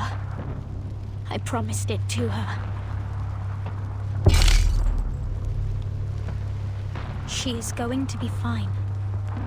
She's a prime number, and prime numbers are not as divisible as the others. She will pass the test of Apiron and receive the transcendental truth, for she is the genius, the wise one who returns. We will right the wrongs and restore things to how they were.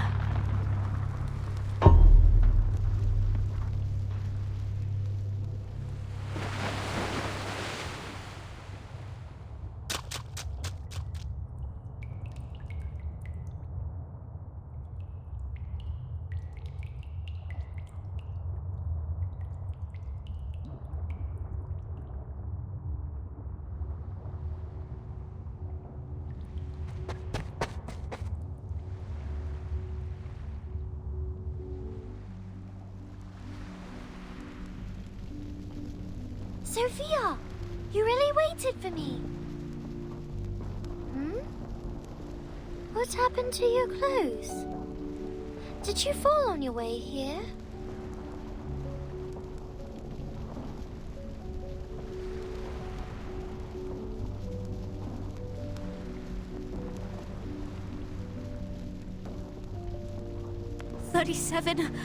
I'm so glad to see you. You passed the test. You did it. You seem emotional. Why? I told you it wasn't going to be difficult. 37. Things don't seem right out there.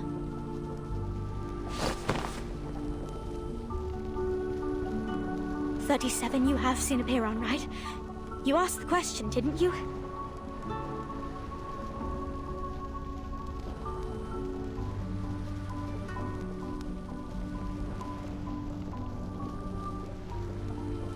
Yes, and I got the answer. The answer that will save us from the emanation once and for all. And the answer is...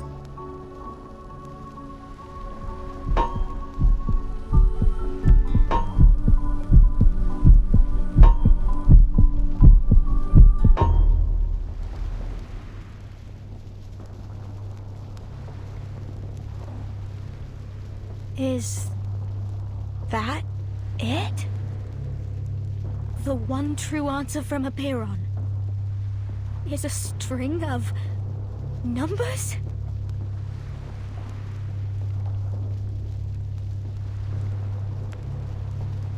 Yes, because the transcendental truth is beyond the limits of our mortal flesh. It cannot be described by words, seen by eyes, interpreted by logic, or perceived by the senses. It is passed to us in a form we can understand. Numbers. This is the key to the truth. Give me some time and I can decode it.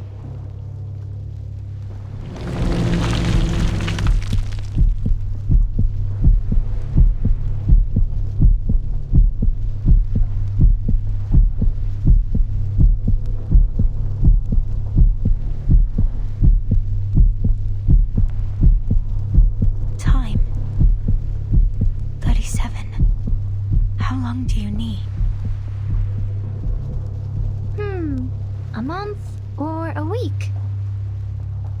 I will spend all my time working on it. It is not an easy question.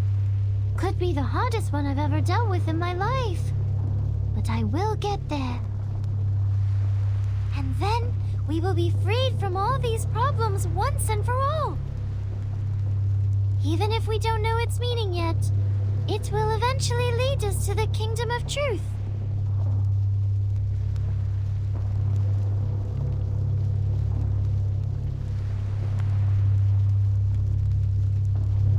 Sophia? Why are you crying?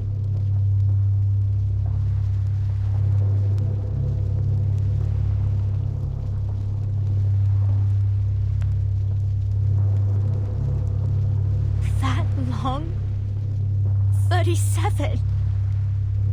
A truth that distant won't change. What's in front of us now?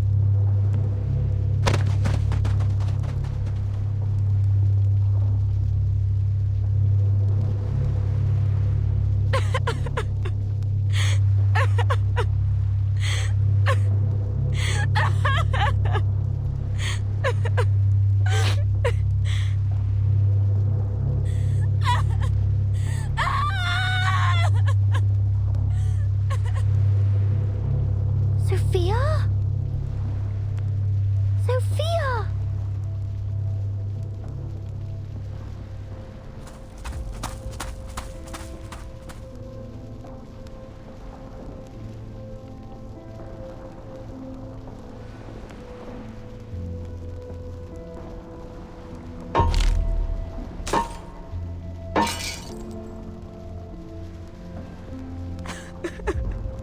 No.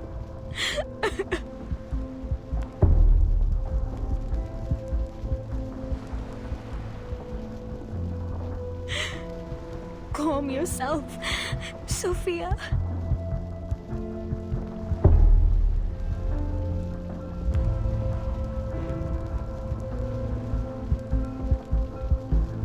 I have to.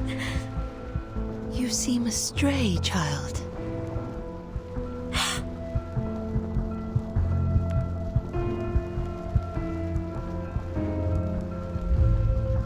And sad. What pains you so? Has the truth not graced thee with its miracles?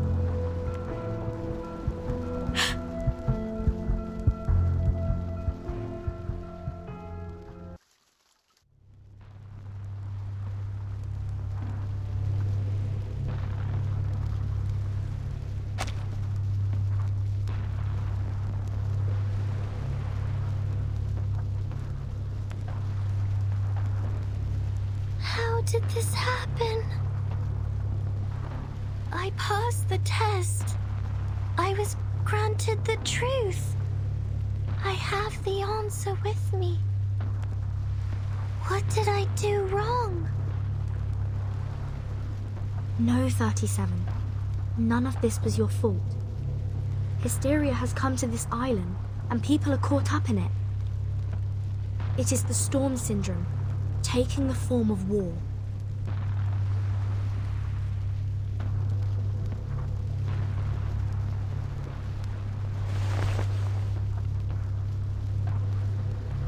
Has it been 6 hours since we entered the cave? That strange dream. It lasted longer than I thought.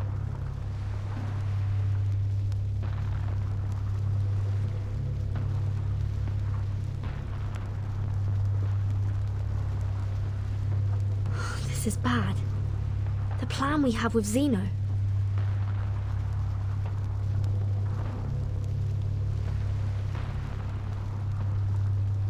"37. I have to go." I have to find Sophia.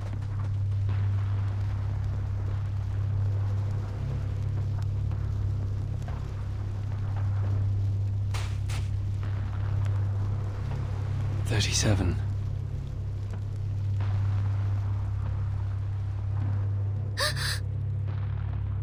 Six, you seem...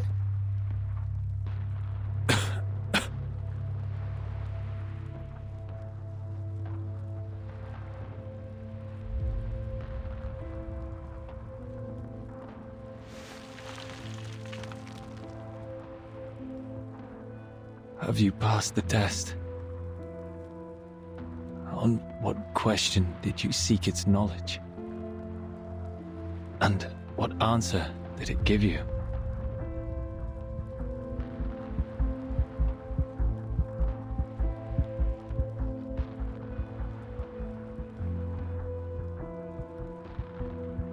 Six, weren't you going to perform the cleansing ceremony? And Sophia, she...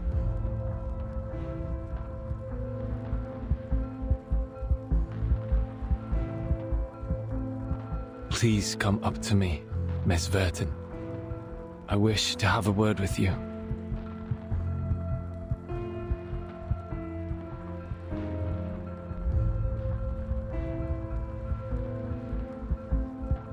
"50 strides from here, on the semicircle square, you will find your friends and the rest of our people. I have done as much cleansing as I could. If nothing goes wrong, they will regain consciousness soon." May I know what happened during the cleansing ceremony? 37 and I each had a bizarre dream after the earthquake. Did everyone on the island fall asleep too?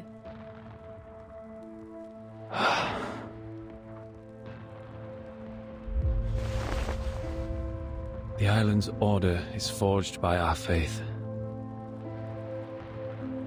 And now that faith has been broken, that is all there is to it. What did you say?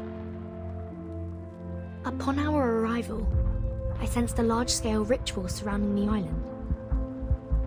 Is that the circle you kept talking about? Was it broken during the ceremony? No, the ceremony was just a ceremony.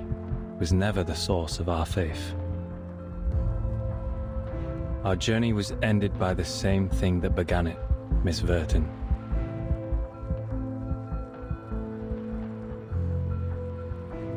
Which is the truth.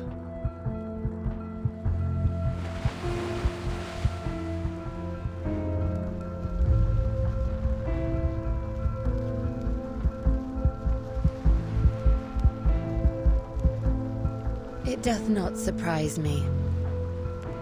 The wise, so blinded by their pursuit of knowledge, they oft neglect the harshness of reality, a common downfall of the contemplative. Pray tell, in the midst of such overwhelming destruction, where has their vaunted wisdom gone? And what good does it bring in this final hour?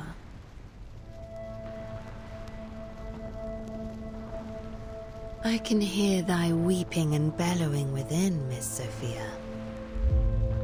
Many a time you have knelt at the temple of truth, devoted yourself, prayed for your people, and withstood the tribulations set upon you, all for the betterment of others. Thy character is without reproach.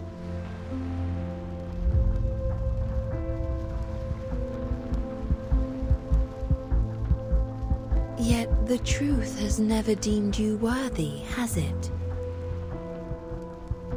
No, that's not...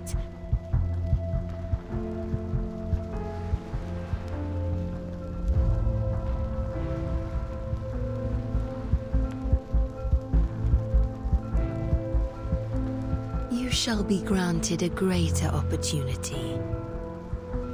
A blessing that befits thy devotion.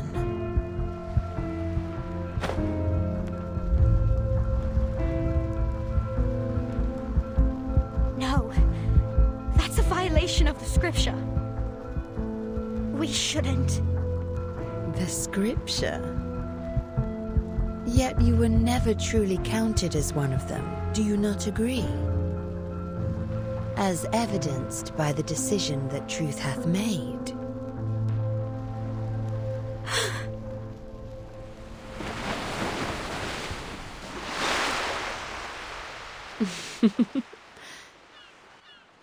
No one escapes their fate, as ever.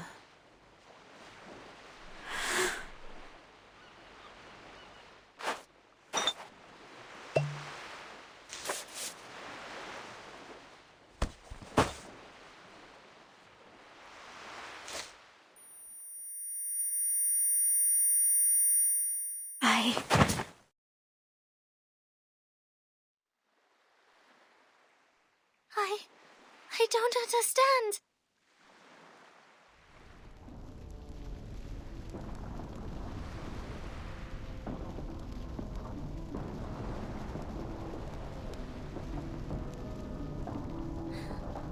I know the answer given to Mama was right. The transcendental law is gone and the supreme existence is in chaos. This caused our model to fail and allowed the discord in the phenomenal world to affect the essence of things. But did the truth really fall apart? Chaos is also a form of truth, is it not? Just like how irrational numbers are numbers. Despite our dislike of them, they still exist and cannot be denied.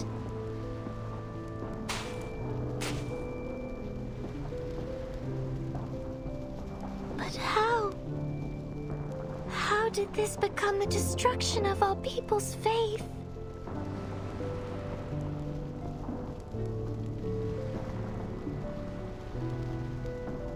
You will hear no answer from me, 37, for that is not the question worthy of your attention. Do you still remember what you answered to me in the cave?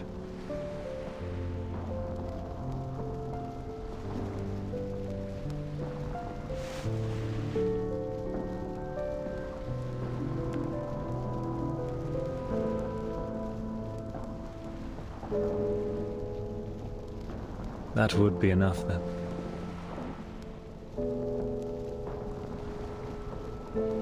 Don't waste your time on the collapse of the faith. Don't question yourself because others think differently.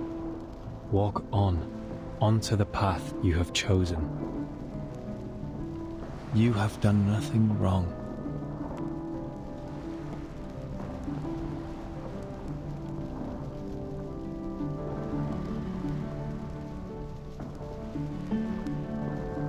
Miss Vertin, I'm afraid I must trouble you for a favor.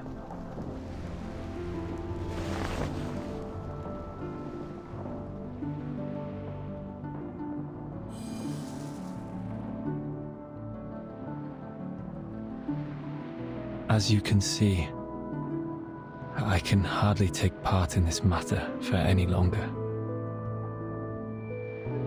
Should the situation turn for the worse, please take 37 to safety and assist her in decoding the numbers. You have my word.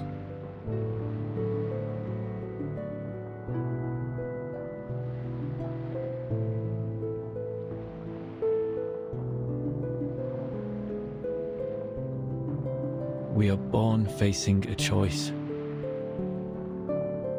Either we restrain ourselves and strive for harmony and discipline, or succumb to destruction fueled by passion and madness. Though the former may be challenging, the latter will only plunge us into eternal darkness. From 1 to 10, each number has its moral purpose and mission.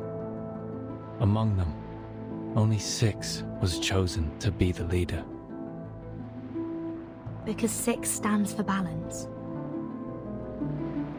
Yes, we must pay heed to the balance between passion and reason, so as to stay on the right path and not be led astray by the calling of our blood. For generations, we committed ourselves to the scripture and stayed true to what we pledged. We left the trivialities and troubles of the phenomenal world behind and served the supreme existence with the fruits of our knowledge. This kind of faith was how the island prospered, and it was the source of our salvation. Through diligent practice and contemplation, we managed to remain secluded and independent from the rest of the world. The irrational numbers that your people rarely appreciate, are they faced with a different path?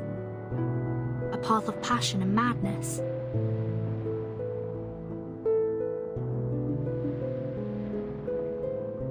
We have been long isolated from the outside world by one emanation after another. 4 years ago, we tried to seek proof in the outside world, but failed.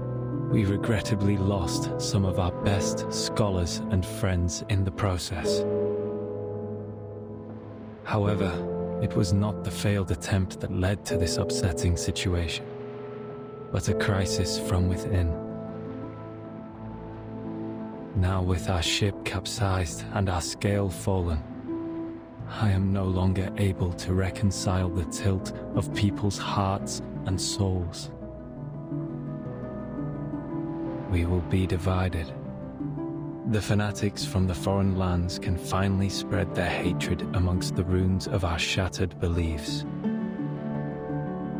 I will stop Manus Vindictae.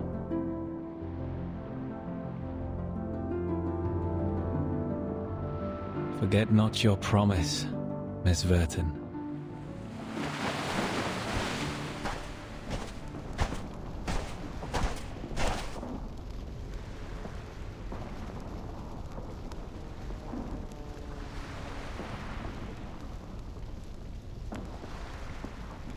Six, we came to bid you farewell.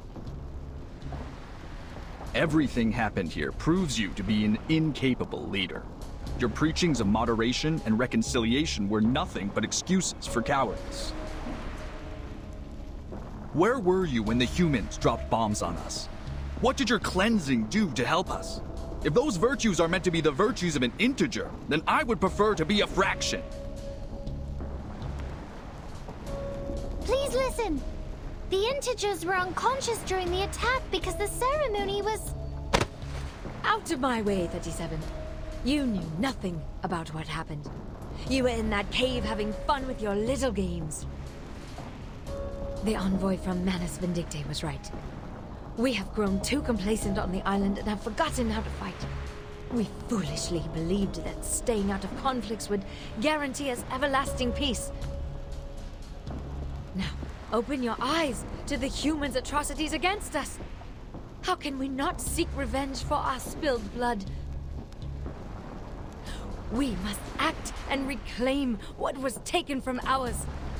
That is the true meaning of salvation.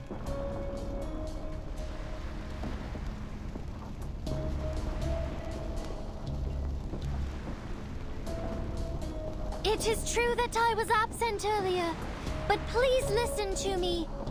Everything will get better because I already have the truth with me. The truth? What good will it do right now? Will it drive out the humans? Will it reclaim our home? Will it bring back our deceased friends? Pasastas ortas gonias isas alilesine.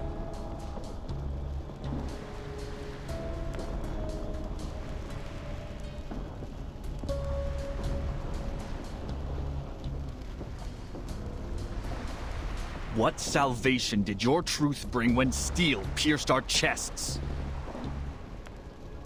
Manus Vindicte granted us the power to fight back. What did the Foundation do?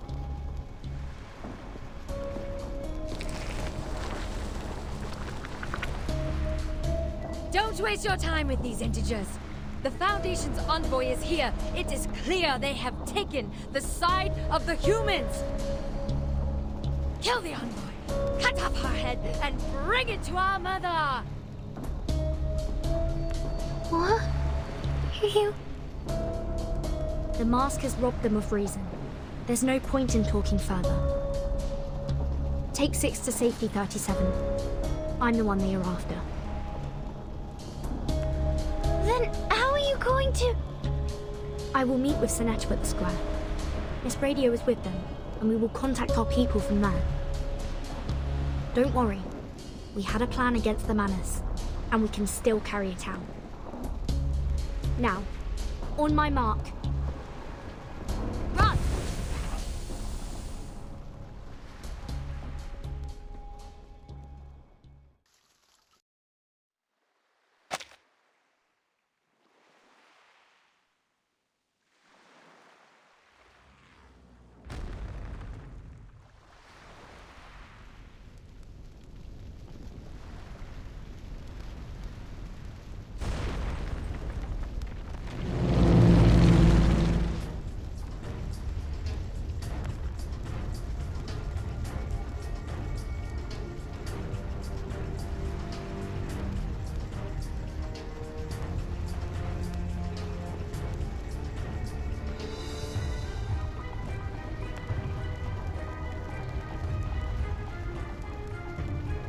Where are you going, 37?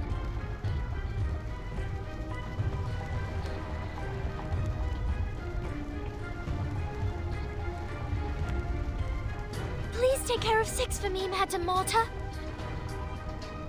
I have to go find Sophia.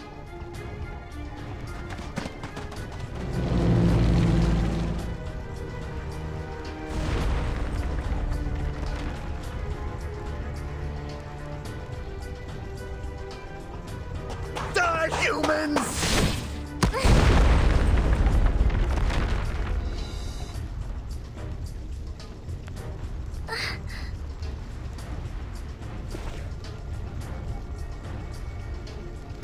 Are you all right, 37? Can you get on your feet? Sophia!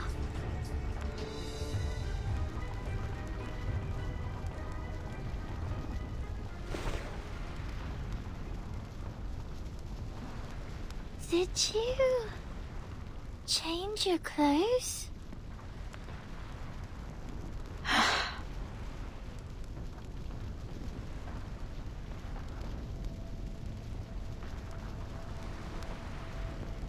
I I have found my number, 37. Your calculation was correct. As always. You found it! That's good!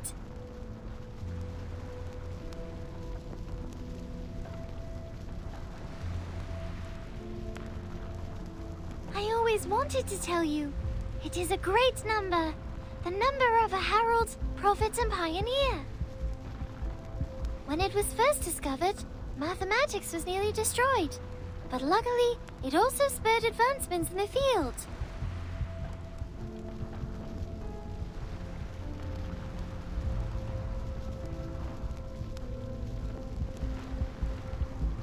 Are we still friends, Sophia?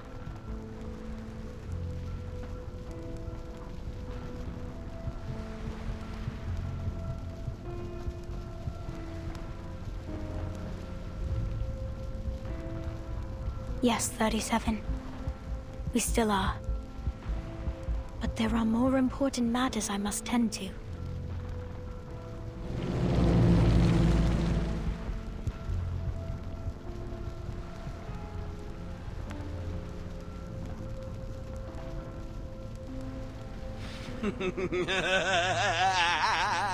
This is ours! The land we discovered!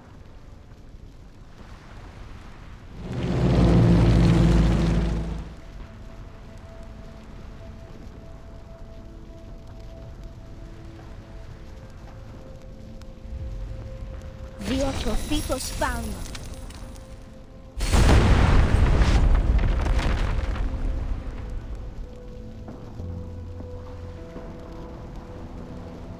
Sophia, your power and your luck. I must leave now, 37. Lady Arcana has shown me another path. No! No! Why are you leaving too? Is it because our circle has been broken? But I found the truth! I have the final solution. Just give me a little more time and everything will be fine again, I promise!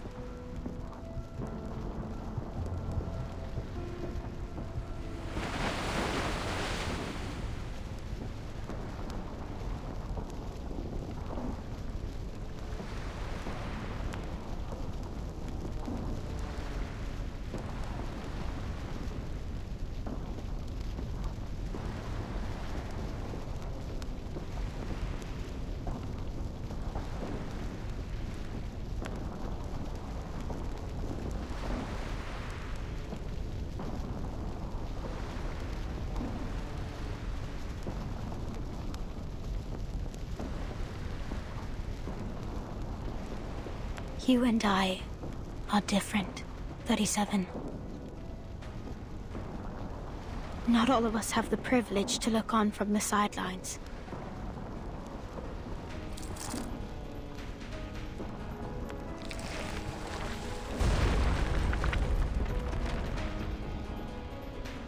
Sophia, you...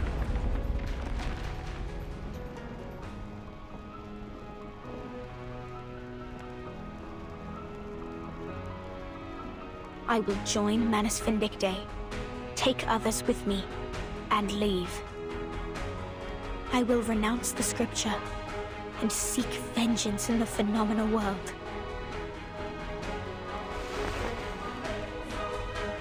Make your move, 37.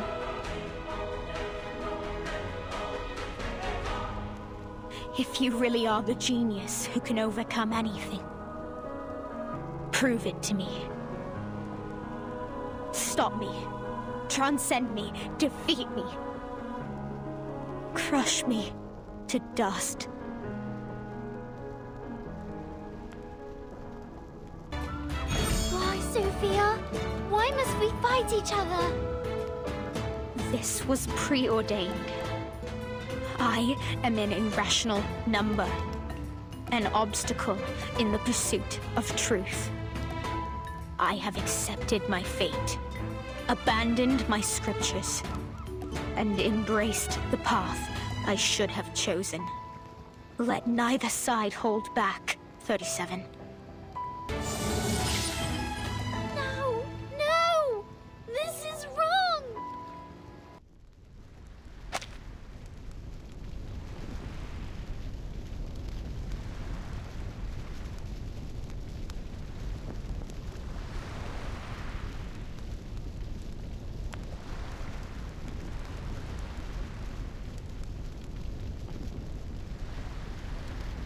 Why? Why did you spare me, 37? Why did you show mercy? You weren't supposed to!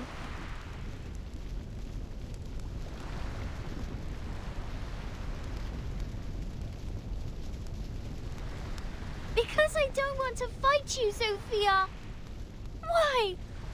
Why do we have to do this?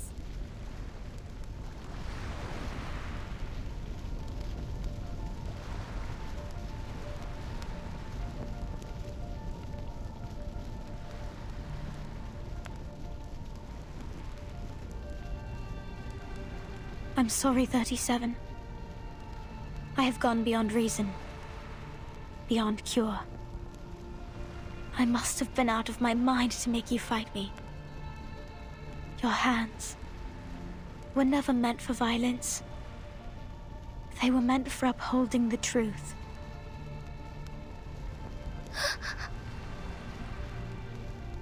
As for me, I'm the one who clears the dust off the path, as fate foretold. Goodbye, my beloved friend.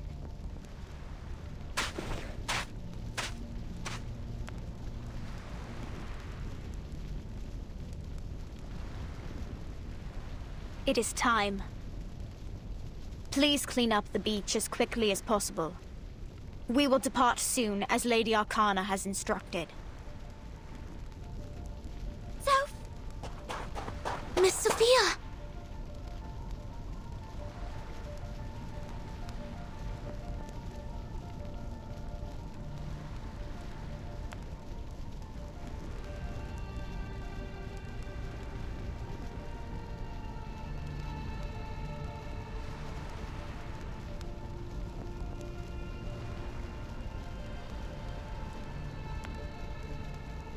We all have our own purpose to fulfill, Miss Sinetto.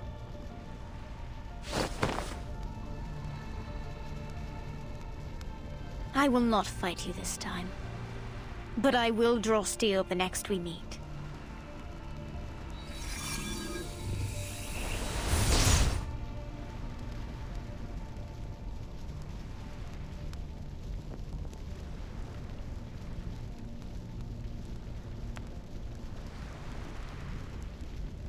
I don't understand any of this.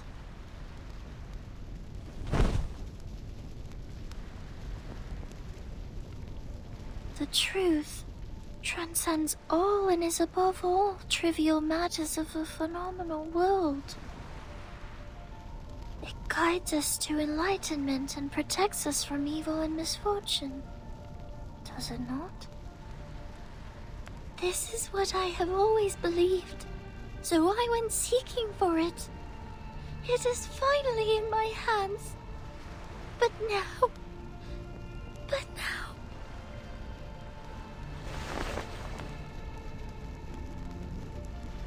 What went wrong? Was it my fault? Isn't this how the truth is supposed to work?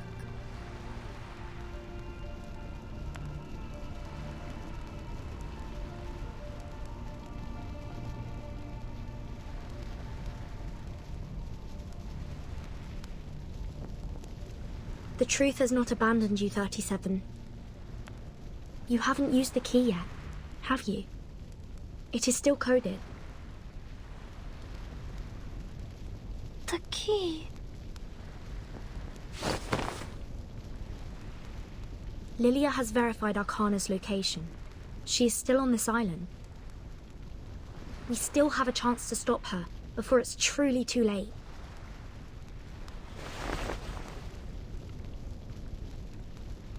We should go now, Sinetto. We have 15 more hours until the storm.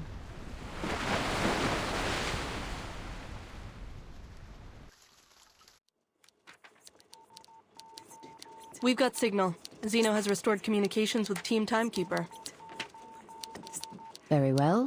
We will leave you to it.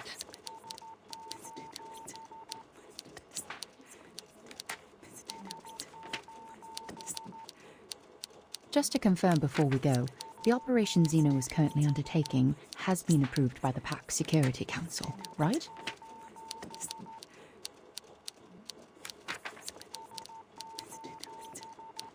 Certainly, miss. We are soldiers. Soldiers act on orders.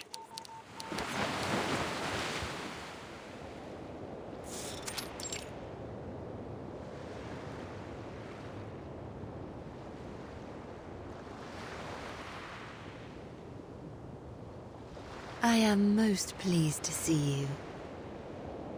Had you a pleasant stay on this island, Ms. Vertin?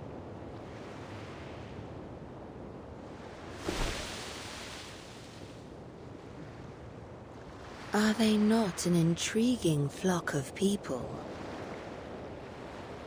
Their wise ones drew a circle at their feet and declared themselves apart from this realm. For generations untold, they toiled as diligent ants in service of the circle, adoring and venerating it while shielding themselves from insanity's call. I take immense pleasure in admiring this wondrous figure, the primordial, eternal, immaculate circle. The more pity that it was etched upon sand.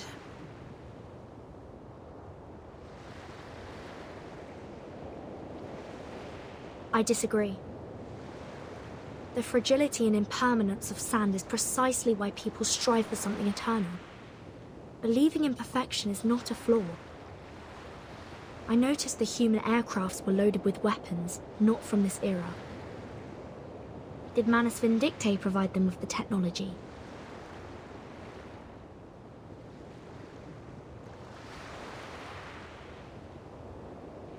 I can't fathom your motives. If you came here to incite hatred and recruit the pure-blood arcanists on this island, you may now walk away with satisfaction. If you wanted to take the island as one of your bases, you could have done so after the cleansing ceremony failed. But you did nothing. You just stood there. Why?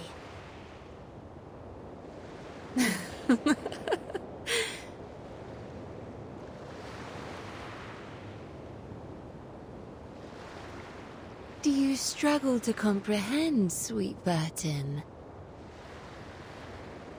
I was waiting for you.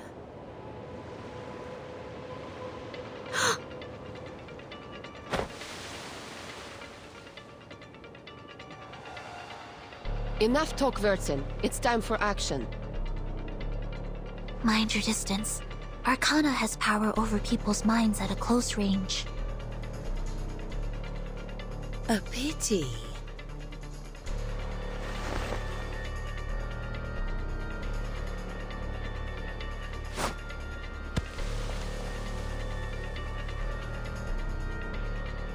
I did wish to keep this bangle. Mine and yours, a pair in perfect match.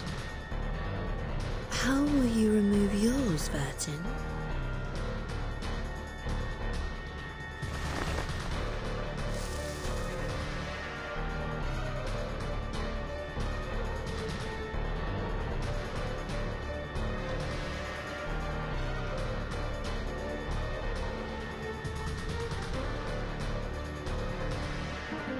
What?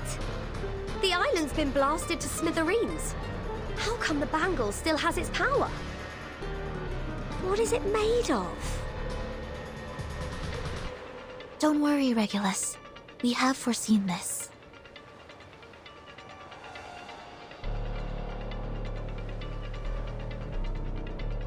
When we first arrived, I was bewildered by the rules on this island. But as I learned more about their scriptures, things began to make sense.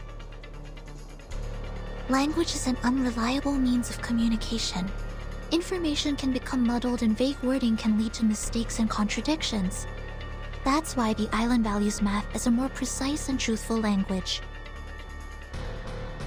They mock language for its ambiguity, scorn its flaws, and ruthlessly expose its inconsistencies, like they did during that debate. The pact on this bangle is of a similar nature. I see. It forbids us from actively attacking, but what is considered an attack? The rulemaker did not specify that. An act without the intent to attack will not be seen as an attack. That is the unspoken rule of the peace agreement. An adorable attempt. Are you truly prepared to gamble the life of thy sworn companion, little pup of the Foundation?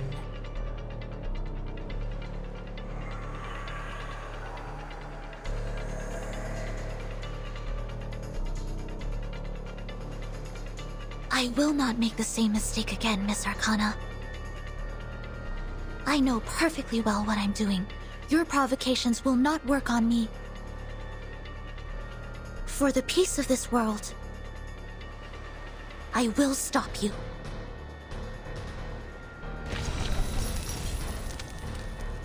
Premia sereno intenso e infinito. Now, Vertin. Show me how you have changed since last we met. The battlefield. It transformed. Finally got rid of them. Now, how am I going to deal with this? It's time you met my old friends. Come, they await thy greetings. Timekeeper! Arcana has disappeared, and monsters are pouring out of the portal she created. Huh? She's running away! Oh, that was quite the grand escape. No, I can sense her. She's still there, looking down at us through that portal. She's waiting for something. Everyone, it's almost time. Xeno will start any minute. We need to complete our preparations as planned and force Arcana to show up. Easy. If we finish off all her minions, there's no way she'll just stand by and watch. The big guy up there is mine. You deal with the rest. Trying to gain air supremacy? Not under my watch. I'll send that outdated hunk of scrap metal crashing to the bottom of the ocean. Airspace cleared. Preparing now. Just like the battle simulations. I will not allow the tragedy in Chicago to happen again. Timekeeper, it's time I showed you what my training's been for. Timekeeper, I've defeated the enemy. Beginning preparations now. Timekeeper, the first preparation stage is complete. Great. Next, we destroy the portal. Marvelous, Vertin. You have put on a magnificent performance. As a gesture of gratitude, I shall bestow unto you these gifts. She just showed up of her own volition. No, something's not right. The arcane skill in that portal is fluctuating strangely. She's casting a ritual! Vertin, retreat! No time to think.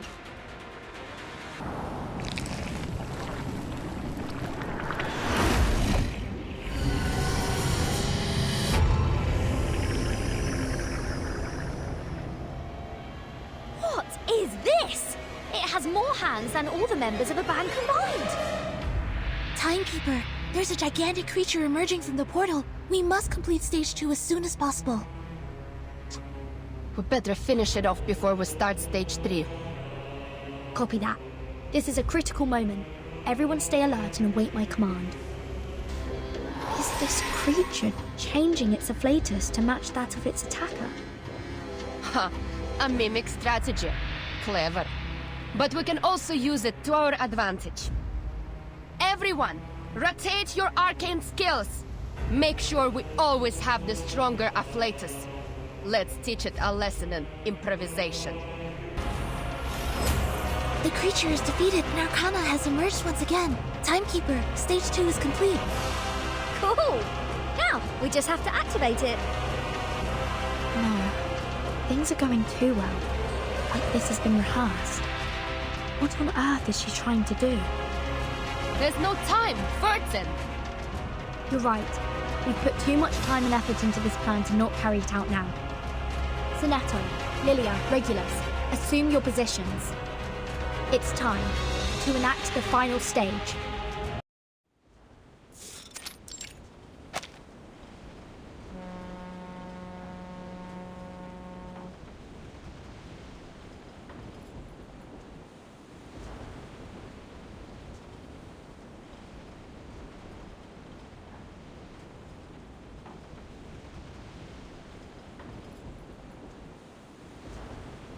Miss Sophia. Is the guiding one really not coming with us? She...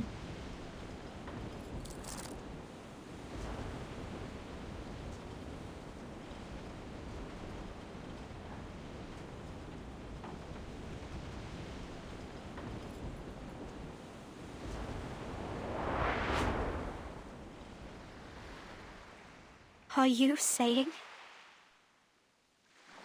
Fret not, my child. You heard me true. I shall die today.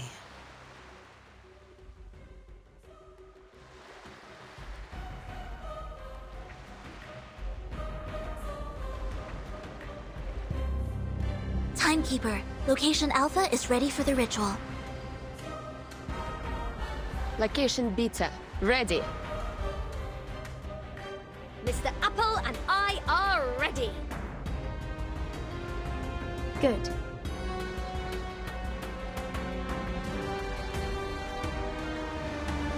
Requesting to use the advanced arcane skill Afaroyaran, number 000262603100008, to teleport a top priority threat to the Parmenides base.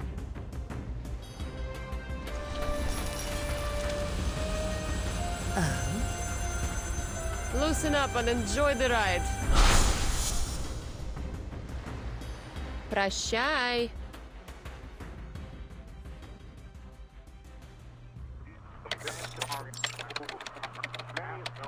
Launch sequence initiated. Starting countdown. 30, 29, 28. The target has not reached the designated location. I repeat, the target has... 15, 14, 13. Large-scale arcane ritual detected. Aphroy round, verified. Life signal detected. Target is in position. Initiating detonation. 6, 5, 4, 3, 2, 1.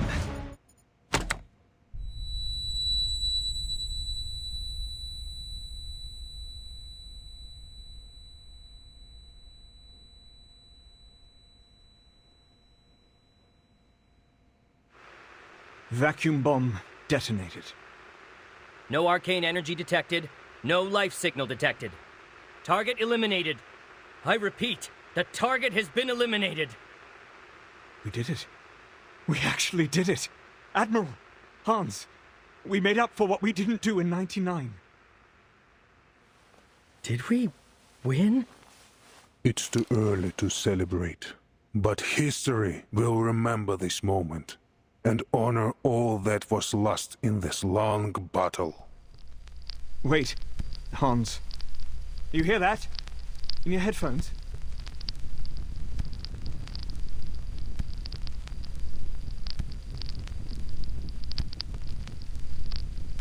Admiral, we might have a life signal, but there's too much interference. Give me that.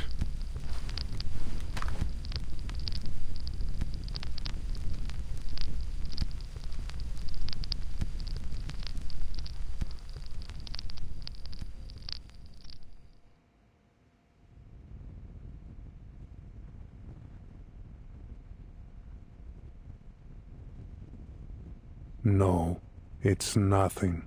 There is no sign of life. It was the wind.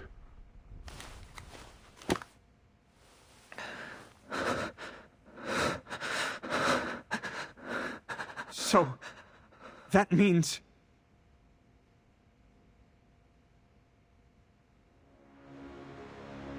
a triumphant victory! A salute to you, Admiral, and to the Timekeeper. Our efforts for peace have prevailed, and we have emerged victorious. Let us forever remember this day for its greatness. Glory to all who fought for this moment! We did it! Whoa! Woo! Yeah!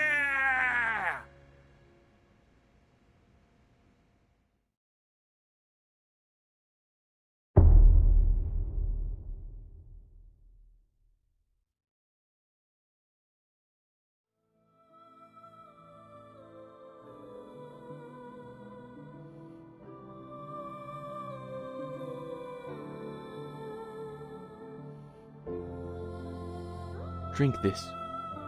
It will help relieve your pain. Worry not. It's not made from the grapes on my head.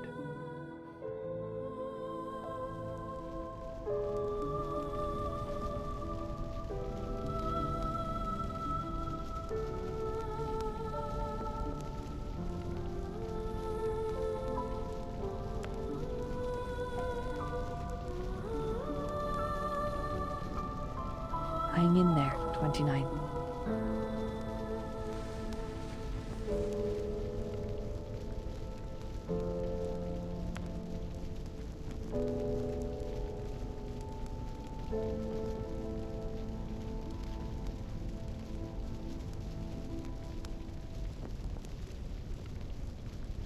Are there any other injured that have not been found yet? I've scouted the island. Every remaining member should be here. So you have.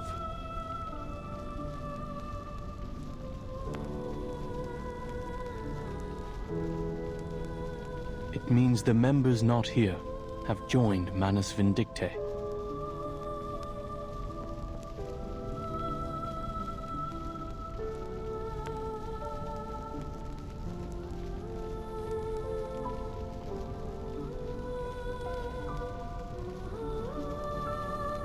Is Six still in a coma, Miss Marta?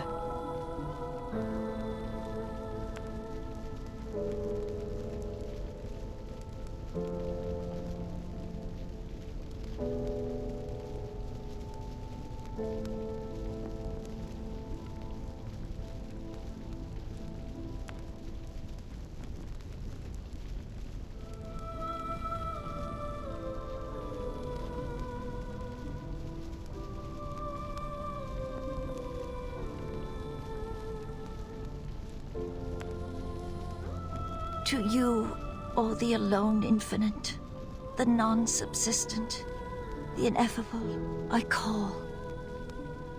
Grant me inspiration of nature. Guide my soul with truth.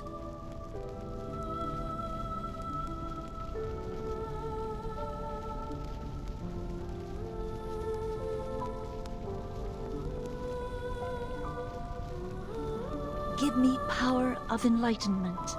Tear off from the web of ignorance.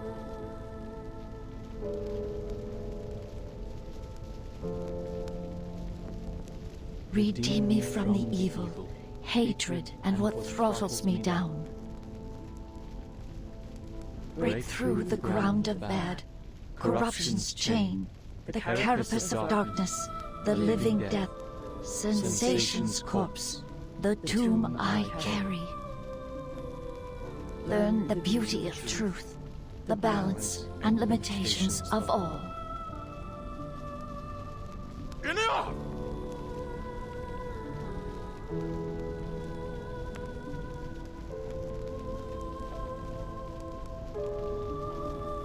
Why are you still praying?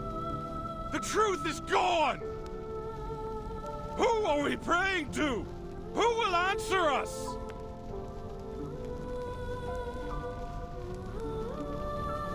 For generations, we have searched for purpose and meaning.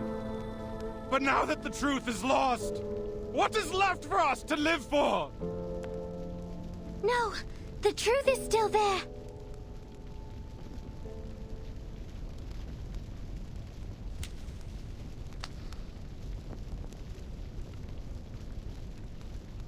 I passed Apiron's test and it showed me the answer. It will free us from the Wheel of Birth once and for all. I just need some time to decode it.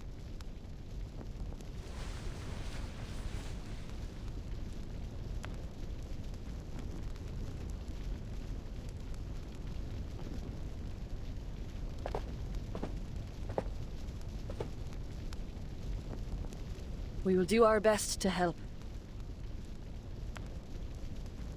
But how much time do you need?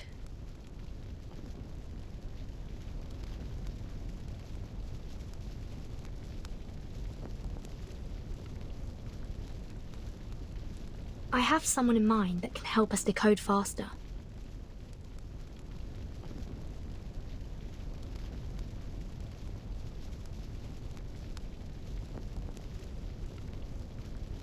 But I need your approval before I ask them for help.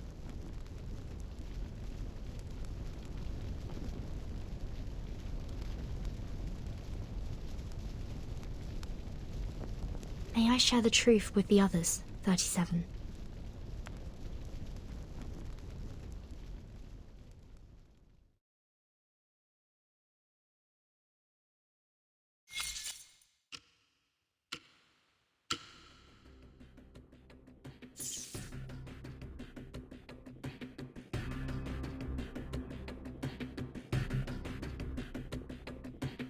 The side effects are completely random. Among the current samples, the probability of no side effects occurring is 0.52%. And of the 81 recorded side effects, 39 of them will cause irreversible damage to the biological body. 24 will permanently alter the composition of the caster's body functioning. And 18 minor effects will cause only minor, superficial injuries that do not affect daily functioning. Laplace's archives has enough rituals to protect casters from the minor effects, but the other two categories are highly lethal.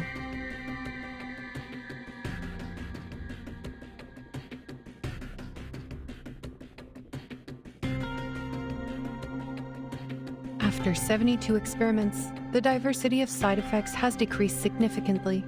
It is unclear if this is due to repeated testing on a single subject or due to a limited range of possible side effects. More than 90% of these effects are related to concepts such as dirt and dust. Is it because of the origins of this ritual's power?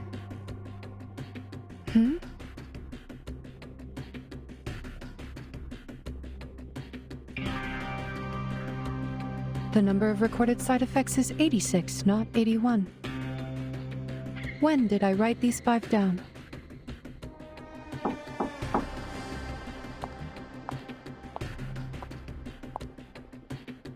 Madam Lucy, Zeno's plan was a success. With the help of Team Timekeeper, the leader of Manus Vindictae was teleported to a deserted military base and targeted with a thermobaric weapon. It was a direct hit with no signs of life detected.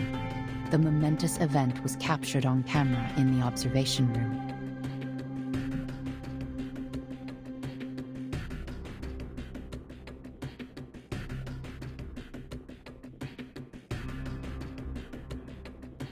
A tremendous victory. Please extend my congratulations to the Admiral for this remarkable feat. Also, you have 2 call requests. One is from the Timekeeper, which Laplace received shortly after the battle with Manus Vindictae. She is requesting remote assistance to help the Apiron decode a numerical code related to the storm immunity.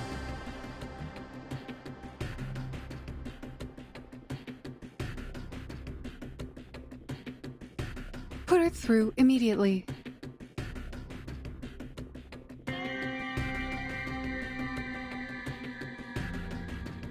And the other call? It's Kikanya, the Viennese arcanist who helped investigate Marcus in acquiring the ritual.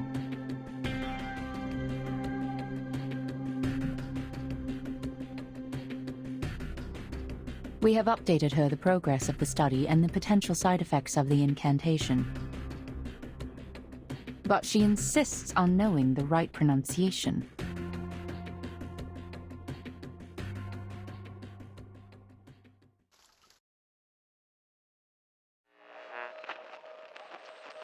No, we are not aware of that. 37 and I had just entered the cave when the investigator sent back the ritual.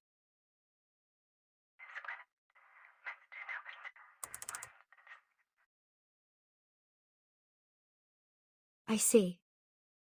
Thank you for the thorough explanation, Madam Lucy. I'll make sure to inform the members of Apeiron.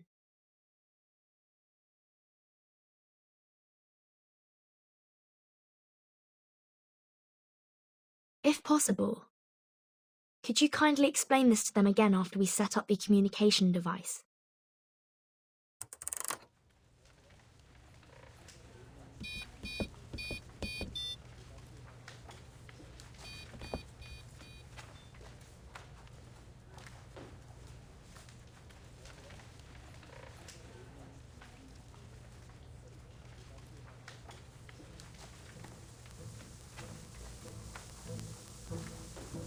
The next thing's the acoustic components. Totally understandable if you don't have any on hand.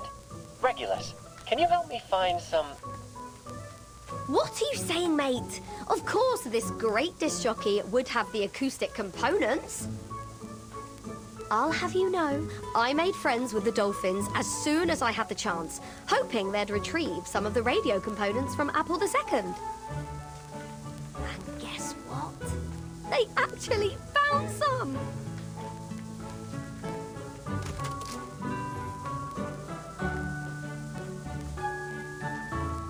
Hello? Testing, 1, 2, 3.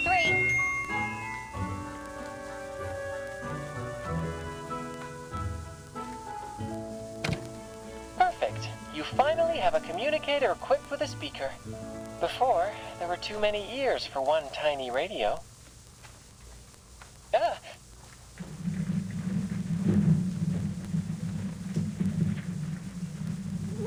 What now? Another attack? Not quite. That's the sound of our colleague, Medicine Pocket. Hard at work.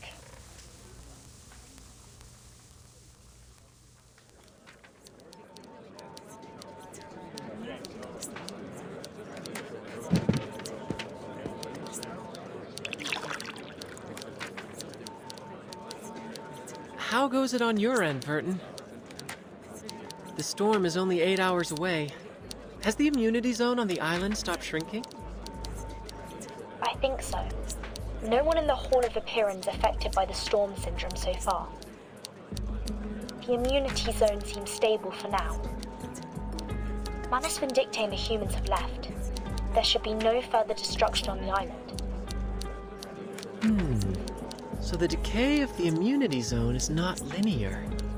It seems to be influenced by the islanders' mindset toward the truth, and it eventually reaches a stopping point.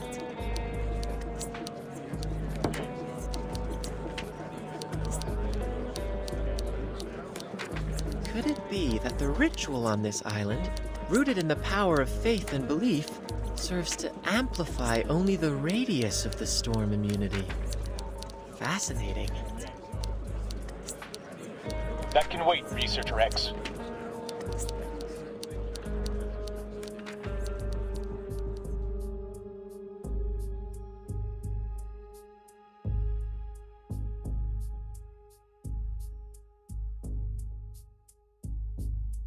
There's one thing I'd like to confirm, Timekeeper. About the question Miss 37 asked in the cave, how can we escape the darkness of the phenomenal world and be freed from the emanation forever? To my understanding, that is almost the same as asking how we can be immune to the storm. Yes, and 37 also said the transcendental truth was beyond the limits of her mortal flesh. Apeiron answered her with an eerie sound, one that could drive anyone mad just by hearing it. It was then that the Scroll 6 gave her unfurled and transcribed the sound into a string of numbers, providing us with the code. Yes, that's the key to our problem. We both received a solution to the same question simultaneously: immunity against the storm. This could be our Rosetta Stone, Timekeeper. We found our own Rosetta Stone!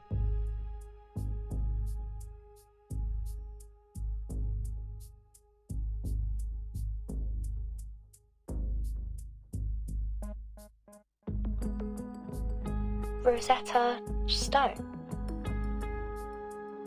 Allow me to explain.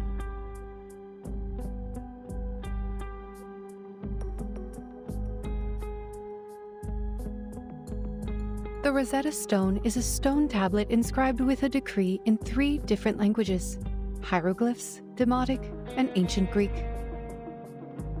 Hieroglyphs were the sacred writing for the divine, while Demotic script was known as the language of the people. Both scripts were ancient Egyptian, lost to time when the tablet was discovered. However, because scholars were still able to read Ancient Greek, and through comparing the 3 inscriptions that all said the same thing, they were finally able to understand the hieroglyphs.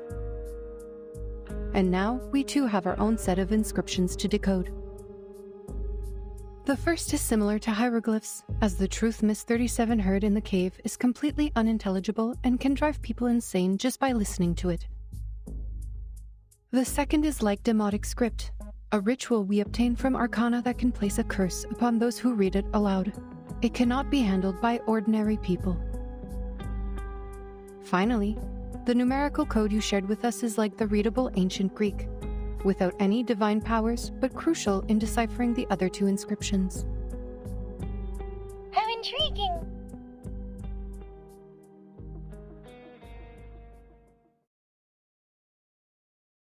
That is to say, if we work together and combine our research, we may unlock even deeper knowledge that only belongs to the divine? Exactly. We're looking for the same answer to the same question, like how the same decree is inscribed onto the tablet in different forms. And just like the inscriptions on the tablet, we have 3 versions of the ritual. If we can delve into the essence of the ritual and master its inner workings, we may eventually transcribe it into a side-effect-free ritual that can be used by everyone. Yes.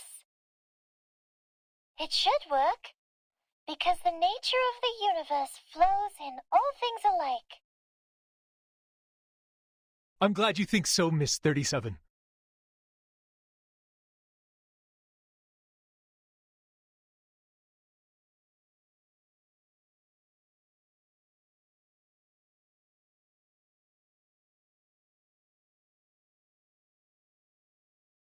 Your hypothesis is based on too many assumptions, Ulrich. It requires further refinement and confirmation. We now have valid incantations. We should continue in this direction.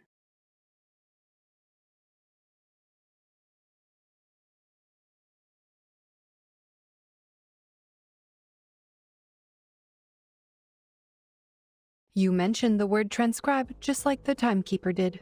It holds the answer to improving the ritual. You mean? The scroll you mentioned that can bridge the gap between you and the Supreme Existence during communion.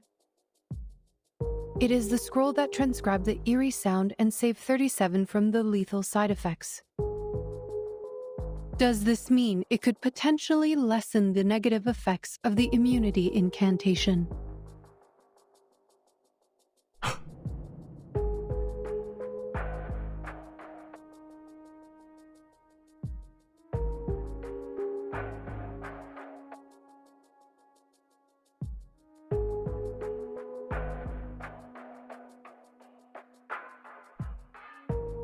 Wait, Madam Lucy. Let me take it from here.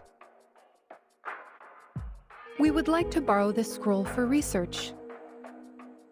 If you lend us this scroll, we will make significant advancements on the research, and we promise to provide every assistance you require in the future.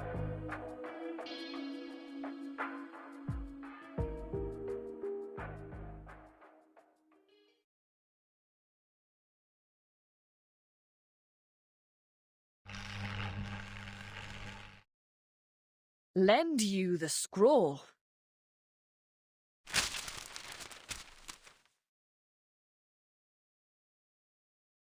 Are you asking us to give the legacy of Apiron, our most cherished possession, to you? A scientific research organization that serves humans?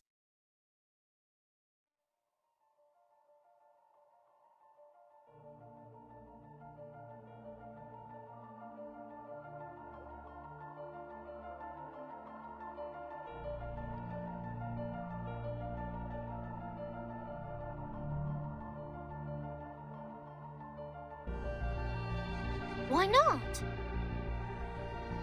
We are seekers of truth, are we not?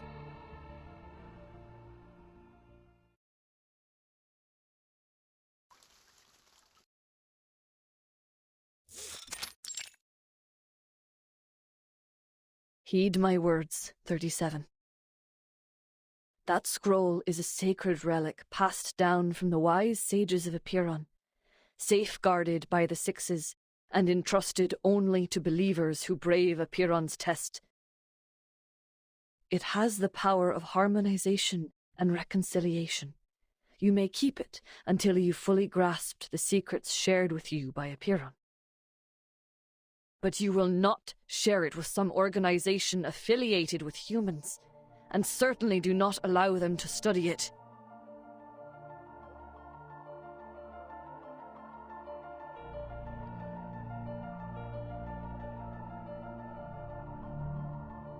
Why?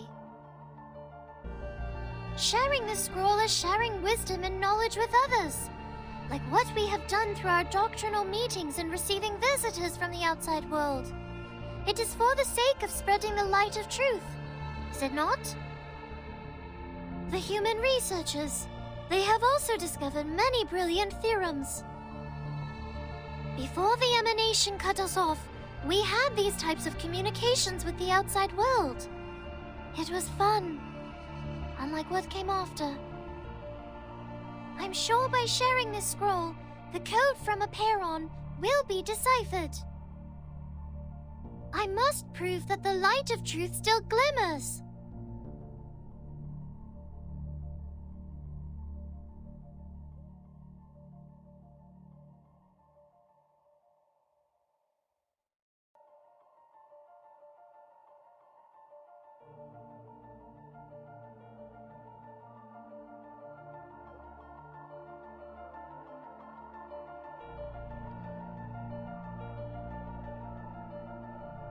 But how can you be sure the scroll will only be used for researching the ritual? How can you ensure that the humans won't exploit it to create weapons of destruction?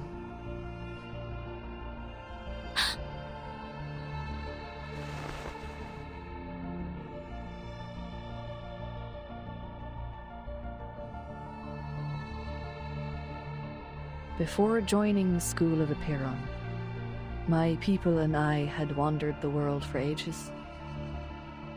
Our long lives made it difficult for us to truly fit in with the world. Daughter of Truth, I implore you to hear the words of this old soul.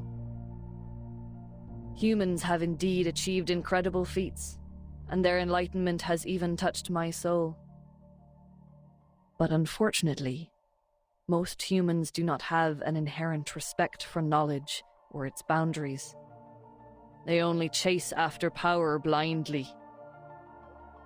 I have experienced it firsthand. I tried to guide and persuade them, but ultimately I failed. That is why I am here now. What you are deciding to share is not only knowledge, but it is a ritual, a piece of power. A ritual designed for harmonization, created for the devout believers, and created for the sages seeking the truth. Yet, on the other hand, it can also be used for unspeakable horrors, such as silencers on guns, suppressors on rifles, or even on nuclear bombs. It won't. 888, I won't let this happen. I promise. You can't promise anything, Miss Verton. You're too young. Too inexperienced to comprehend the dark nature of history.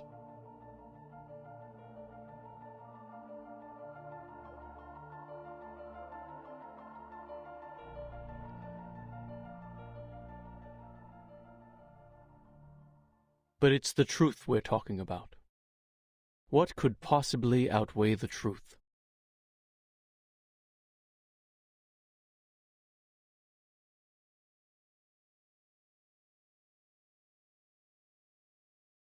If all it takes is lending someone a scroll to unlock unspeakable secrets, why not do it? Haven't the failures of the past 4 years proven that a stagnant mindset does not bring forth the light of truth? As individuals devoted to critical thinking, should the pursuit of truth not be our primary goal in life? My brothers and sisters, do not let hatred stop you. And don't let the dust of the phenomenal world blind you. 210!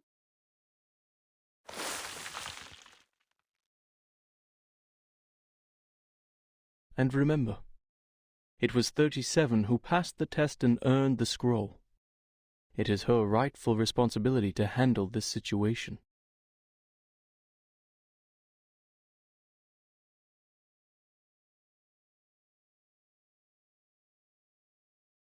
Otherwise, what other choice do we have?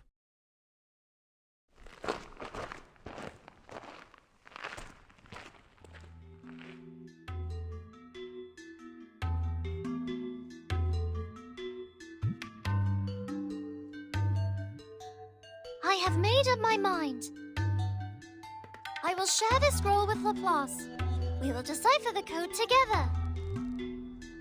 The truth is the truth. It should not be swayed by anything else.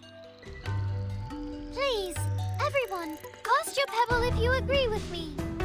If Six were here, he too would have called for a vote.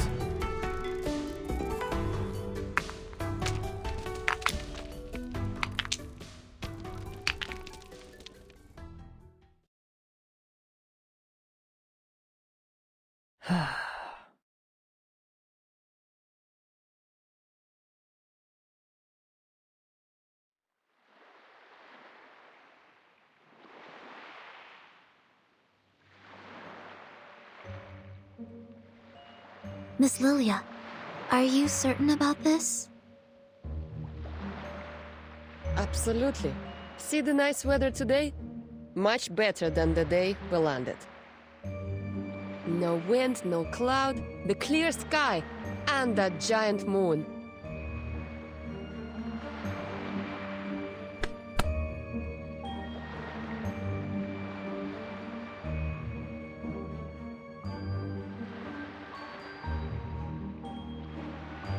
Can't find a better day to deliver the package. It's just to the headquarters, not even going outside of Europe. 3 hours is more than enough.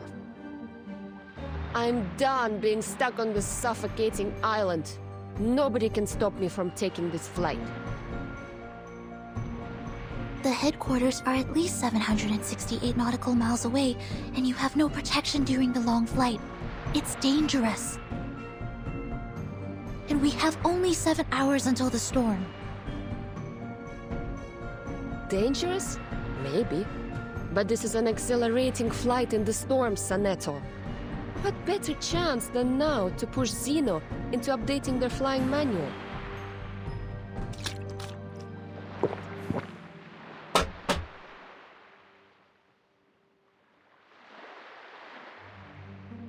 Besides, what's wrong with a bit of oil painting on me? Should be a nice badge of honor. Mate, that's quite a distance. Just be sure not to go toppling into the Mediterranean Sea. Red 38 is no way an Apple II.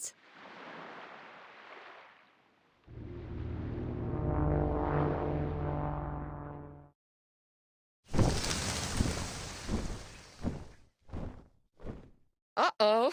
Manus Alitius? We didn't kill them all off?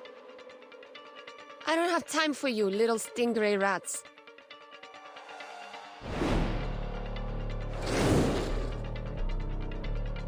Still got your speed, huh? I guess the death of your boss didn't faze you much. Oh.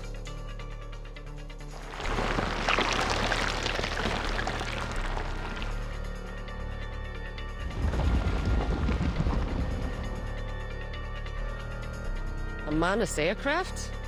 Worth a fight. Haha! Bring it on! Your downfall will be an explosive orchestra over the waters.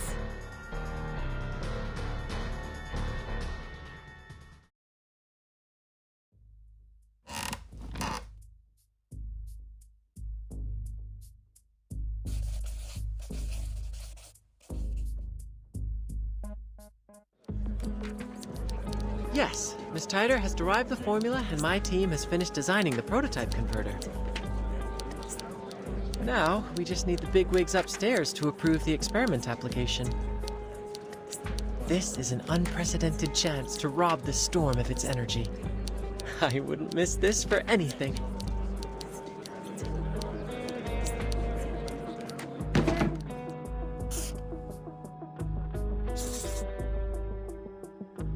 The Scroll of Aperon has shown great potential in protecting casters from the ritual. It is expected to outperform the Coleman protection rituals. The sheer variety of side effects is concerning, but we already have a list of 122 curses and their effects. Once the scroll arrives, we will test and record its reactions to each of the effects. This should speed up our analysis considerably.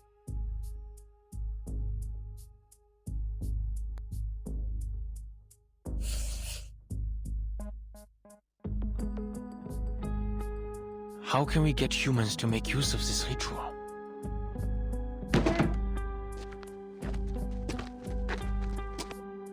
Ideally, the incantation is made into a tool like the Manus Mask or Laplace's incantation soft disk.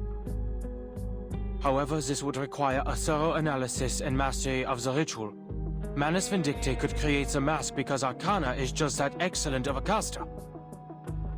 But we don't have that kind of excellence all the time. That's why I came up with a clever alternative, to let everyone be a caster instead.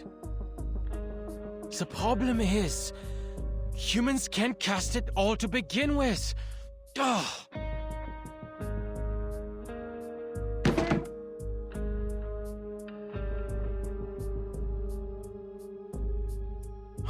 Is there nothing else we can do?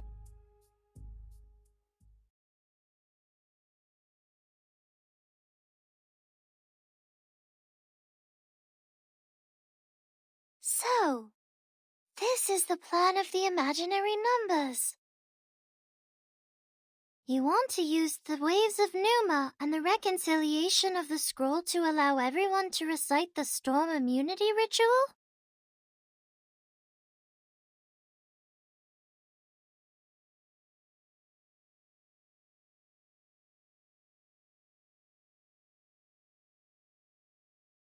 Yes.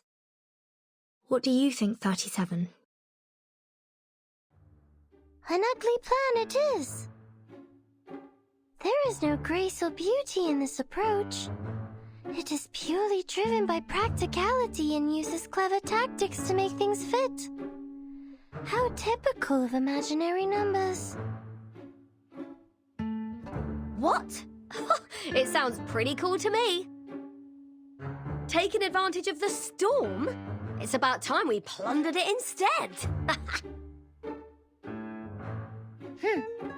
It really looks like we should throw this plan into the sea.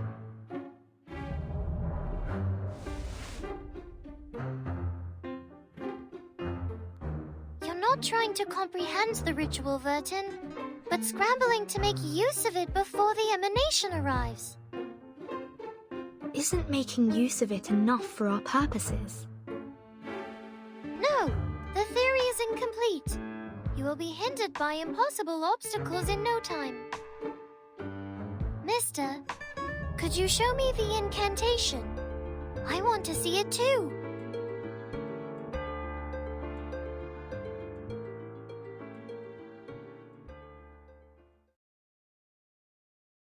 Laplace is looking for a safe method to deliver the incantation. Given the incidents before, some time is required for the application procedure. Once received, please do not read it out by any means. The side effects are extremely deadly.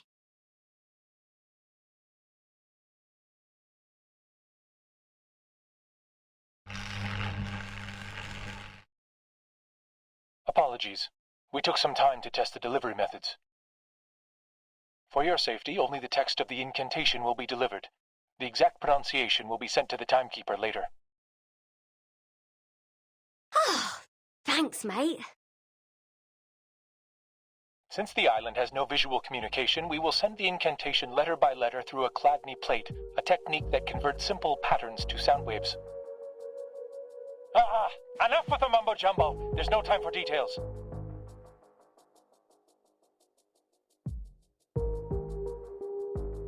Anyway, timekeeper, we'll need the help of that lady. Miss Radio, right? Huh?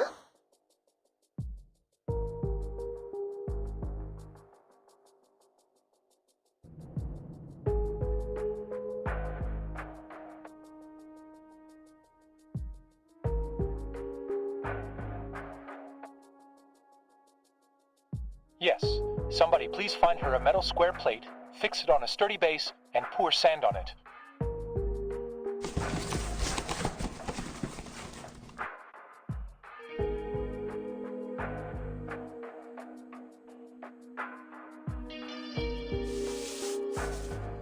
Now, a special recording will be sent to you. Please stay by the edge of the plate, embrace the sound, and,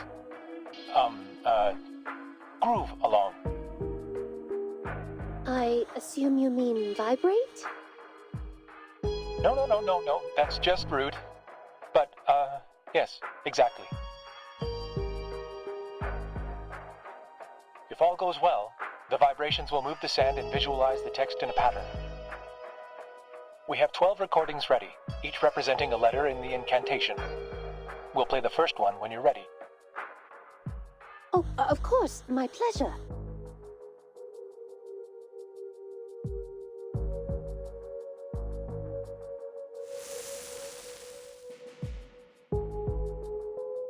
First one's done, Mr. Ulrich.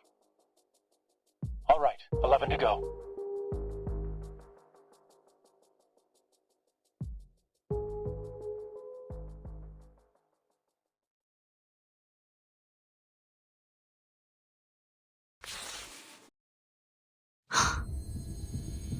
This incantation.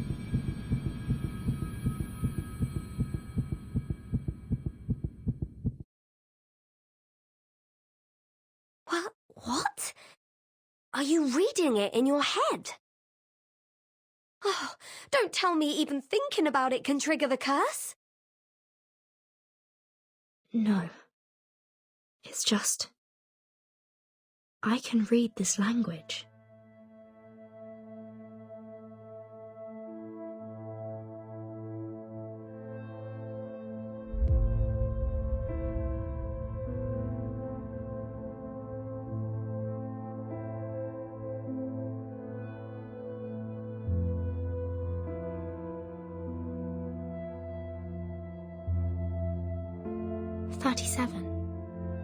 I think I know what it says. It means the first circle.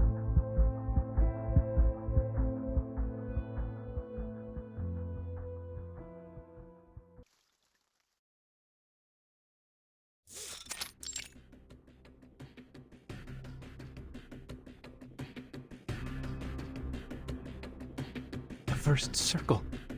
That's what the incantation says?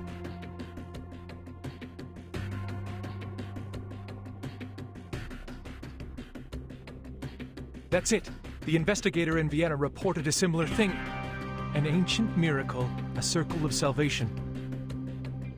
Arcana even drew a circle in the air while saying it. She did it so nonchalantly, as if it were a meaningless gesture. We didn't think much of it at the time. Once we confirmed that it did not affect the casting of the incantation, we forgot about it and moved on. I can't believe I overlooked it.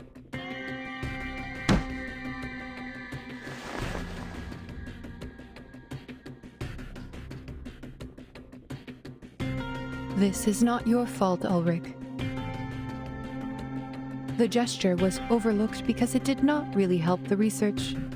Our focus was on practical application rather than understanding the incantation itself. If the incantation means the first circle,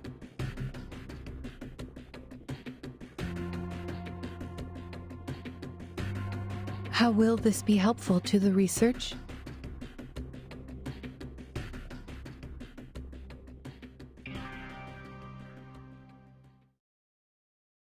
I see! I understand now!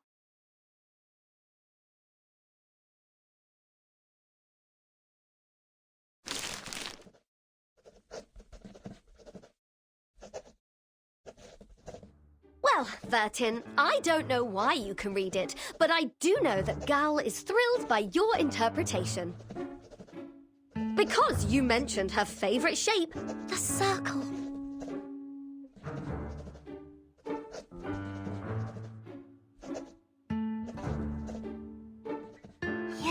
Yes. The essence of the incantation is a circle. But what kind of circle is it? In topology, any closed curve on a plane can be classified as a circle. Aha! Told you!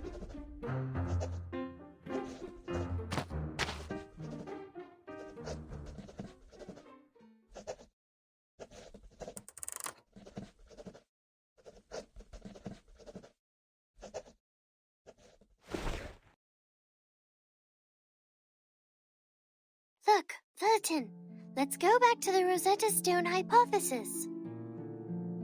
Based on the hypothesis, if the incantation and the numerical code share a common essence, which is the key to the storm immunity, and we now know the incantation refers to a circle, then the essence of this numerical code should also be a circle, right? Yes. Before this conversation, I had no idea which direction to take. The numerical code could be a snippet of an incantation, or it could be a geometrical ritual array. I had a lot of theories to go on, but testing them could take weeks or even months. Worse yet, if my line of thinking was completely wrong, we could waste decades of time and effort. But the Rosetta Stone hypothesis is easy to verify. Let us suppose that the incantation and numerical code share a similar essence. We know that the incantation does work as proven by the Awakened. If the incantation is a circle, then the numerical code should also be circular in nature and has the same effect as the incantation, which is a circle that saves people from the emanation and can also be experimented with by the Awakened. If the experiment works, then the hypothesis is true, and vice versa. I see what you mean here. It really is an easily provable hypothesis. To my ears, you're just trying to prove that the code means a circle, because you're really into circles. Not specifically. I simply like it because it's a great shape. But I don't understand.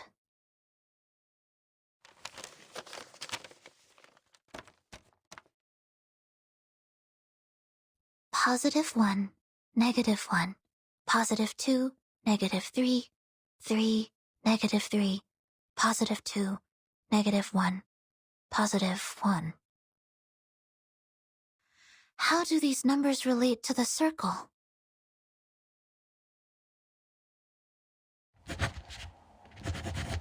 The first circle.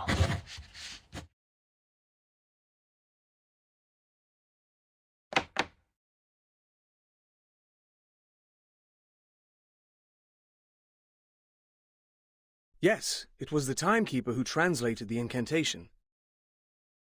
And according to the investigator in Vienna, Arcana also drew a circle when she cast the ritual. But experiments have shown that the gesture has no effect on the ritual. We thought maybe it was a symbolic gesture. No. It is no way just symbolic.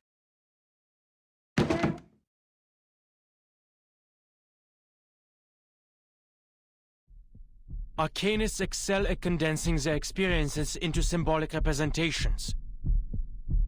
Signs, totems, elements, these are primitive symbols, and some are sources of power for Arcanum. At least that's what the Foundation's textbooks tell me. That's why arcane skills can only be enhanced by mediums that align with their symbolic nature. Precise materials are required when creating soft discs for each incantation.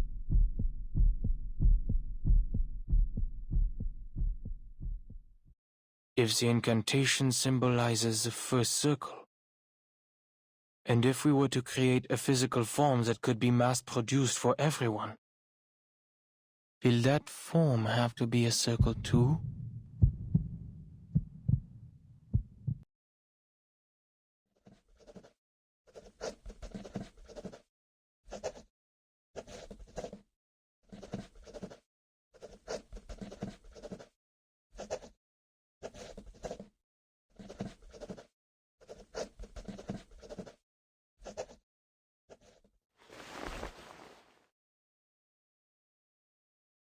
Oh, I should have thought of this. The simplest things often hold the deepest meaning, as always. So, the first circle... what could it be? A wheel? A piece of rope? A pendulum?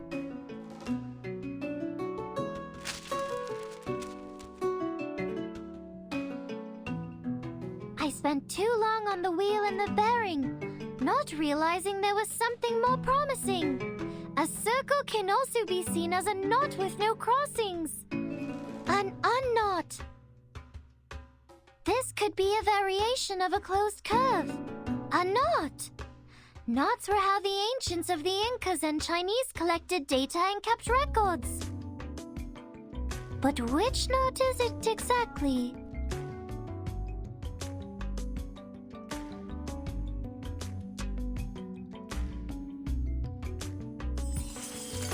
The Jones polynomial of the trefoil knot is t plus t cubed minus t to the power of 4.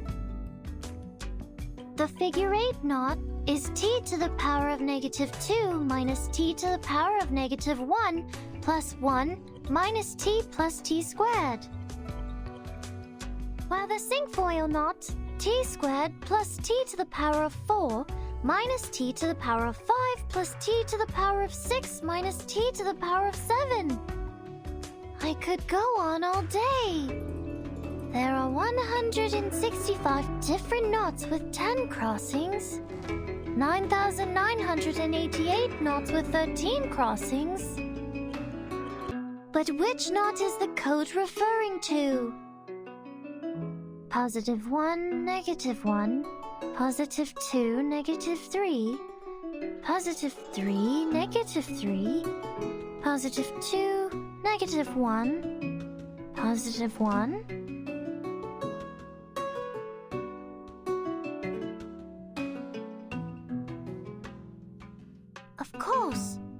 Of course I would hear these digits instead of anything else. The scroll transcribes the truth into a format I can understand. So it must be based on a mathematical system I already know. I have all the knowledge needed to break the code. Just need to follow my instincts and pick a system. And the Jones polynomial is the first thing I could think of.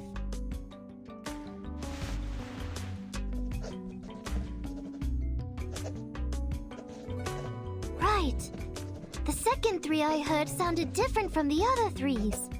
That 3 must be the constant term of the polynomial. Then if we use this 3 as the origin, like a number axis, the left side is the coefficient for the negative exponents, and the right side is the coefficients for the positive exponents. Eureka! This string of coefficients is the shorthand of a Jones polynomial. If we assign the 8 coefficients to the 8 corresponding exponents in a Jones polynomial, we get its true form. T to the power of -4 minus t to the power of -3 plus 2t to the power of -2 minus 3 times t to the power of -1 plus 3 minus 3t plus 2t squared minus t cubed plus t to the power of 4. A knot with 8 crossings.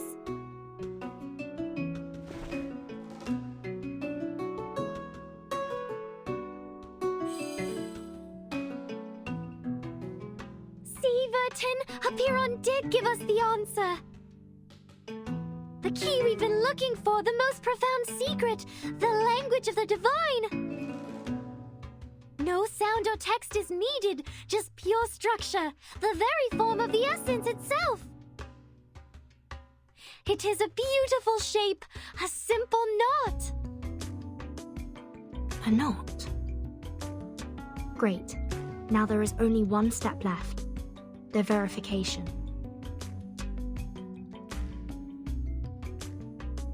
Did you hear that, Madam Lucy? Can you help us verify the authenticity of this knot?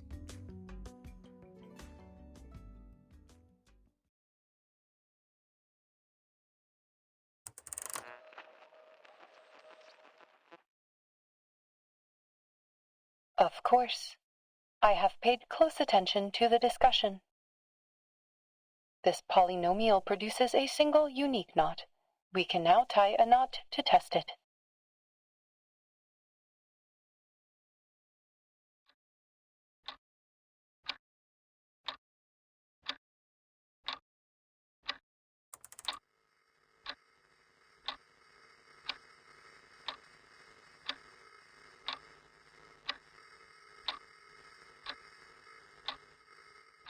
Madam Lucy?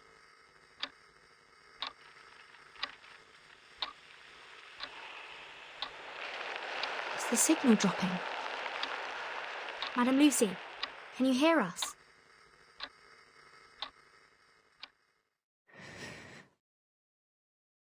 I can.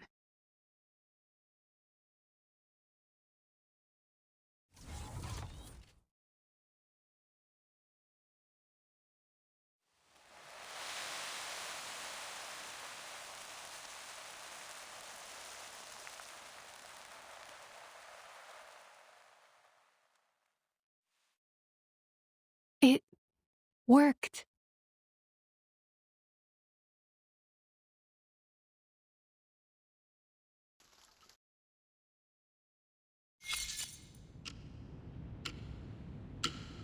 I never thought it would be the Timekeeper and the Aperon Arcanus who'd solve the problem. But now even humans can cast this ritual.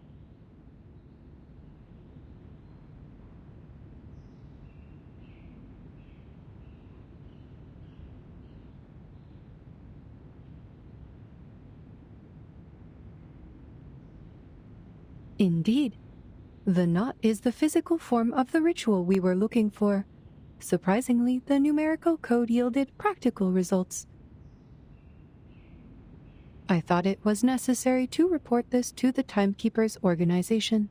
It was her contribution. But it did not go well.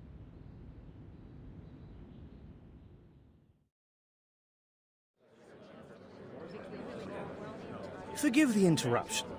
What's a knot? I will be glad to answer your question. Knot theory is a branch of algebraic topology. In mathematics, a knot refers to a connected closed curve in three-dimensional Euclidean space that does not intersect itself. They can also be described as shapes in three-dimensional space that are homeomorphic to circles. Knot theory focuses on the entanglement and configurations of closed curves in three-dimensional space, rather than the curves themselves. Since all closed curves are homeomorphic to circles, they can all be topologically categorized as circles. A knot equivalent to a two-dimensional circle is called an unknot, and I don't mean to question Laplace's expertise, but this approach may not be the best solution for widespread implementation. The concepts are complex even for us, let alone others. We can't expect to give an advanced math lesson to every individual under these circumstances. Doing math before the storm. Nobody's got time for that.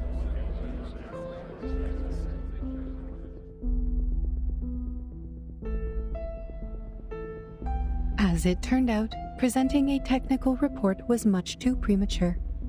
We should have a complete and official report once the immunity gear is produced. Maybe you can change your approach the next time you report to the Foundation.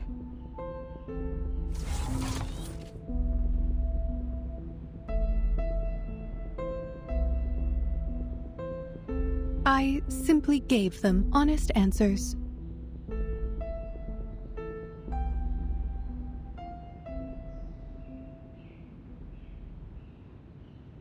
But this solution is deserving of widespread implementation.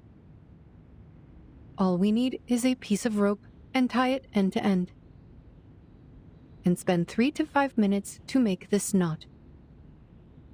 This can be done anywhere, at any time, by anyone using any type of cordage. The oldest, fastest, and most basic ritual, the key to braving the storm, is a knot. Why didn't you tell the House of Intercatus? I'm sure they would have funded us generously. I will make sure to put it in my interdepartmental report.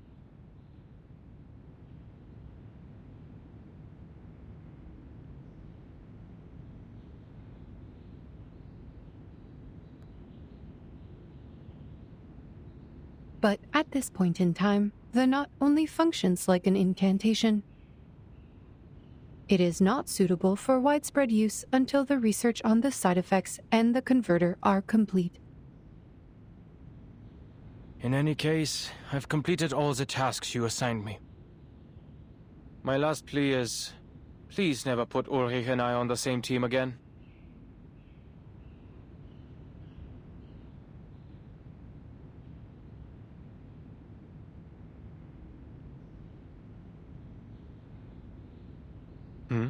I'm surprised that you're not in the lab. Something bothering you? Wait, don't tell me you're charging here.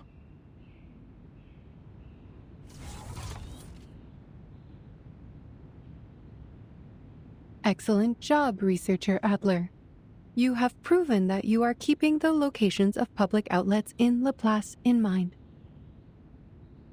which is a positive sign for your resocialization. But I am powering up to reach my optimal condition, preparing for what is to come. The Scroll of Apeiron, the final piece of the puzzle, the key to minimizing any negative effects caused by the incantation.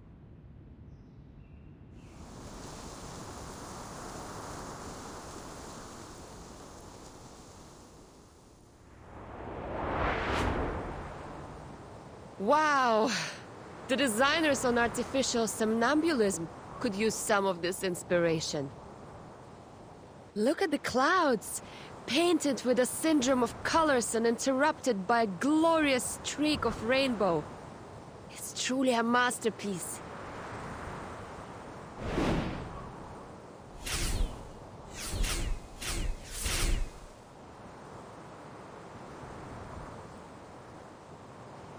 Funny. They're flying towards the headquarters out of instinct. Maybe they can sense immunity zones. These little beasts would make for a good study. But I'm not in the mood to take any prisoners.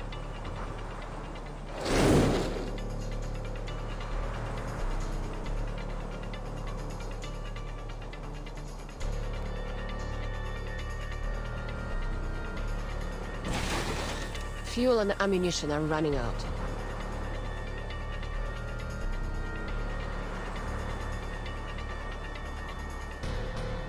Huh. Maybe I should storm the Vice President's office with them. But other people might get hurt there. Never mind.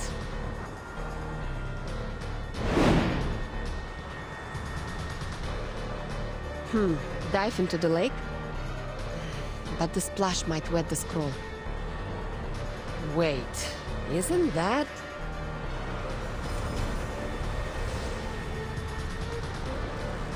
Miss Lilia, this way.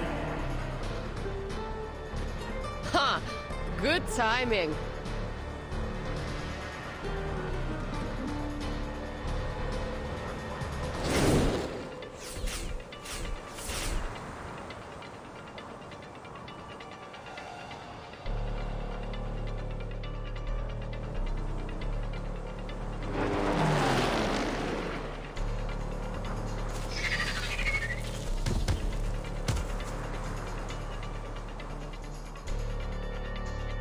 Enemies intercepted.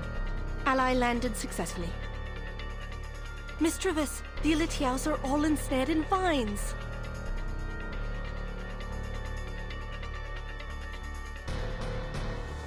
The winds of triumph sweep through the woods. An excellent flight, Miss Lilia. We will take it from here. Come, everyone. We shall vanquish our foes with the aid of the woods.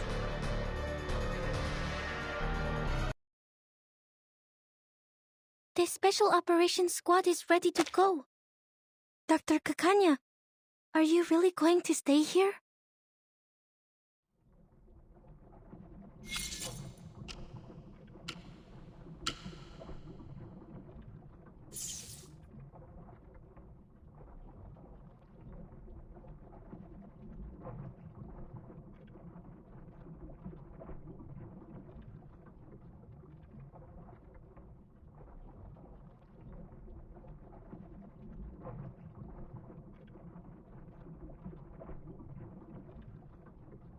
Don't worry about me, young missy.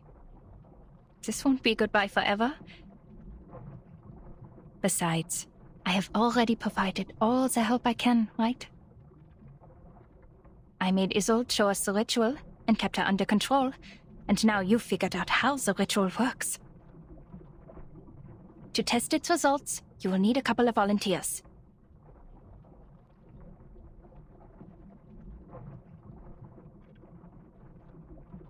But you heard the report from Laplace.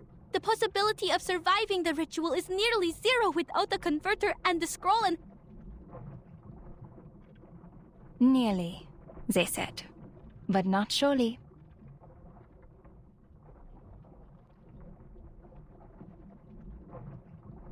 Plus, where else can I go? I was born and raised in this city. This is where I came from, where I lived and where I belong. This is my whole world. I despised the maggots under its golden surface and fought for the justice and fairness in our society.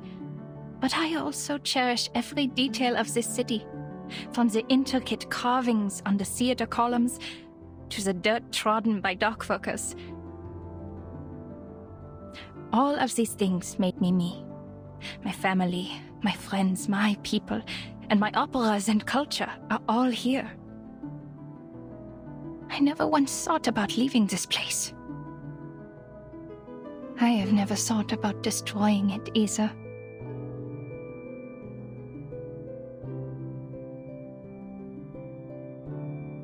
Being washed away with it would be a just punishment for all my sins.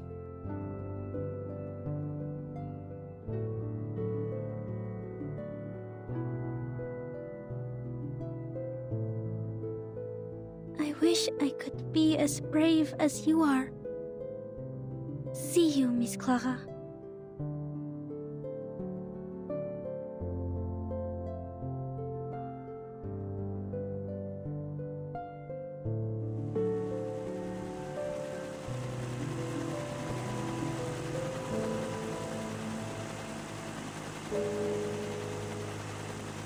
Hurry, ladies, before any of us turns into one of those exquisite paintings! Sorry, but the headquarters is too far for the teleportation disc from here. You'll have to bear with us smelly old grunts for a little longer.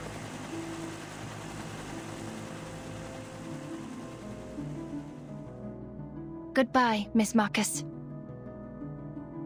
Sharing this era with you has been an honor.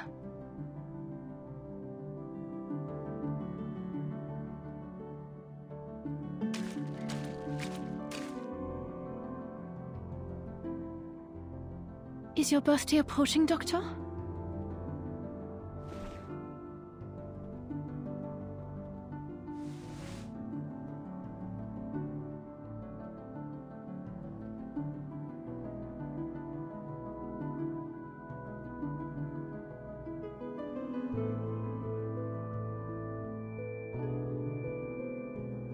I made this for you.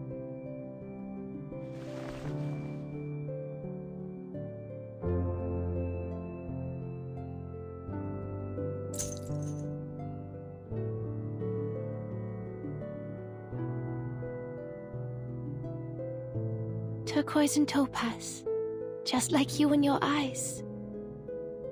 Please accept my blessings, Doctor. May your life be filled with joy and contentment, and may your courage guide you through all that comes your way. You are worthy of all the beauty and goodness this world has to offer, and I will hold you in my heart and in my prayers forever.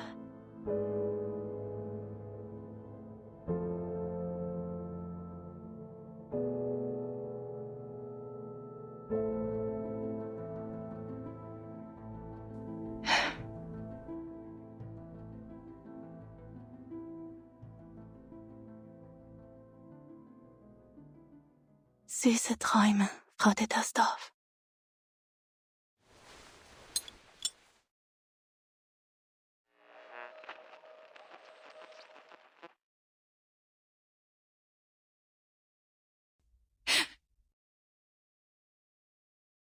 Madam Lucy, any progress on the research?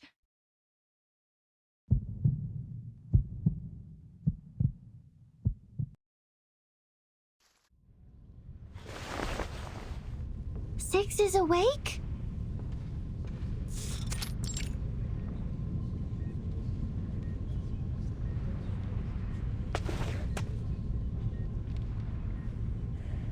Fabulous! Now everything is perfect, like the number 10. He will be happy to hear that I've cracked the code.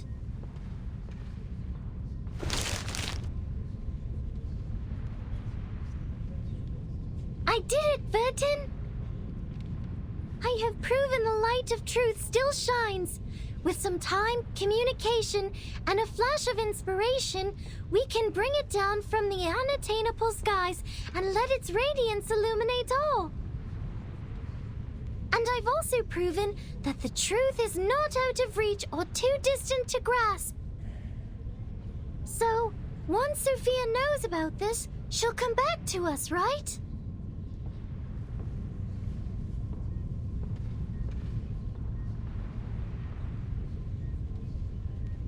I'm sure she'll be happy with what you've accomplished, 37.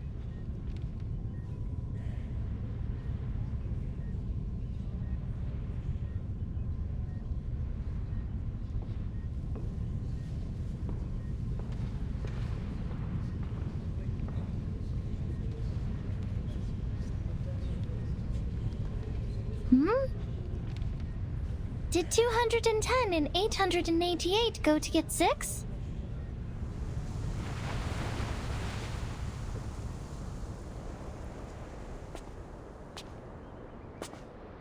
You don't seem that happy.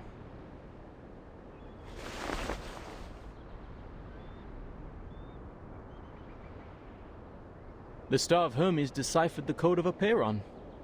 She found a way to cross the emanation. We should all feel happy for her.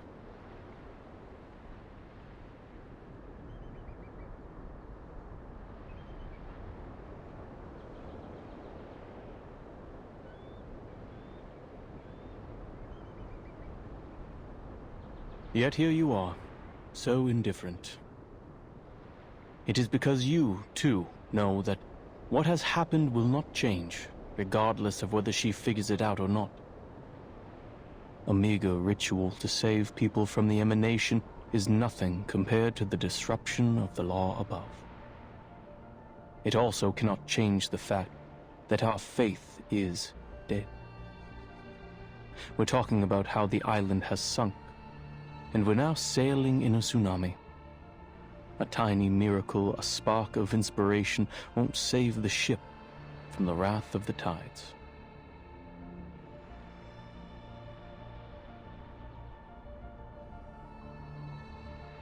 To be honest, I was surprised that she asked such a practical question. I guess the trivialities of the phenomenal world did eventually affect her. It's a shame that many others lack her determined will to see beyond the void of our broken reality. What's your point? Can't you see? I'm getting a rise out of you.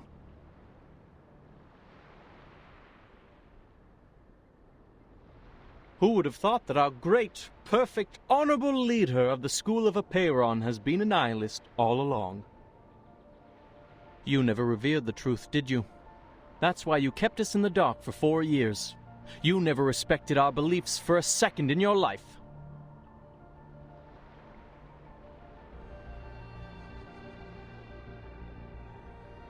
The people who seek the truth are more important than the truth itself. I may not understand that ever-shifting number, but I do understand and respect the people here.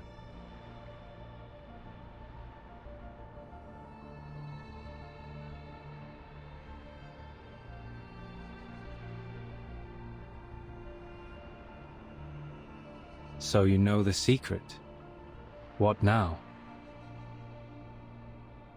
Now that you know the truth could lead to a nihilistic void, I wonder if you would abandon our doctrines, our wisdom, and our inheritance, and step into the darkness in a fit of rage.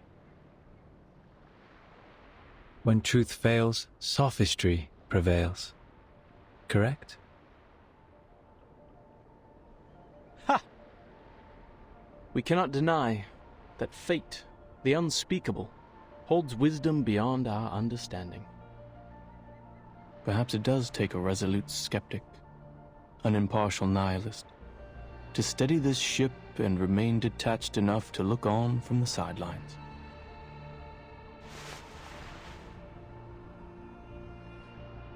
It's a pity. This was supposed to be the best time of year to make wine.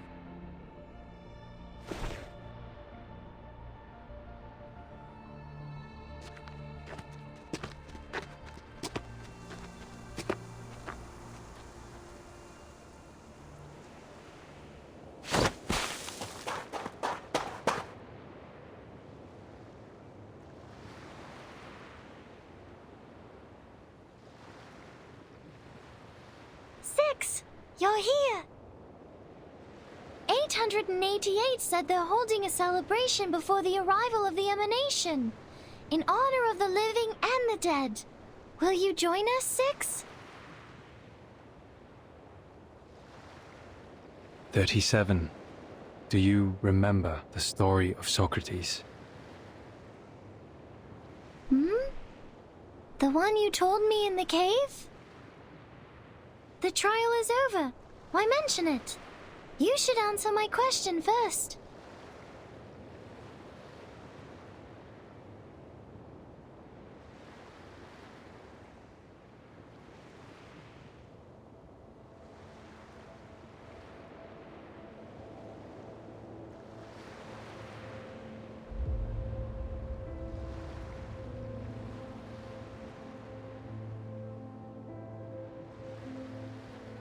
Wait, are they holding the ceremony outside the immunity zone?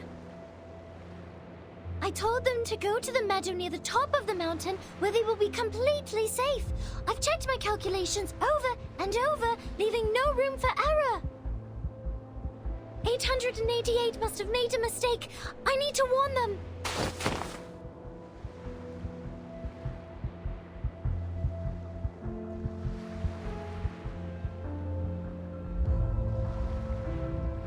"37. Either be wise, uninvolved, and look on, or be practical, involved, and suffer. Which one will you end up choosing?"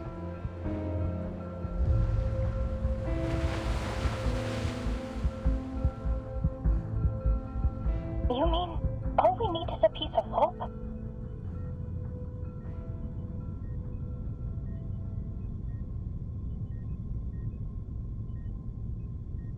Yes, In recognition of your extraordinary contributions, Laplace is honored to present you with the fruits of our labor. This knot is the result of our research. The knot has been validated as a working ritual on both humans and arcanists. With the help of other arcanists, we found methods to avoid side effects and conducted small-scale experiments with success. So are you saying we can... However, since the experiment is still in its early stages, it involves a variety of materials and complicated rituals that are not yet possible for transmission. Nor can we deliver you any experimental equipment, as the storm is about to make landfall. The knot acts as an equivalent to the incantation, but it does not guarantee that we will meet the casting requirements or avoid the likely side effects.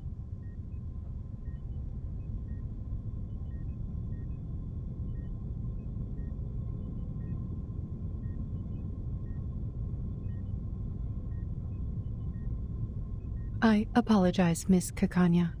Perhaps the result of our work will not really help your situation. You said the knot works on both humans and arcanists, right?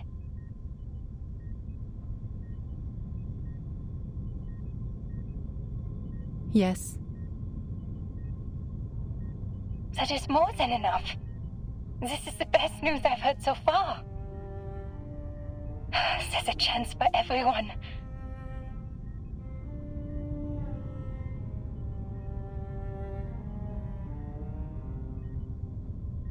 I have 2 more pieces of good news. First, the curse is not inevitable. Our experiments showed a 0.49% likelihood of no side effects occurring at all. Second, the closer the storm gets, the more pneuma fills the air, leading to a greater success rate of the ritual. Yet, even with these factors combined, the rate of success is still extremely low. It's all right. With millions of people trying, there's hope that at least one person will succeed against the odds. Thank you for sharing this with me, madam. I will do everything I can to spread this knot in Vienna. To the Arcanists, humans, Magyars, and Germans, they are all my people, regardless of their social status, profession, or race. They all deserve the right to survive.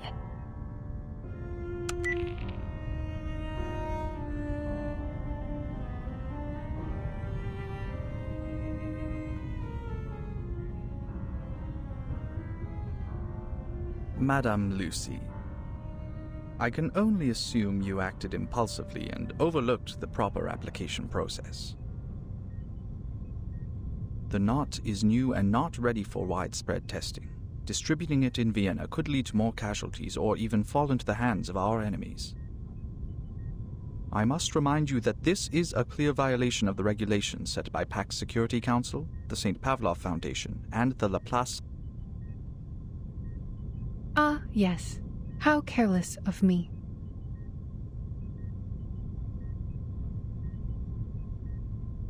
But I did tell her I would share the results of the research.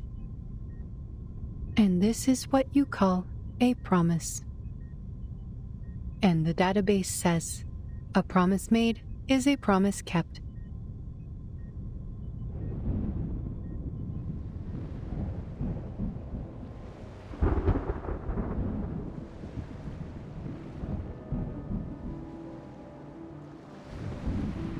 My brothers and sisters, put down your cups for a moment and lend ear to me. We were born extraordinary, yet estranged from the world around us. Throughout the ages, we wandered the world like a ship lost at sea. Despite the instability and chaos, we persevered, and together we sought after the truth that would illuminate us all. Through introspection and contemplation, We cleansed ourselves of hatred, madness, and delusion, and embraced the value of beauty and harmony. Yet now, our shattered faith mingles with the rubble of this phenomenal world, as specks in an unjust timeline, as remnants of a tide long receded. The dream of the transcendental world is broken, and the order of the transcendental law is no more. Our sanctuary has crumbled, exposing us to live in a world filled with conflict and turmoil, where we will be trapped in the wheel of birth, doomed to repeat the mistakes of history for eternity. But do not despair, for there is another way to the truth. It is a path fueled by unbridled passion, one that was stifled by moderation and restraint, a path that transcends the individual, breaks all boundaries and limitations, and leads us back to the essence in a fiery blaze of glory. This path is the emanation which we stride into for the ultimate truth of our journey.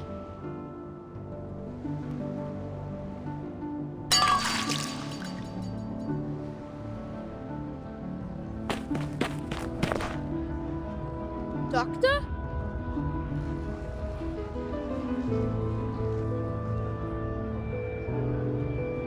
Finally, someone I know!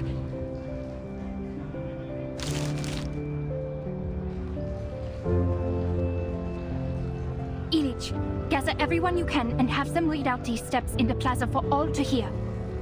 If possible, go to the telegraph office or use a printing machine to copy flyers. Distribute as many copies as you can. I'll go to Leopoldstadt and find the Gracchus brothers. They know where to find abandoned military hot air balloons. What are you talking about, Doctor? People are too busy trying to escape. I want nothing to do with those crazies. This? A guide for tying knots? Don't you know the world is about to end? So many warnings. Who'd want to read this? The people who want to survive will read it. I can't guarantee anything. It's a gamble for our lives. But people have a right to try before doomsday arrives. Ilich, please trust me one more time. Please.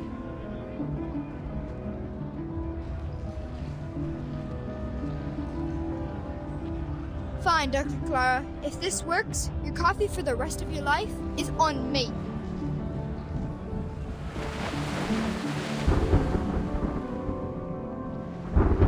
Why?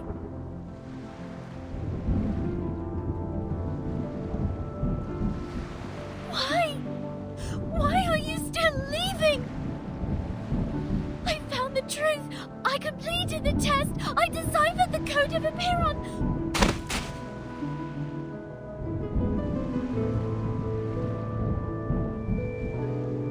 Why aren't you stopping them, Six?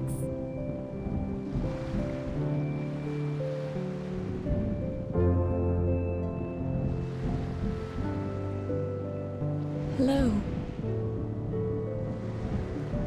Are you joining them, Miss Marta?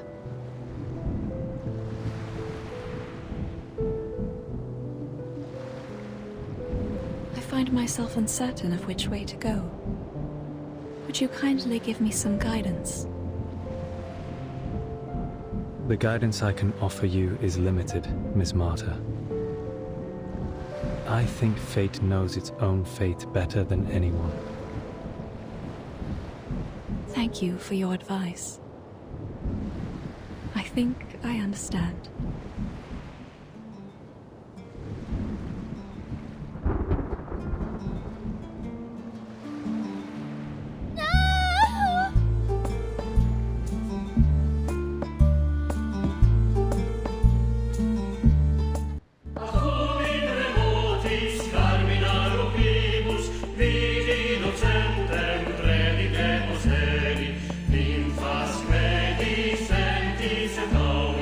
Carri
I don't understand.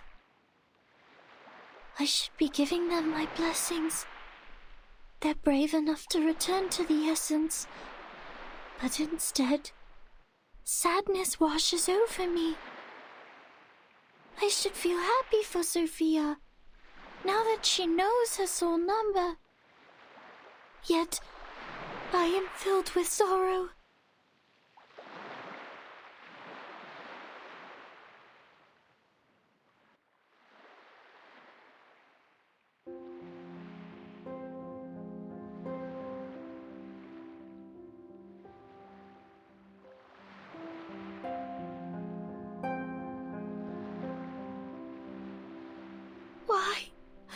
Why did you all leave? Is it because I wasn't fast enough? Is it because I didn't do well enough?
Go, 37.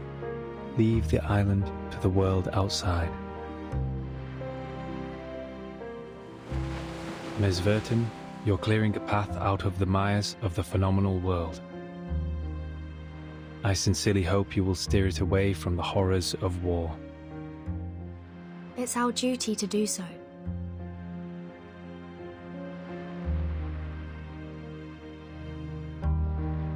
Also, the person you were looking for, I am not familiar with a biographer named Erd.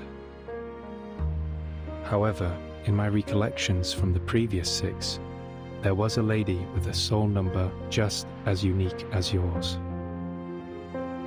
Are you saying? Sadly, these vague scraps of information were all that I inherited. I hope they will be useful to you.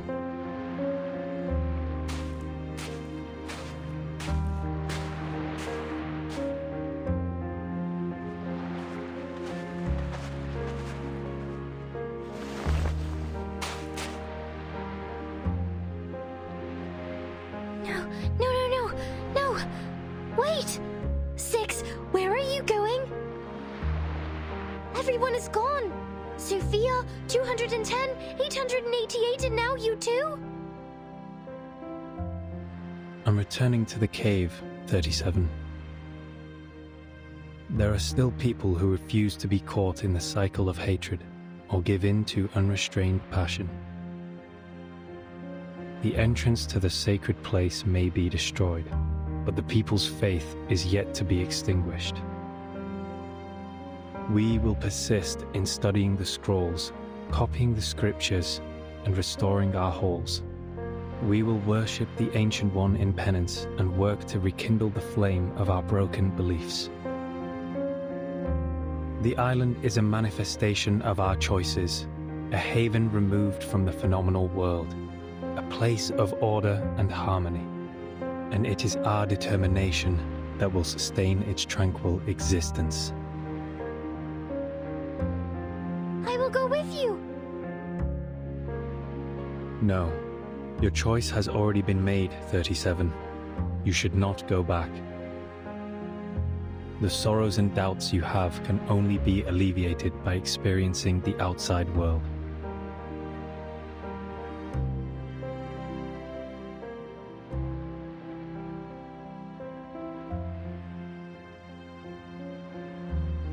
Thousands of years ago, the first faithful ones fled from the Roman Empire and journeyed to this island, where they founded the School of Apeiron. 500 years ago, refugees from Arabia found shelter here. They filled the cavern's shelves with copies of their writings and texts. Half a century ago, scholars who had their research exploited for warfare came and expanded our knowledge on modern mathematics. There were many 37s and 6s among them. Yet, are we any different from them in essence? Even if we are no longer here, the numbers 37 and 6 will still exist. Even if the island sank, these numbers would reappear elsewhere. The integer sequence is infinite, 37. Rather than clinging to a set of specific numbers, you should go and work out your own calculations and conclusions. So now you're choosing to be wise and look on. But I don't understand. How could one be wise by being uninvolved and looking on from the sidelines?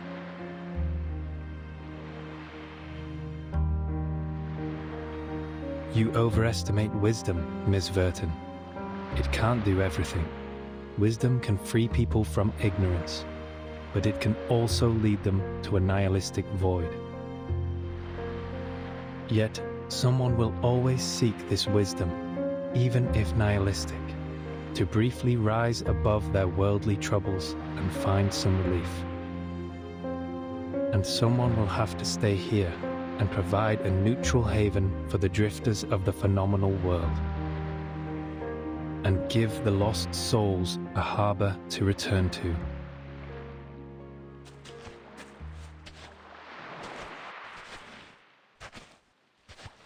Wait! 6! Wait!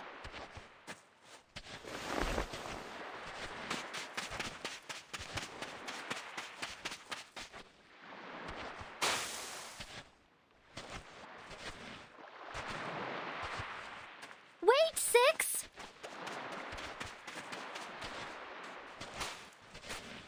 Atticus!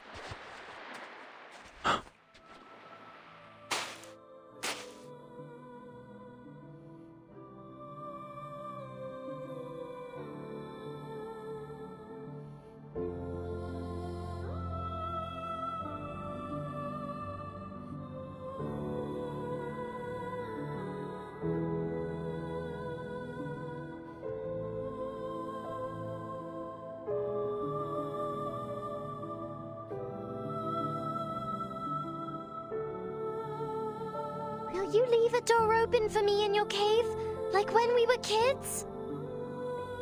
I know the transcendental law is in disorder, but that doesn't mean the truth is gone. I will carve a new path through the chaos, calculate better solutions than ever before, and delve into the phenomenal world to discover all it has to offer. By then, if I run into problems that I can't solve, can we talk about them together? Like we used to?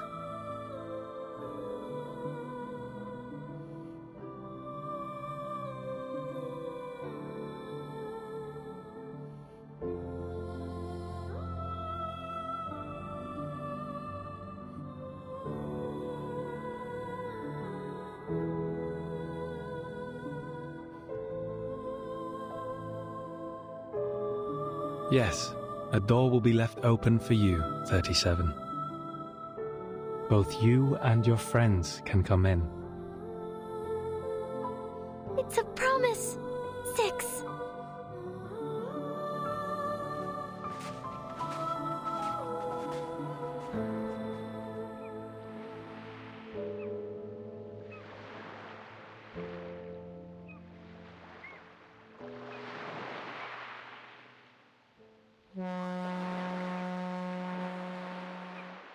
Zeno sent a ship to pick us up. Let's go, 37. The researchers of Laplace would love to meet you.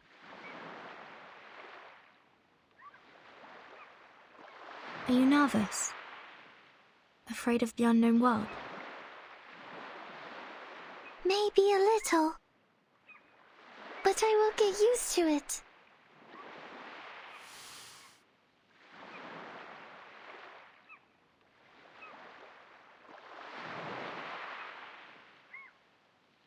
Because the nature of the universe flows in all things alike.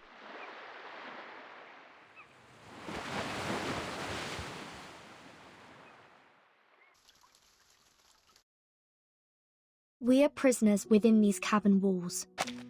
Our gaze is held captive by the shadow's thrall. Until our hands clasped and our chains rattled, we united to break free from our shackles.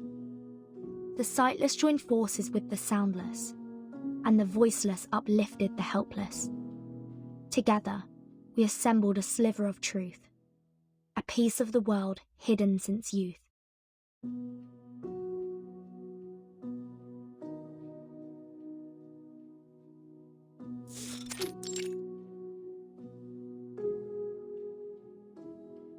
Have you got something for me, Mesmer?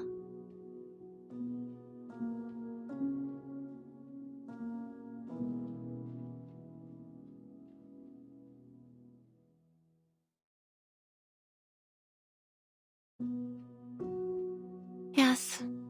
They asked me to give this to you. The culmination of our research, the crystallization of man in all its wisdom, the protective gear against the storm. An umbrella. Something you personally don't really need.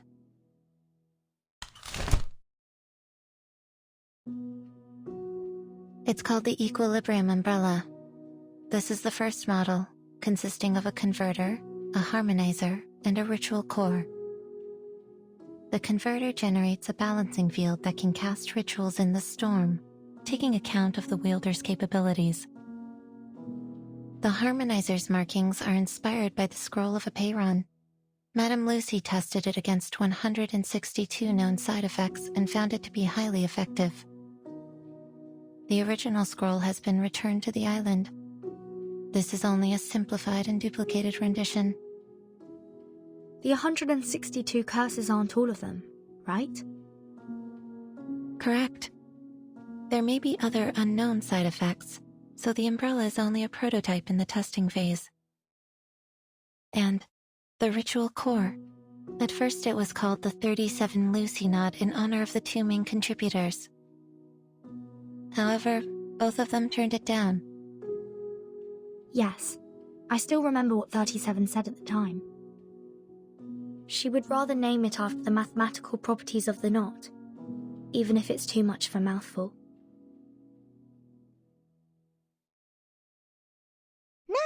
No. 37 is not a name, and the truth should not be dressed up with anyone's name. I only found it. I didn't invent it. I don't need something named after me to prove my sense of existence. But I'm not on the island anymore. I can understand that the imaginary numbers need to honor the discovery. You may use another contributor's name for it. I'm willing to accept that. Madame Lucy showed no interest in the naming rights, so it was transferred to the third major contributor, Adler Hoffman. Sadly, researcher Adler also rejected the offer. At first, we nearly ended up using the date of that day as the name.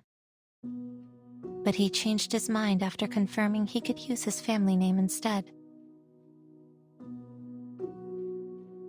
The Hoffman knot?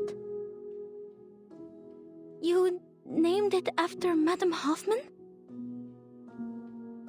Yes. Researcher Adler Hoffman wanted to make sure that Greta Hoffman would never be forgotten for her selfless sacrifice. Level 4 Investigator Marcus, please accept this umbrella. It is rightfully yours.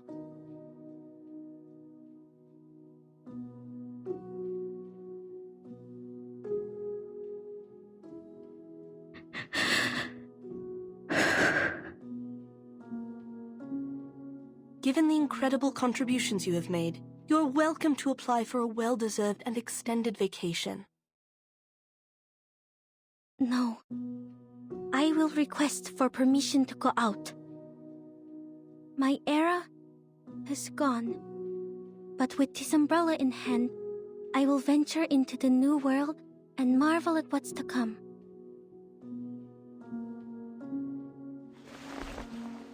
Will the sucker tort taste the same?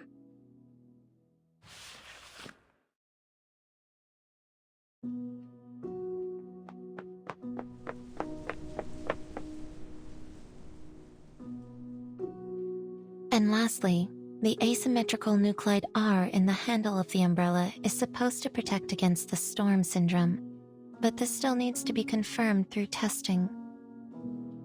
It's okay. This is the one thing we need the most. If you have no further questions about its usage, I'm heading back to the rehab center. The afflicted researchers there are in dire need of my magnet therapy. Don't you think 1 is not enough for my needs? I think 5.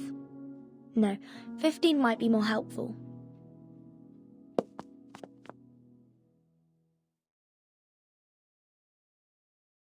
My suitcase can't protect humans from the storm. They'll need the umbrella to survive. In the future missions, I may encounter lots of... Just a reminder, Timekeeper. This is only a prototype. The application forms for the umbrella are available in the Foundation lobby. Feel free to apply for as many as you need.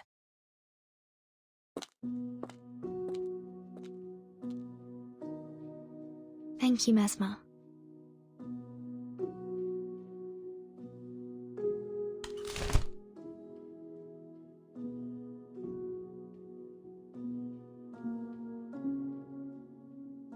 "37 was right.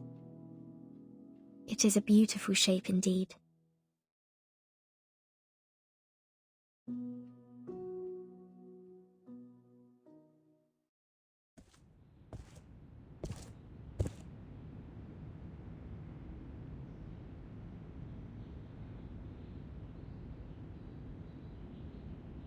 Hey, Vertin! Did you get it done? Yes, it went smoothly. I was expecting something more complicated. So, to get the umbrella, you only need to fill out forms. Huh? That's not what I was talking about.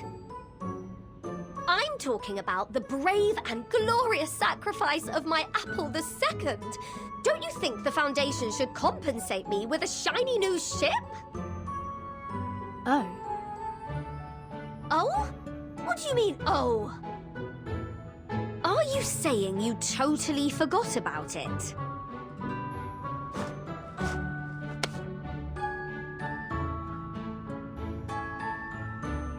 Easy, Regulus. Those people are likely buried in paperwork right now. Just be patient and wait.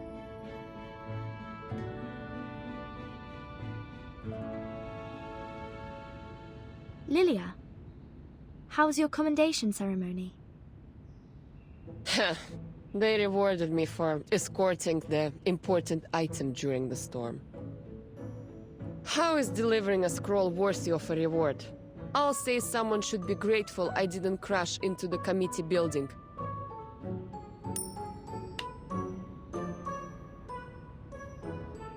Take it. Might be useful for your alchemy. Oh, let me see.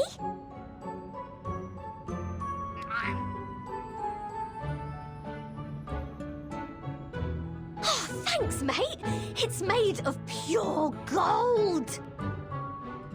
On behalf of the pirate community, I thank you for your remarkable contribution to alchemy. I have one too.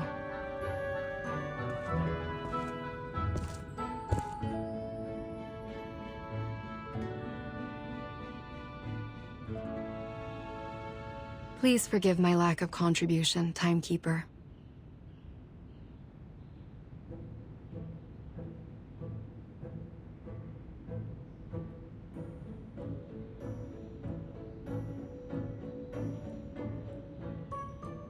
It seems the awakened woods have embraced tranquility once more. Perhaps a sign of good things to come. I'm glad to see you back on your feet, Miss Truvis. In fact, there's a place I'd like to introduce you to. A flourishing island that survived both war and the storm. I think a talented druid like you would be of great help to them. Sounds like a place to look forward to.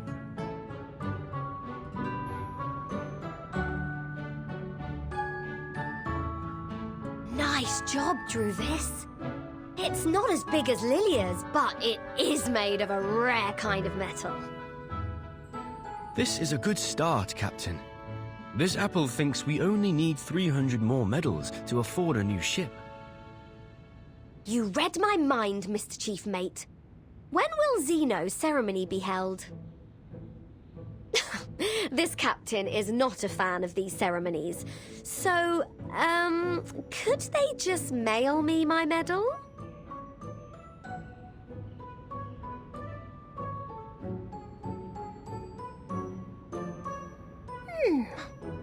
Did I miss something? Are we holding a medal exchanging party? Sotheby!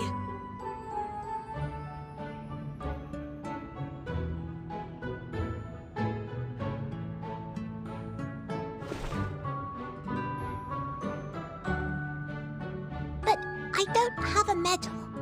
All I have is this big round golden...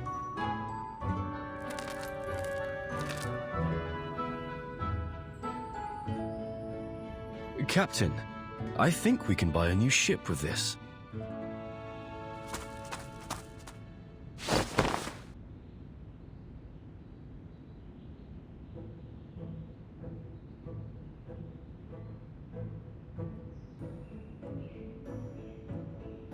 Regulus!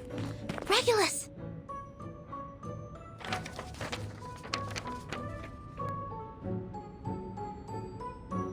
The timekeeper asked me to request a new ship for you, and we have the approval. The Foundation will rebuild Apple II and pay for its maintenance. Huh? Funny you say that, Sonetto.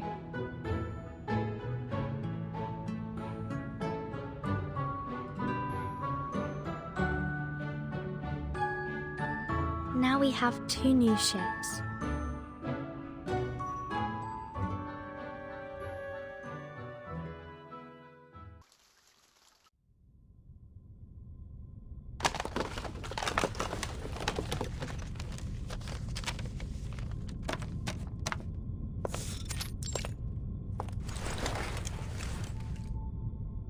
"15 plugs.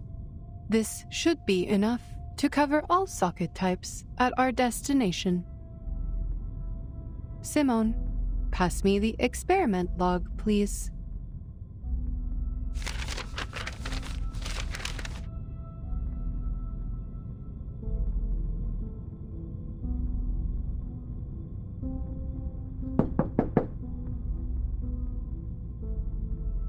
Come.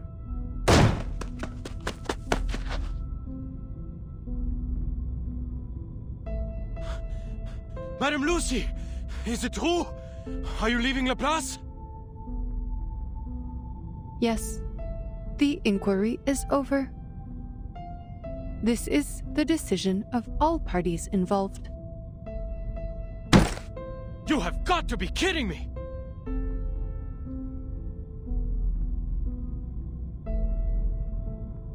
After all the incredible contributions you've made, they're suspending you? This is absolutely ridiculous! Without you, there would be no umbrella, and everyone would have died from the side effects! But many did perish because of me. I had underestimated the danger of the ritual, and it ended up spreading uncontrollably. Did you not once have the same opinion, researcher Adler Hoffman?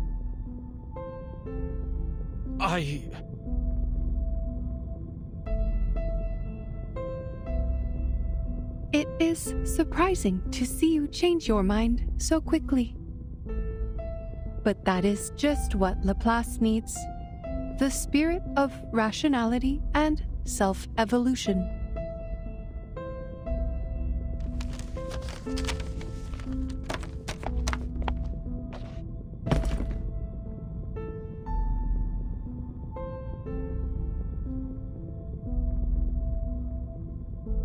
I can imagine how they came to this decision. They must have considered the backgrounds of all the employees, including their social status and race.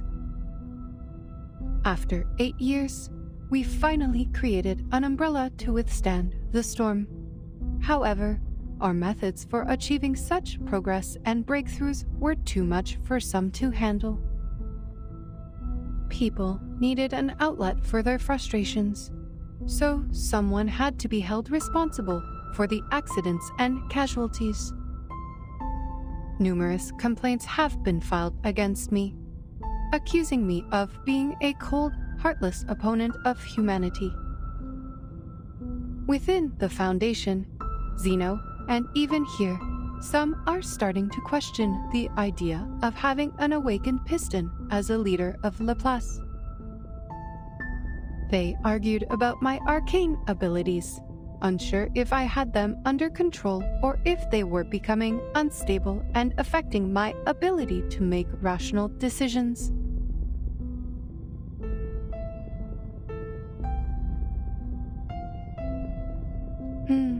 I did give the nod to Miss Kikanya in violation of the confidentiality agreement.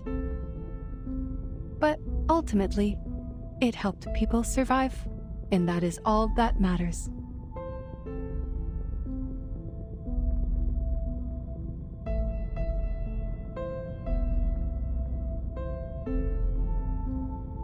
So they're questioning your standing because you're an awakened? An arcanist? They're doubting the rationality of a machine that values technology and progress above all else? Could anything be more absurd? Even I, a human, was on the verge of giving up. It was you who convinced me to save our species.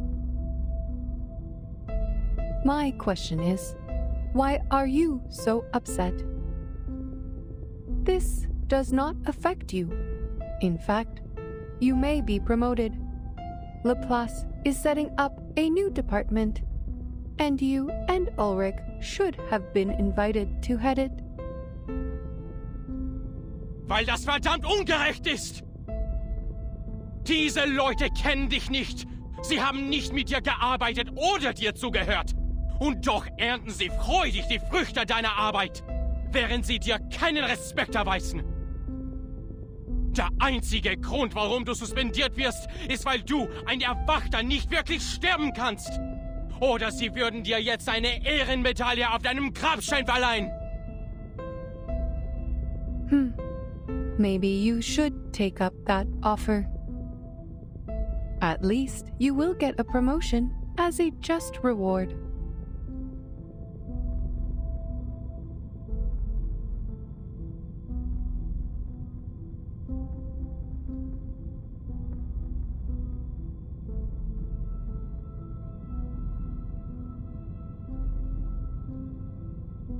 By the way, Ulrich ended up receiving a medal. But like you, he was not exactly thrilled either. He is outside the committee building, refusing to eat in protest. But everyone knows how resilient the awakened can be. It is going poorly.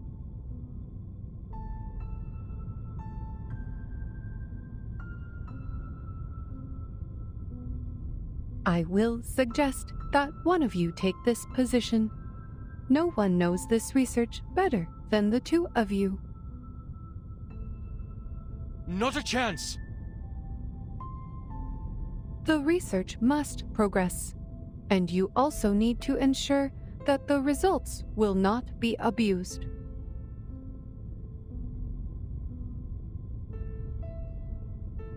Scheiße. You're right.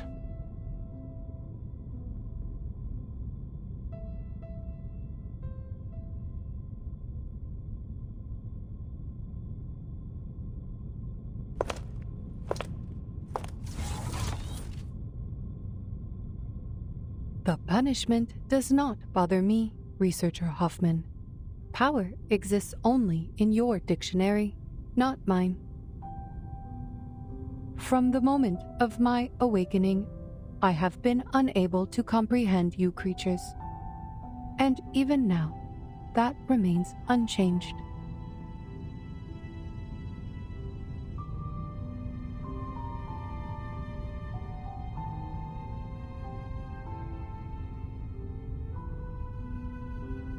We operate in different ways, just like how our fuels differ.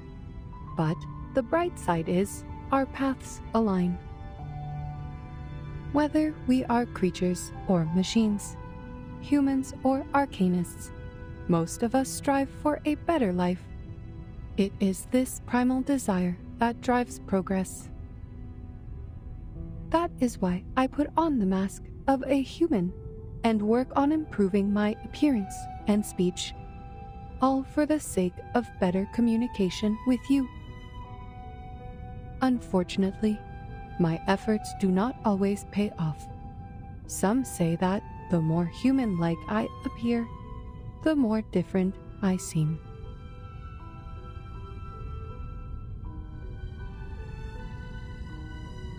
But I am who I am, and my motivation is not to gain recognition from others. Our aligned path leads us to progress, and that is all there is to it. Thanks to the invention of the umbrella, Laplace can now resume its research unhindered. And if there is someone better qualified to lead, I am more than willing to remain a humble cog in their machine. Besides, Miss C introduced me to a beautiful resort. The lake there is rich with arcane power, perfect for an awakened arcanist like me. Not only is it a resort, but also an independent team with a good amount of freedom. My only concern is if they have adequate power supply. Oh, rust might be a problem. Perhaps I should ask Researcher X about his titanium derust machine.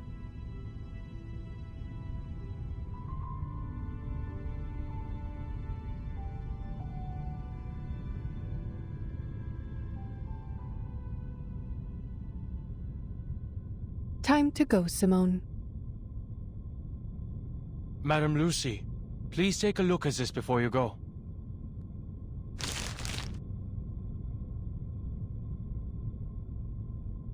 This is a report you compiled during the storm countdown, detailing 126 side effects and how the scroll alleviates them. I have some questions about the data for Type 34.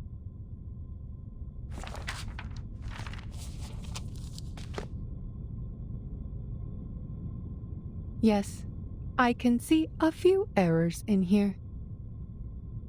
Unfortunately, I have to complete all of the handover procedures today. Perhaps you can ask Mr. Ulrich about it later.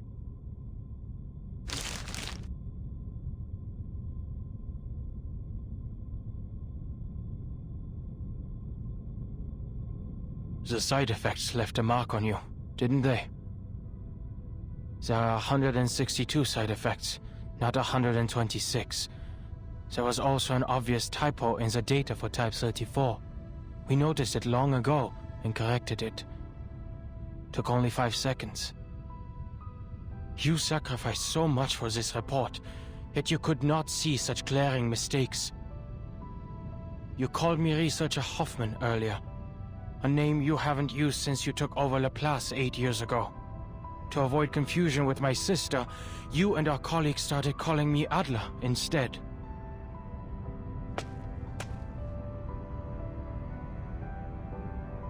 How much data did you lose to impair your research abilities like this? Is this why you have to leave Laplace now? The progress you've made has helped so many, but at what cost to your own well-being?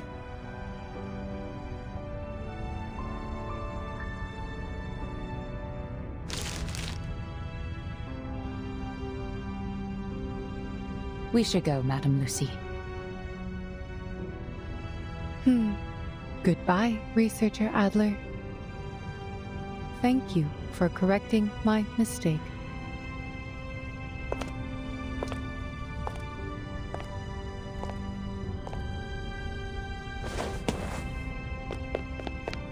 All right, fine.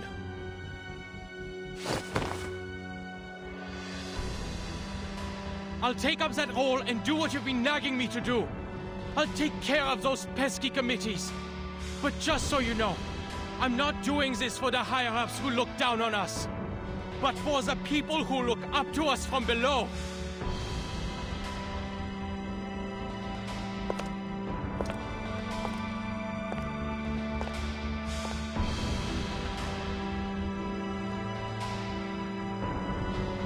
Madame Lucy!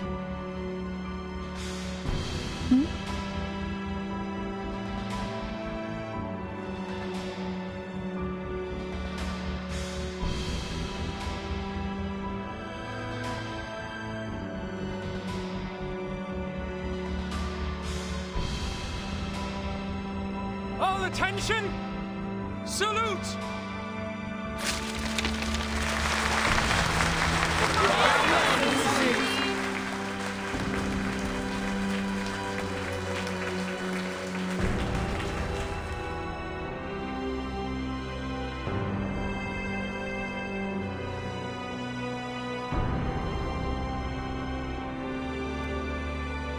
Simone, why are they throwing papers at me?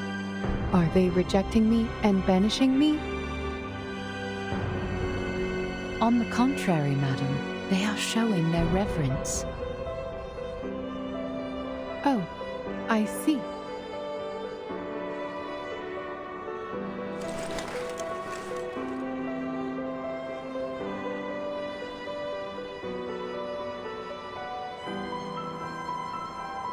Let us go, Simone. I miss the Laplace chargers already.